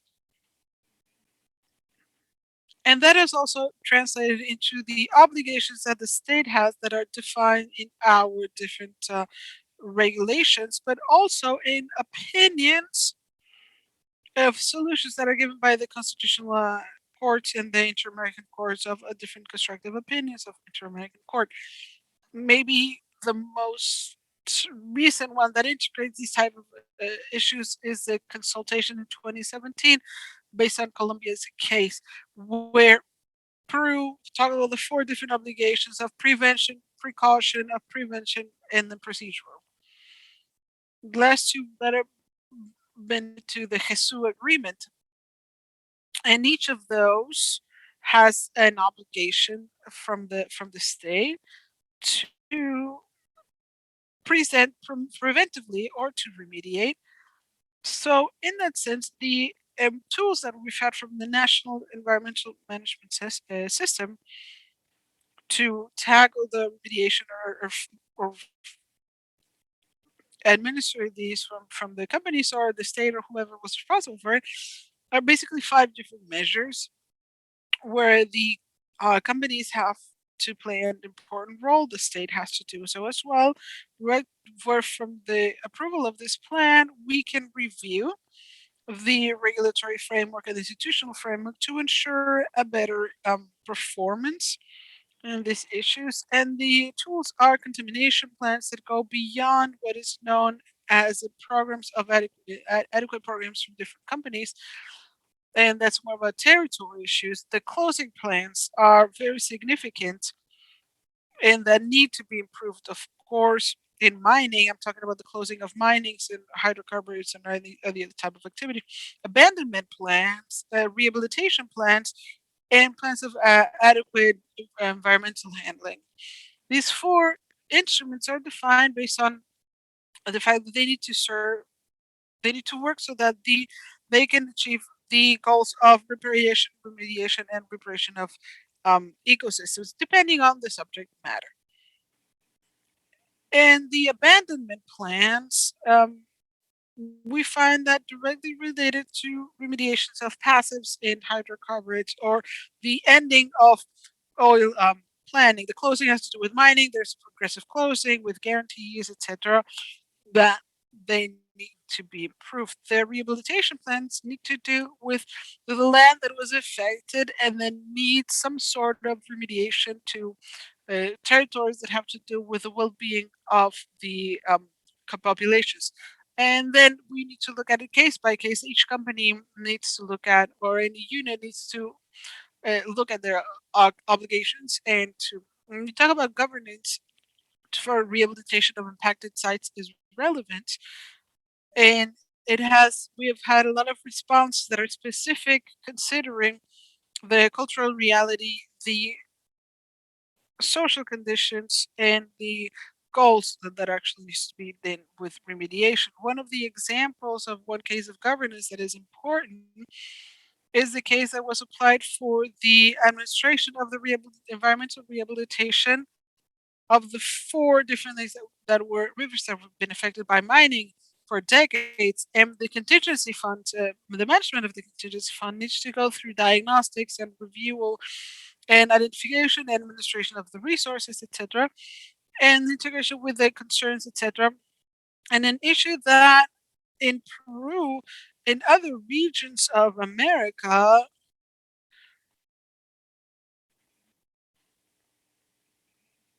we have experience in this type of activities. So here we need to drive the best practices. We need to encourage the best practices and exchange a process that was linked to what is taking care of respecting human rights and driving the best practices for the remediation of impacted sites and contaminated soils and spills, etc., that are uh, concrete infringements that we can look at. And governance in that sense is key to harmonize the criteria and to apply effectively the rehabilitation processes in these places, where we have even had independent studies created, important with studies within the United Nations as well. And everything is in order to build trust and better governance to apply these instruments. And that has been transferred to the allocation of resources so that it's not just goodwill, but that it also has some resources behind it, because that's what we need is effectively to have technical operations and very specialized operations carried out. The rehabilitation plans are there. Another important element that I want to highlight is this issue that has to do with applicating the agreement for the reduction or elimination of mercury in mining activities, because there is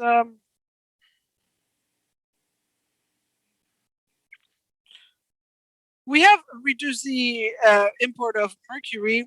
There are still, for example, 180 tons of mercury just in Madre de Dios. And that obviously has an impact, and not just in that area, but in other areas. So we need to have a work of remediation as well. I think I have my time is up. I would like to add the example that I mentioned points at the same thing, but we are in a process, a relevant issue that is a time of dialogue through the elaboration of the National Human Rights Business and Human Rights Plan that has to do with how do we respond to issues of heavy metals, metalloids, and other toxic chemical substances. It has to do not only with one, but just a number of activities.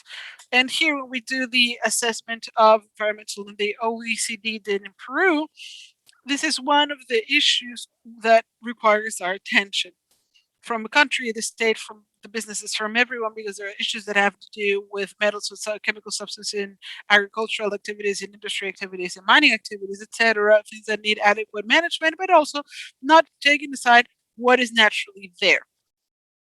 But that because of that reason, the careful assessment of the environment needs to know where the pressure is and how are we managing those additional pressures. And there we have the process that is in progress. It should be approved next week. We hope so. Then the last minute, I would like to cover the issue of overseeing. And this process of environmental remediation and then ecosystems has to be a feedback of an adequate oversight, as of environmental oversight of a preventative focus that includes, obviously, as is the case in Peru, a number of measures that don't only have to do with remediation, but also have to do with optimization of the operations, eventually with the halting of operations, as has been done in many different cases. In that sense, it's key that the oversight system can move alongside and have a feedback on the management process in the plan.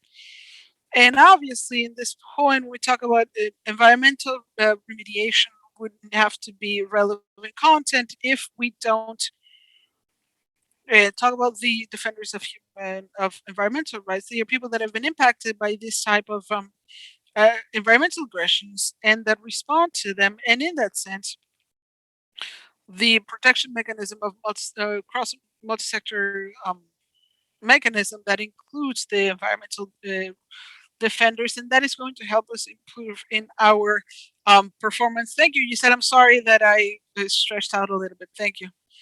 Yes, we are going to have 2 more rounds. So thank you to our panelists for this first round.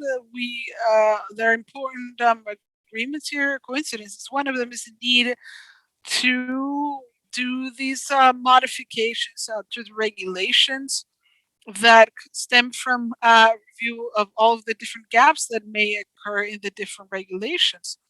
And there's agreement in that, and the practices that you mentioned also go along those lines. So we talk about the work that needs to be done in reviewing the different regulation gaps and different modifications that may help to improve the practices in terms of remediations and reparations. And we're also mentioning that we need resources as well. Resources to get these reparation remediation mechanisms to be possible. And the third point is to strengthen the capabilities both from the state and the private sector, but also from civil society. And in the same of capabilities, it's not just about knowledge, but also about having the mechanisms necessary for the full enjoyment and constant, without any discrimination, as was mentioned, of the different defenders, but also the victims of the different mechanisms of reparation of their infringed upon rights.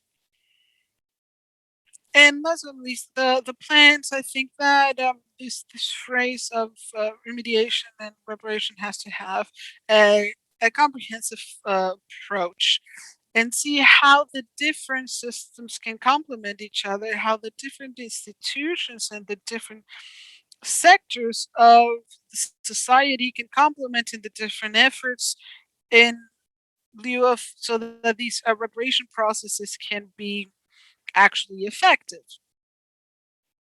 For this second round, we have some specific questions for each of our panelists. For Mr. Rodriguez Piñero, we have this question.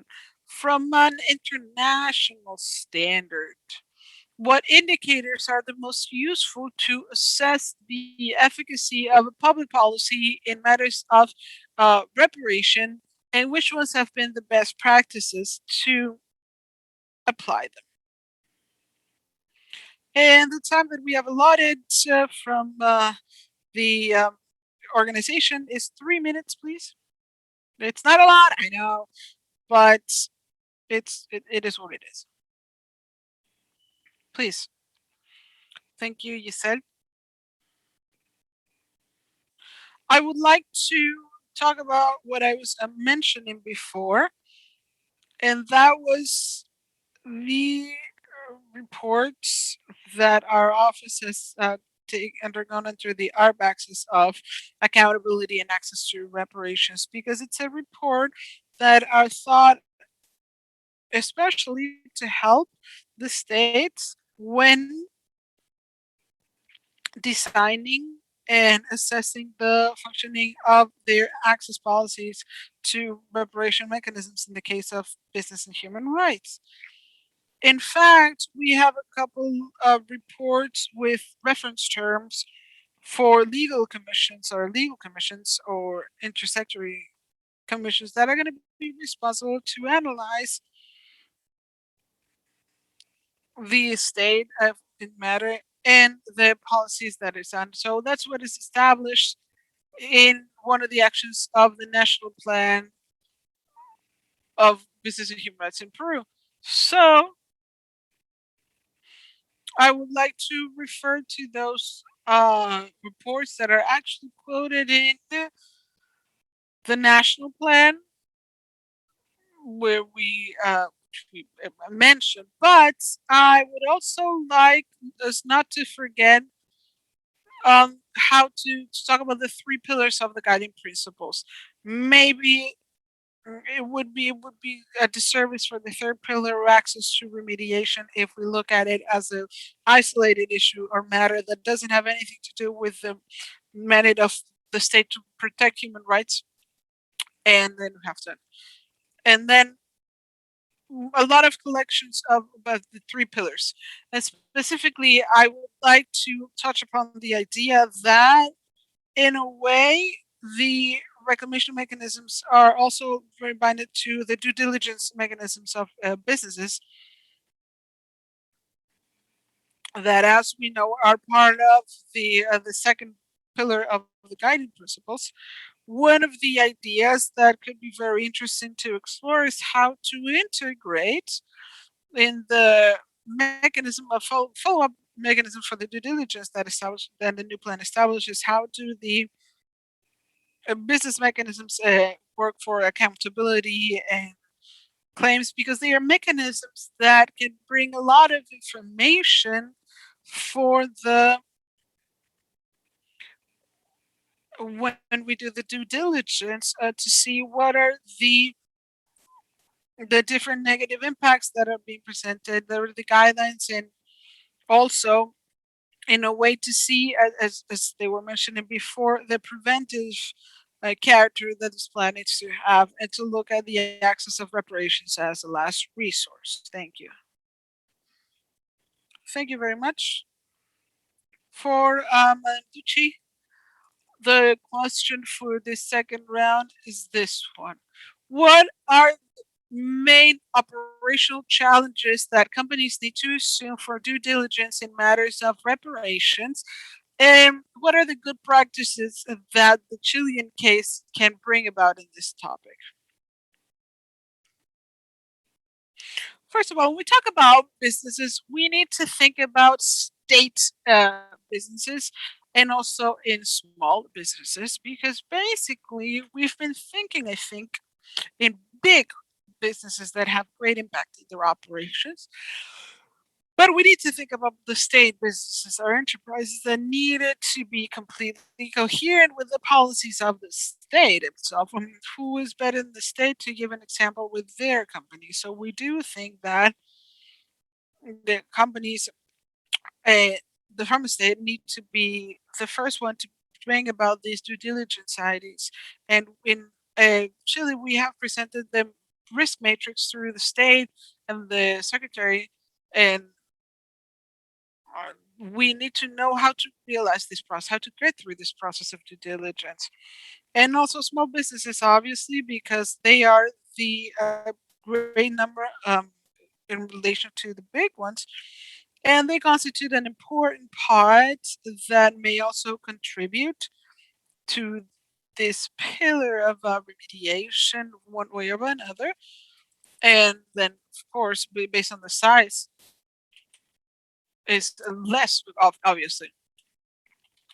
And when the company does a due diligence, they need to prioritize the impacts, and the impacts according to the importance that they show based on the severity and the seriousness and the risks that it poses and the gaps that they have identified. And also they need to identify what are the affected groups. We were talking before, and Mr. Castro was mentioning from the Ministry of Environment, how the affected areas or the affected communities from the impacts of the extractionary companies especially can produce and need also to drive to remediations. And as Chile and Peru, we are countries that are fully mining countries. We have extractive activities. We have an impact in the land. We have an impact in the communities, especially in the indigenous communities. And the companies there, for example, need to present the risks, the gaps, the impacts on how to definitely bring a response and to anticipate any type of situation that may arise in those areas.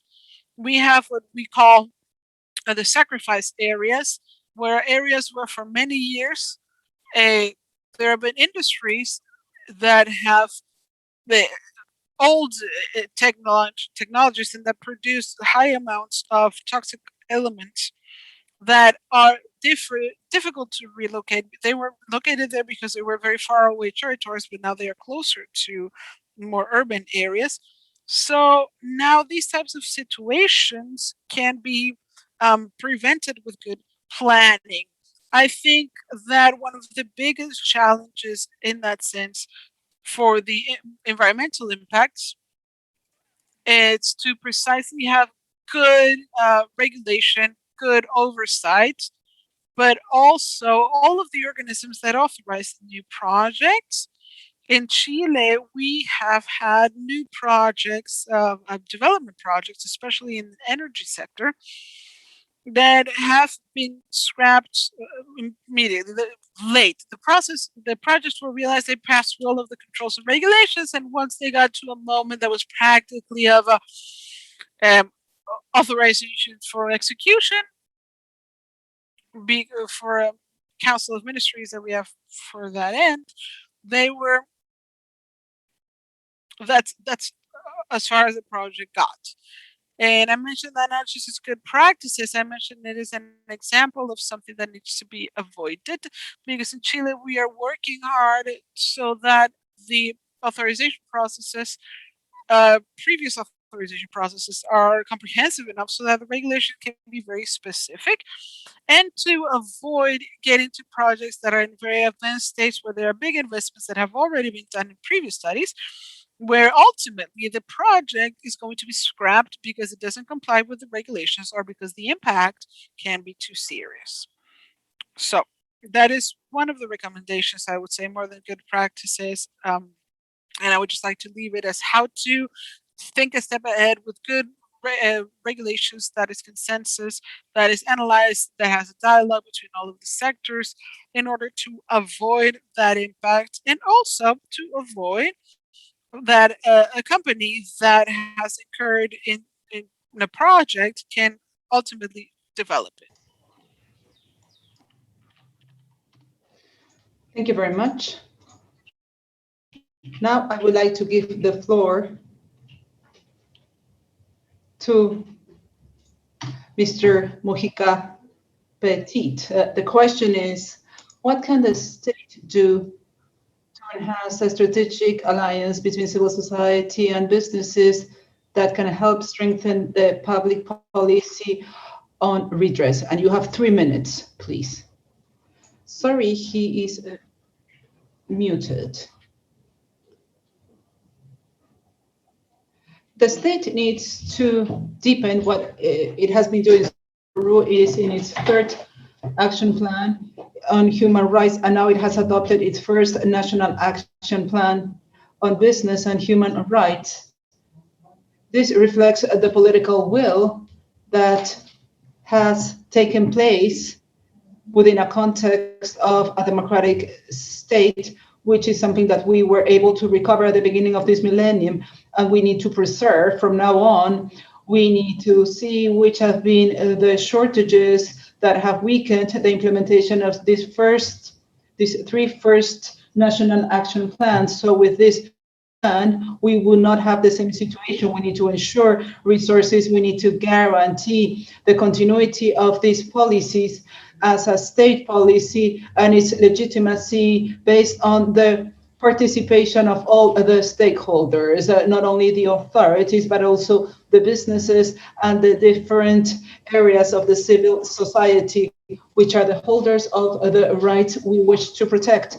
The state needs to reinforce this legitimacy by setting the example. The public companies, state-owned companies, need to be the showcase from which the other companies can see reflected the possibilities opened with the implementation of this due diligence pattern in case of facing the potential risk of infringing human rights, and the state has to ensure the same whenever they have their own trade negotiations. As you know, Peru is renegotiating a trade agreement with China, and as requested by OECD, we're asking them to include a clause for protecting the labor and environmental rights. That is what we need. We need continuity, coherence, resources, participation, and I believe that the same should be proposed in the area of relationships with the companies. Companies and businesses can all great examples of best practices in this area, and particularly SMEs in the light of their partners.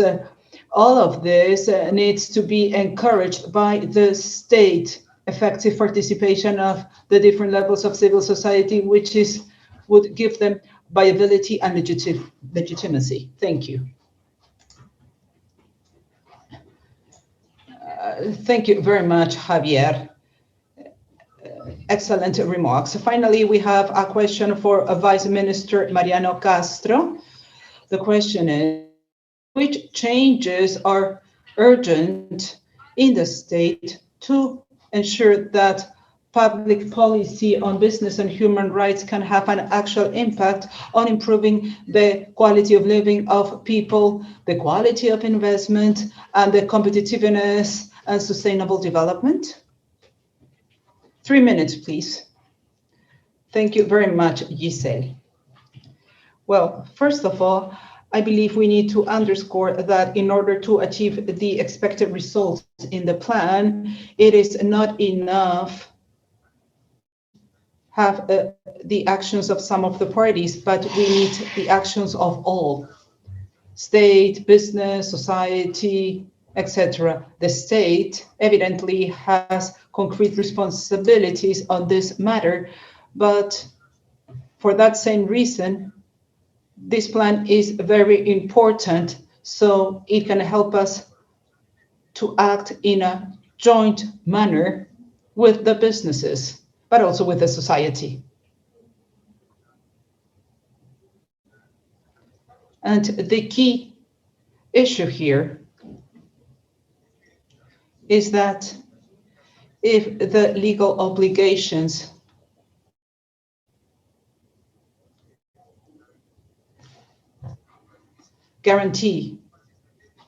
they try to guarantee the validity of human rights, then there wouldn't be a need to develop a planning tool with commitments on this matter. This plan seeks to review the trends, identify lessons, and to build desirable scenarios together.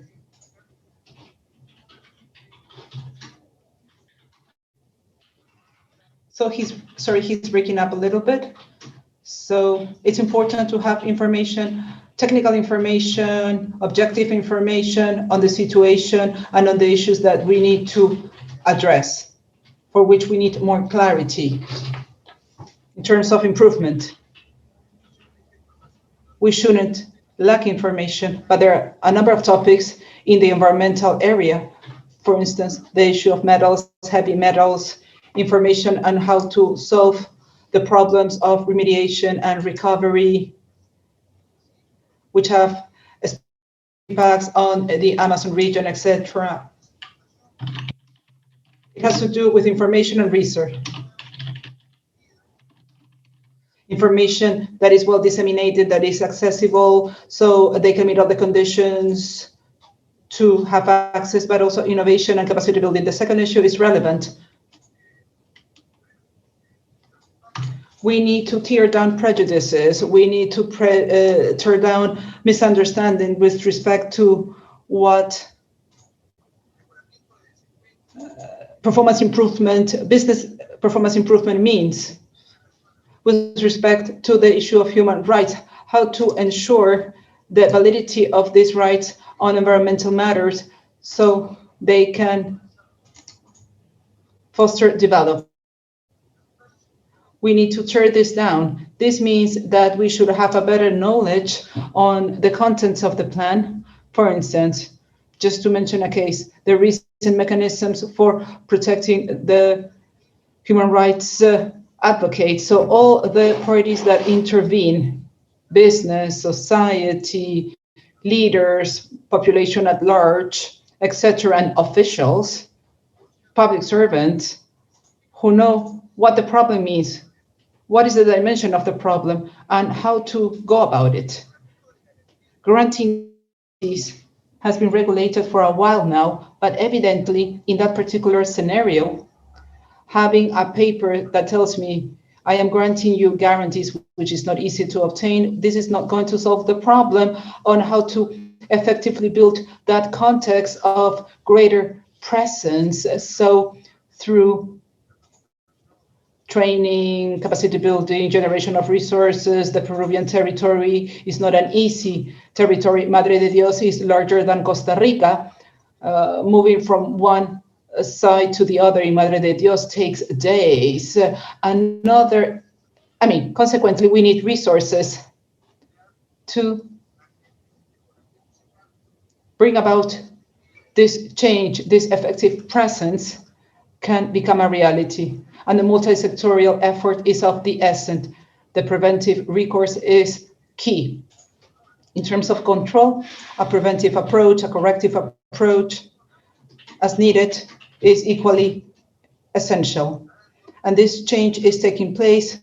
We just need to continue supporting this. Another element, I don't know whether I have run out of time. Another key element, yes, we have the policy, the standard, the obligations, but all of us should aim at a process of best practices. Best practices, that means that we can carry out different actions in the companies at the environmental, social level, so we can improve the way we obtain results beyond what the authority establishes or the law requires.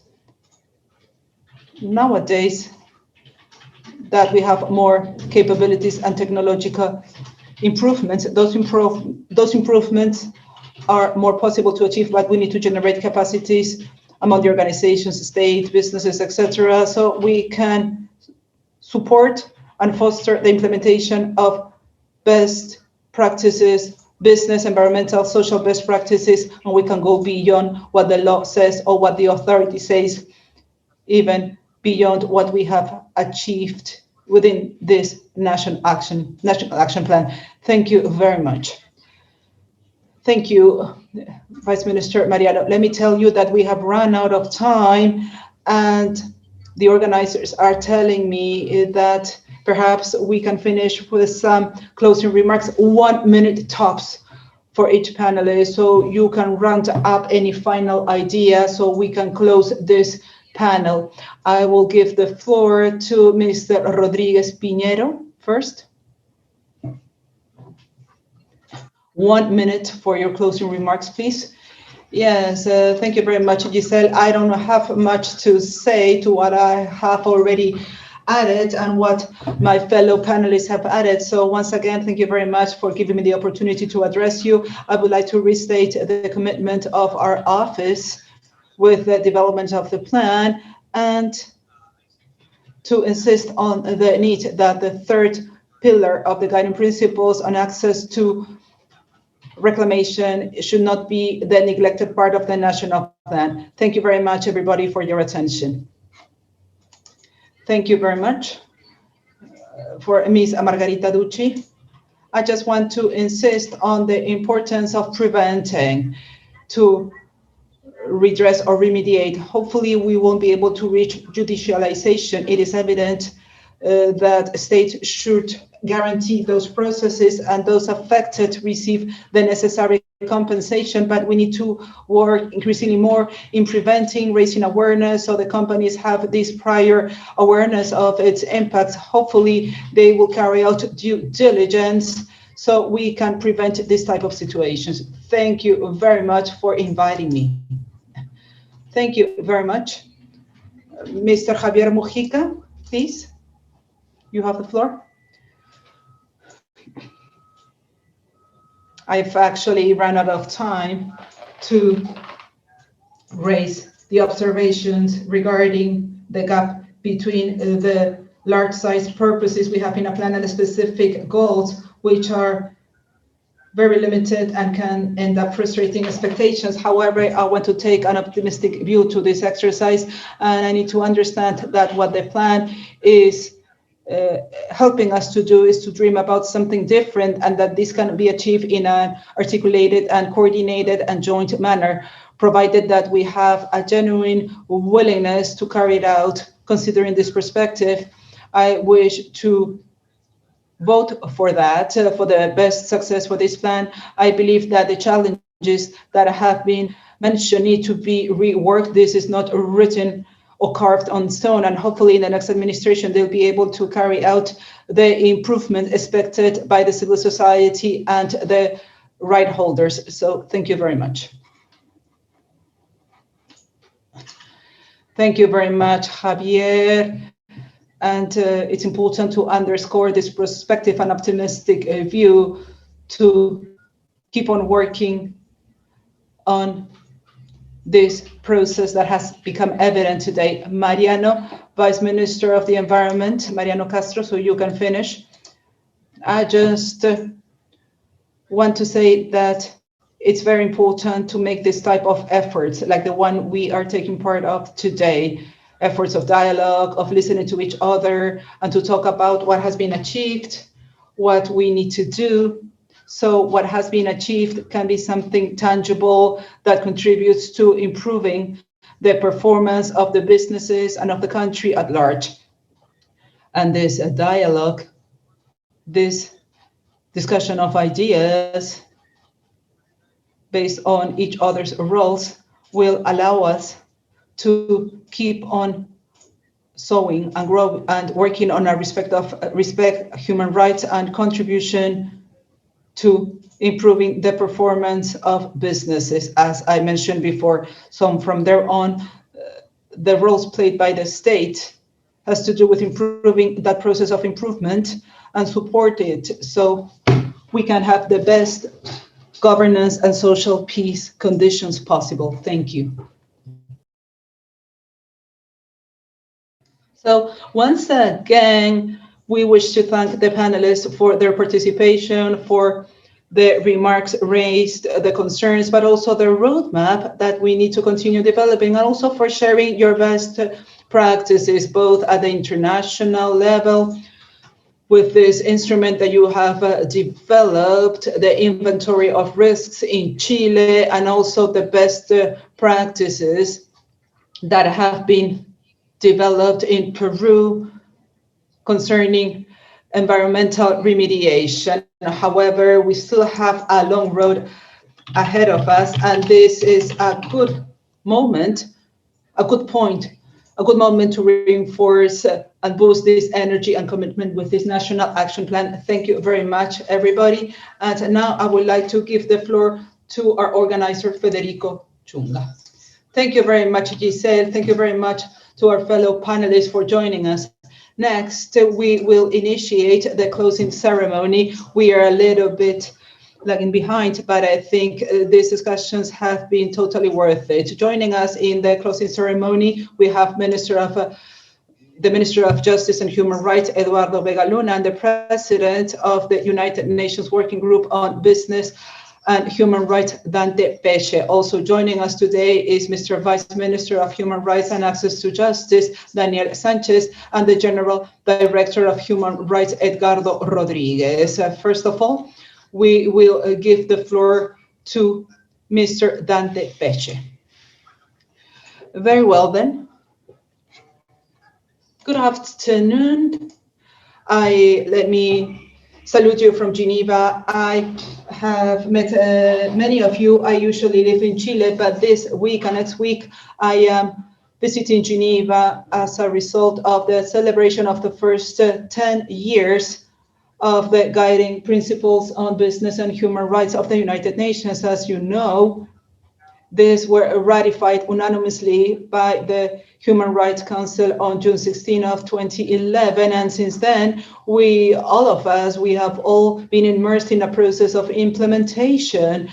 And this exercise of 10 years of implementation, I can do an evaluation of which have been the achievements and the insatisfactions that we have had in the implementation of guiding principles. I do not want to dwell on the description. We have a comprehensive report on this regard, but I wish to tell you, and this is going to be presented to the Human Rights Council next Monday.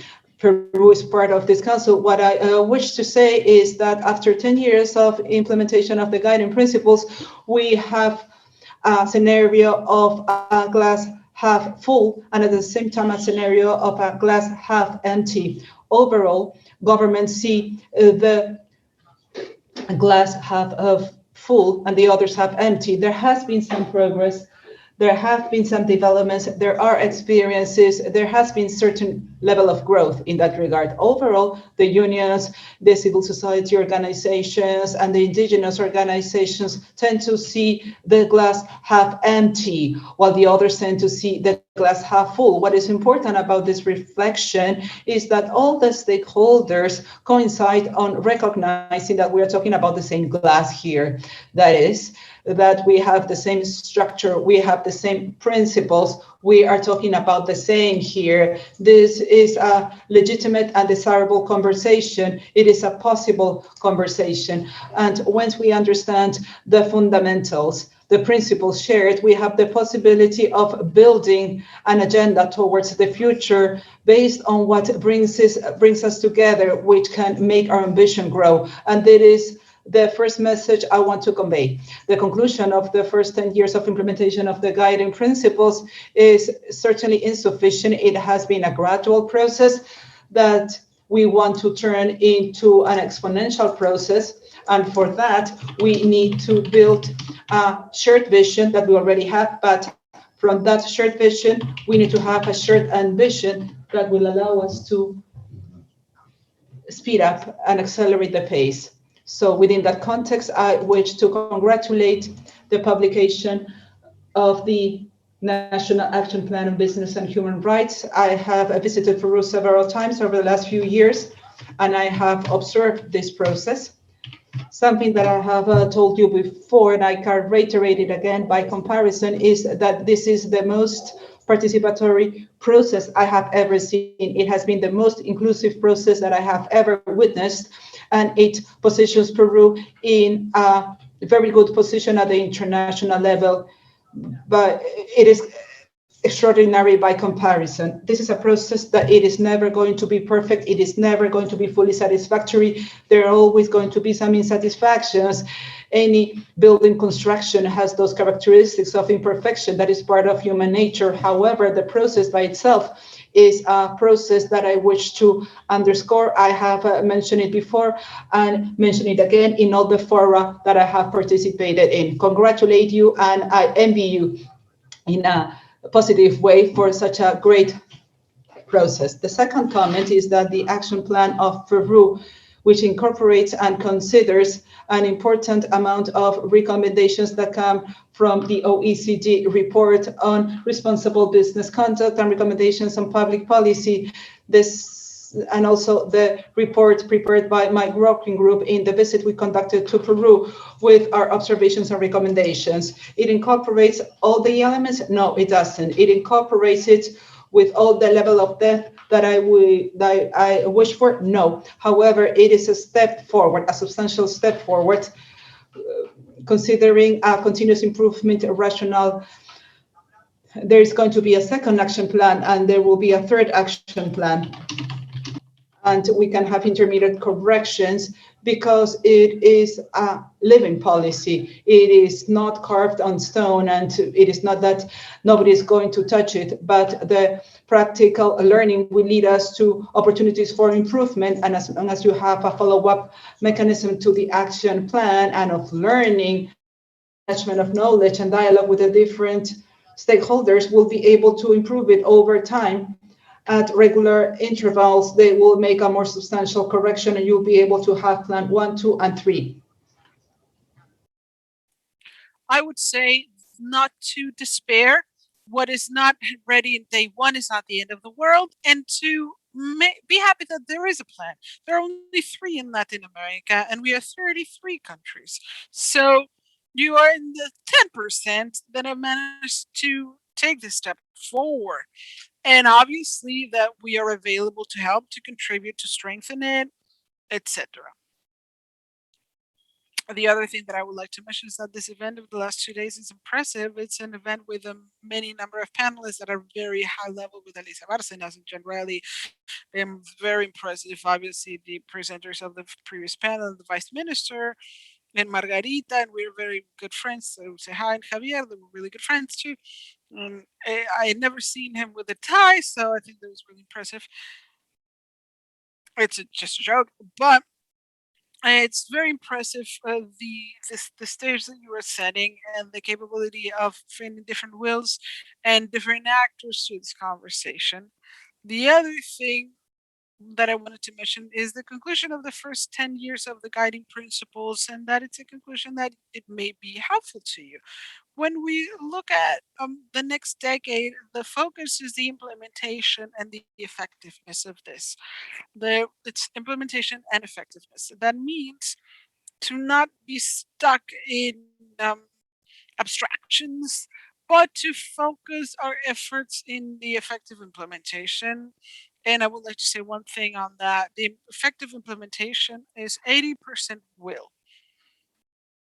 There is some technology there is some science, but ultimately what makes things happen is to make things that happen. So when people who have authority or power decide to go from discourse to action, and we need concurrence of all actors in that, but especially those who have more power, the ones that are in the capability of acting, and the ones that can do things that may be different or better than what has been done in the past. Political will and the will of parties are fundamental.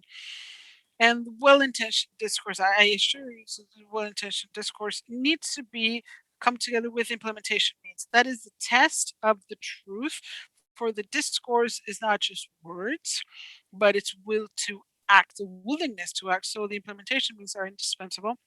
And an action plan without implementation methods are just words that generate expectations and that come alongside frustration. So it's the worst business for a government or political authority to commit public policy and then not bring the implementation methods that it is, because what that's going to bring about is enormous frustration in all of the people that place their trust in authority in a specific moment.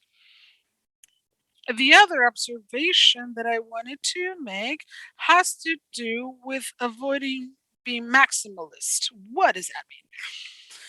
I mean that the action plan is not going to magically or automatically solve the problems that have been accumulated in Peru for hundreds of years. And so there is no magic silver bullet. So what I would like to address is through all the interested parties, everyone that has more power, the companies and the government, and those who have less power, but that have, just to say, some passives or accumulated grievances, indigenous people, workers, civil society, to give each other a chance and to give each other a chance in 80-20. It means 80 20 means not putting all of your attention in those things that today may be an element of division, or that is insufficient or unsatisfactory. If you only notice the things that you don't like, you will always find something that you don't like that is insufficient, that doesn't satisfy you. But I would say to give each other an opportunity, at least for a little bit, to look at the things where you can see some room for improvement, where you coincide, where you agree, and just keep vigilant on those things where you don't agree, and aspire to the maturity of the implementation of these actions to find the roads to find coincidences or agreements in those things that divide us.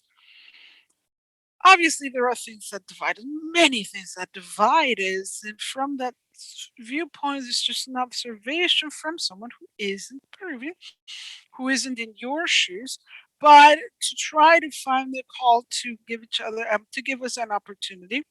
The other thing that I wanted to mention has to do with the time frames and anxiety.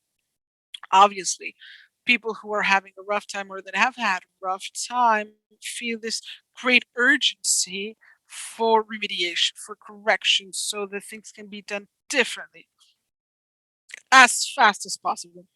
Unfortunately, that is not very realistic.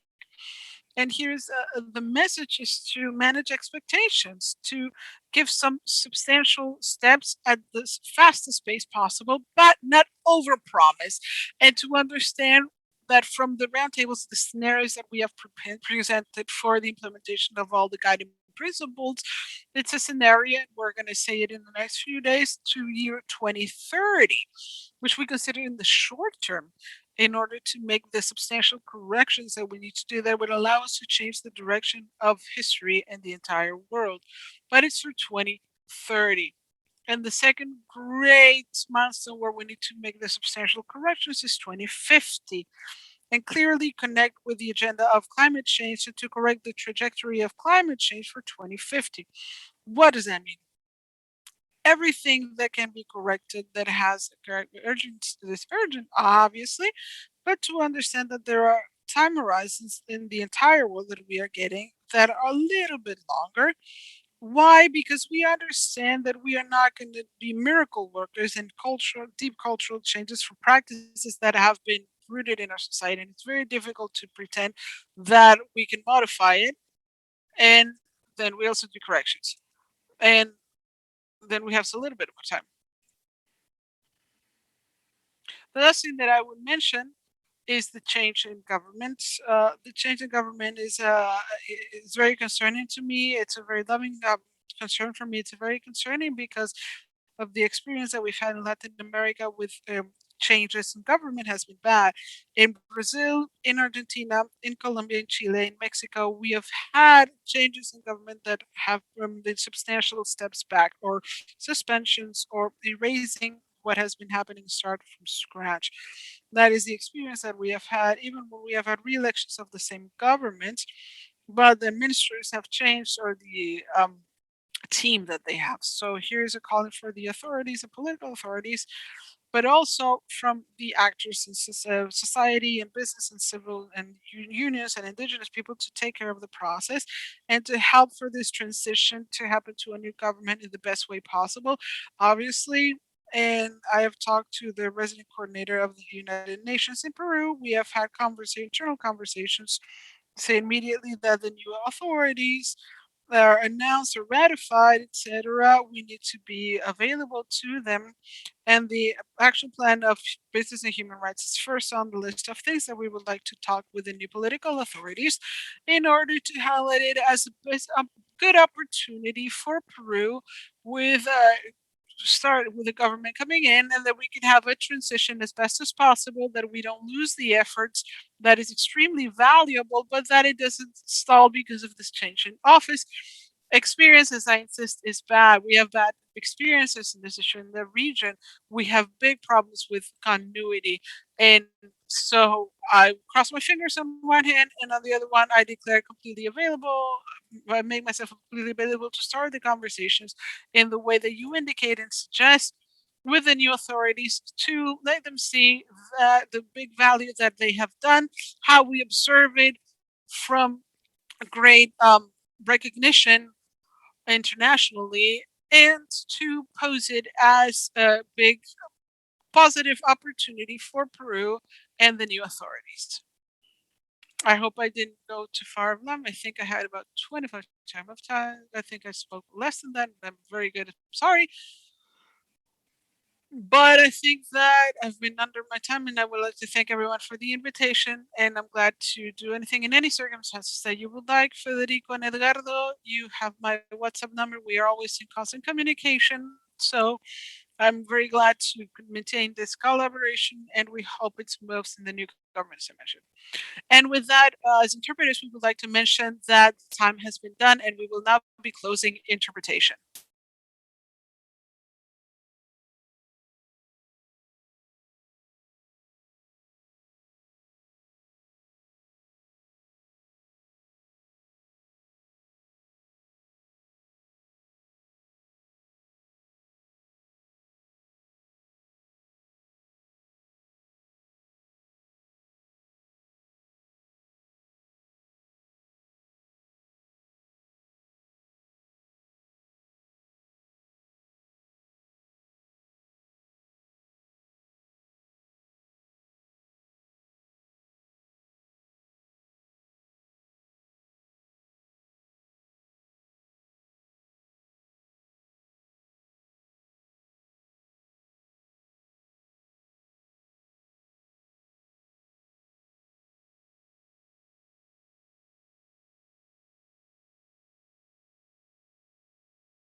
Those who have taken the time and the interest to continue with this effort, both in the country and abroad.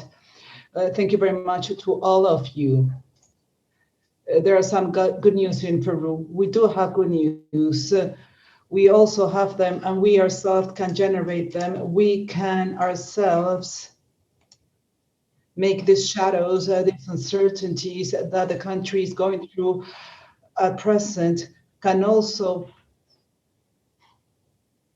be the bearer of good news. Those 2 days of the International Forum that is finishing today are a sample of this. This is a great opportunity to keep on restating the value of dialogue as one of the main conditions for the success of public policy, in particular, those dedicated to protecting and promoting human rights. As we have done during this process for developing the National Action Plan, which I must say, I was fortunate to follow it and to support it from other levels, such as the university. I believe we have been able to take advantage of the important perspective and viewpoints of each of the stakeholders involved on businesses and human rights, both from the country and our fellow countries and other international agencies. During these 2 days, it has been evident that the multi-stakeholder dialogue is of the essence, not only to reach consensus, but also to identify more clearly the points of disagreement, the different perspectives, and to process them in a collaborative manner through an approach and a common objective, that of the dignity of the human people as the center of the work of the state, of the companies and civil society organizations. A dialogue with this characteristic is the foundation of governance, the strengthening of democracy, and, by the way, of sustainable development. It is also a complex process, we must recognize it, which requires a firm will, willingness that we have all seen reflected in the intervention of each of the panelists and in the development of the national plan in these last 2 years and 4 months of work. As evidenced in this forum, both the representatives of the multi-stakeholder roundtable and of international agencies and governments, they all agree in that the process for developing the National Action Plan has been an important expression of democracy that has fulfilled high standards of participation under the human rights approach, and it has also had the particular characteristics of the Peruvian reality. I believe that we have built a plan that, following international standards, can also reflect the extent of the efforts made in this country. As many of you have mentioned, and as reiterated by my colleague Dante, it has been a process that has faced gaps, difficulties, and problems. Please feel confident that we have taken due note of all of that, and we have the willingness in the very short time we have in the administration to keep on strengthening the space of dialogue by building a strategic alliance with the business sector and the civil society to guarantee a coherent action of all the state players in terms of human rights. As I mentioned at the opening ceremony of the event yesterday, we are confident that the next administration will respect this valuable process and will give continuity to this work, and that the representatives of all the institutions and of the multi-stakeholder roundtable will support this process through follow-up, monitoring, and surveillance of its implementation. This cannot be work that has no purpose. This work has to be respected. The plan has anticipated a basic architecture that will allow us to articulate all these efforts through a highly participatory dialogue, inclusive, decentralized dialogue aimed at seeking consensus. In this process, I am confident that we'll have the valuable support of international agencies and international cooperation that have supported us from the beginning in this process. We have the obligation, therefore, of continue deepening and improving and enhancing what we have achieved so far. A national plan always faces the risk of only being some ink on paper if the authorities and the organized citizenship do not implement it. And as DD.HH has said, it is not written on stone, and it is not that it cannot be modified. It can be modified and it can be improved on. Based on the commitment that you have shown on this process, I believe that there are many reasons to be optimistic that this process will continue moving forward. As several of the panelists have indicated, the approval of the National Action Plan defines an important milestone in public policy concerning human rights in this country. It is up to all of us to contribute to building a more fair and human country where economic development can indeed be used to improve the quality of living of people, to build more sound democratic institutions, to have highly competitive and productive businesses, to reduce informality that has affected the country so much, and to improve the culture of integrity and respect towards human rights. The health, economic, social emergency created by COVID-19 pandemic and the different political crises experienced by the country in the last few years requires from all of us to take a more committed action with the principles of democracy and human rights. It also requires the union of all our efforts without any distinction whatsoever, trying to overcome our differences and focusing on the type of country that we wish to continue building. Urban La Sierra, a priest that I met a few years ago, were saying that mediators end up being affected by extremisms of all sorts. The national plan needs to be a tool to continue working in order to build consensus, dialogue, and overcoming these differences. In this final part of the forum, I wish to reiterate the sincere acknowledgement of the Ministry of Justice and Human Rights, but overall from the government of Peru to all the members of the multi-stakeholder roundtable from the state, the business sector, the indigenous people, the unions, the civil society organizations, the universities, the international agencies, and international cooperation for the intensive work carried out to approve the National Action Plan. This is a collective effort that has yielded its fruits. I wish to thank also the support of the United Nations Working Group on Businesses and Human Rights, led by DD.HH, who is accompanying us today. Thank you very much for that effort. Also, the Office of the United Nations High Commissioner for Human Rights, the International Labour Organization, the Organization for Economic Cooperation and Development, the European Union,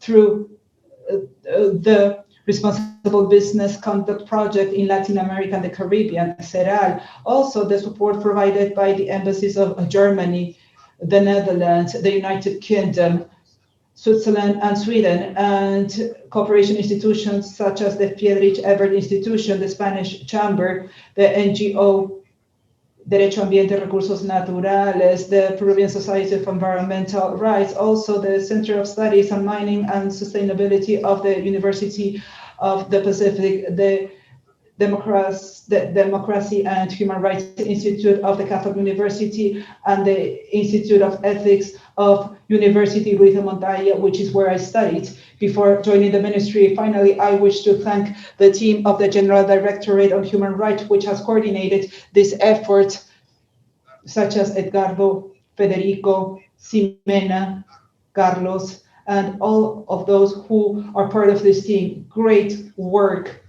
the one you have been able to move forward in the last few months. This international forum sets the beginning in the stage of implementation of the National Action Plan on Business and Human Rights 2021-2025. I am confident that it has been very fruitful to all the participants of this forum, and that its success envisages all the great possibilities that we have as a country to continue building an increasingly equitable society. With these final words, I would like to declare closed this international forum, and I thank each and every one of you for your participation, and I invite you to keep on supporting us in this process of implementation of the National Action Plan on Business and Human Rights 2021-2025. Good afternoon, everybody. Thank you very much. Thank you very much, distinguished minister. Thank you very much to DD.HH, the Vice Minister Sanchez, and the General Director Eduardo Rodriguez, to all the panelists who have joined us until the end of this session, and all the participants. Thank you very much. We have reached the end of our international forum. We also wish to express our gratitude for your support in the organization of this seminar. Also, the support of the Responsible Business Conduct Project in Latin America and the Caribbean, among others. A particular thanks to the team of the Human Rights Directorate Office, made up by the persons I am mentioning. Thank you, everybody, and I hope to see you soon, and have a nice afternoon. Thank you.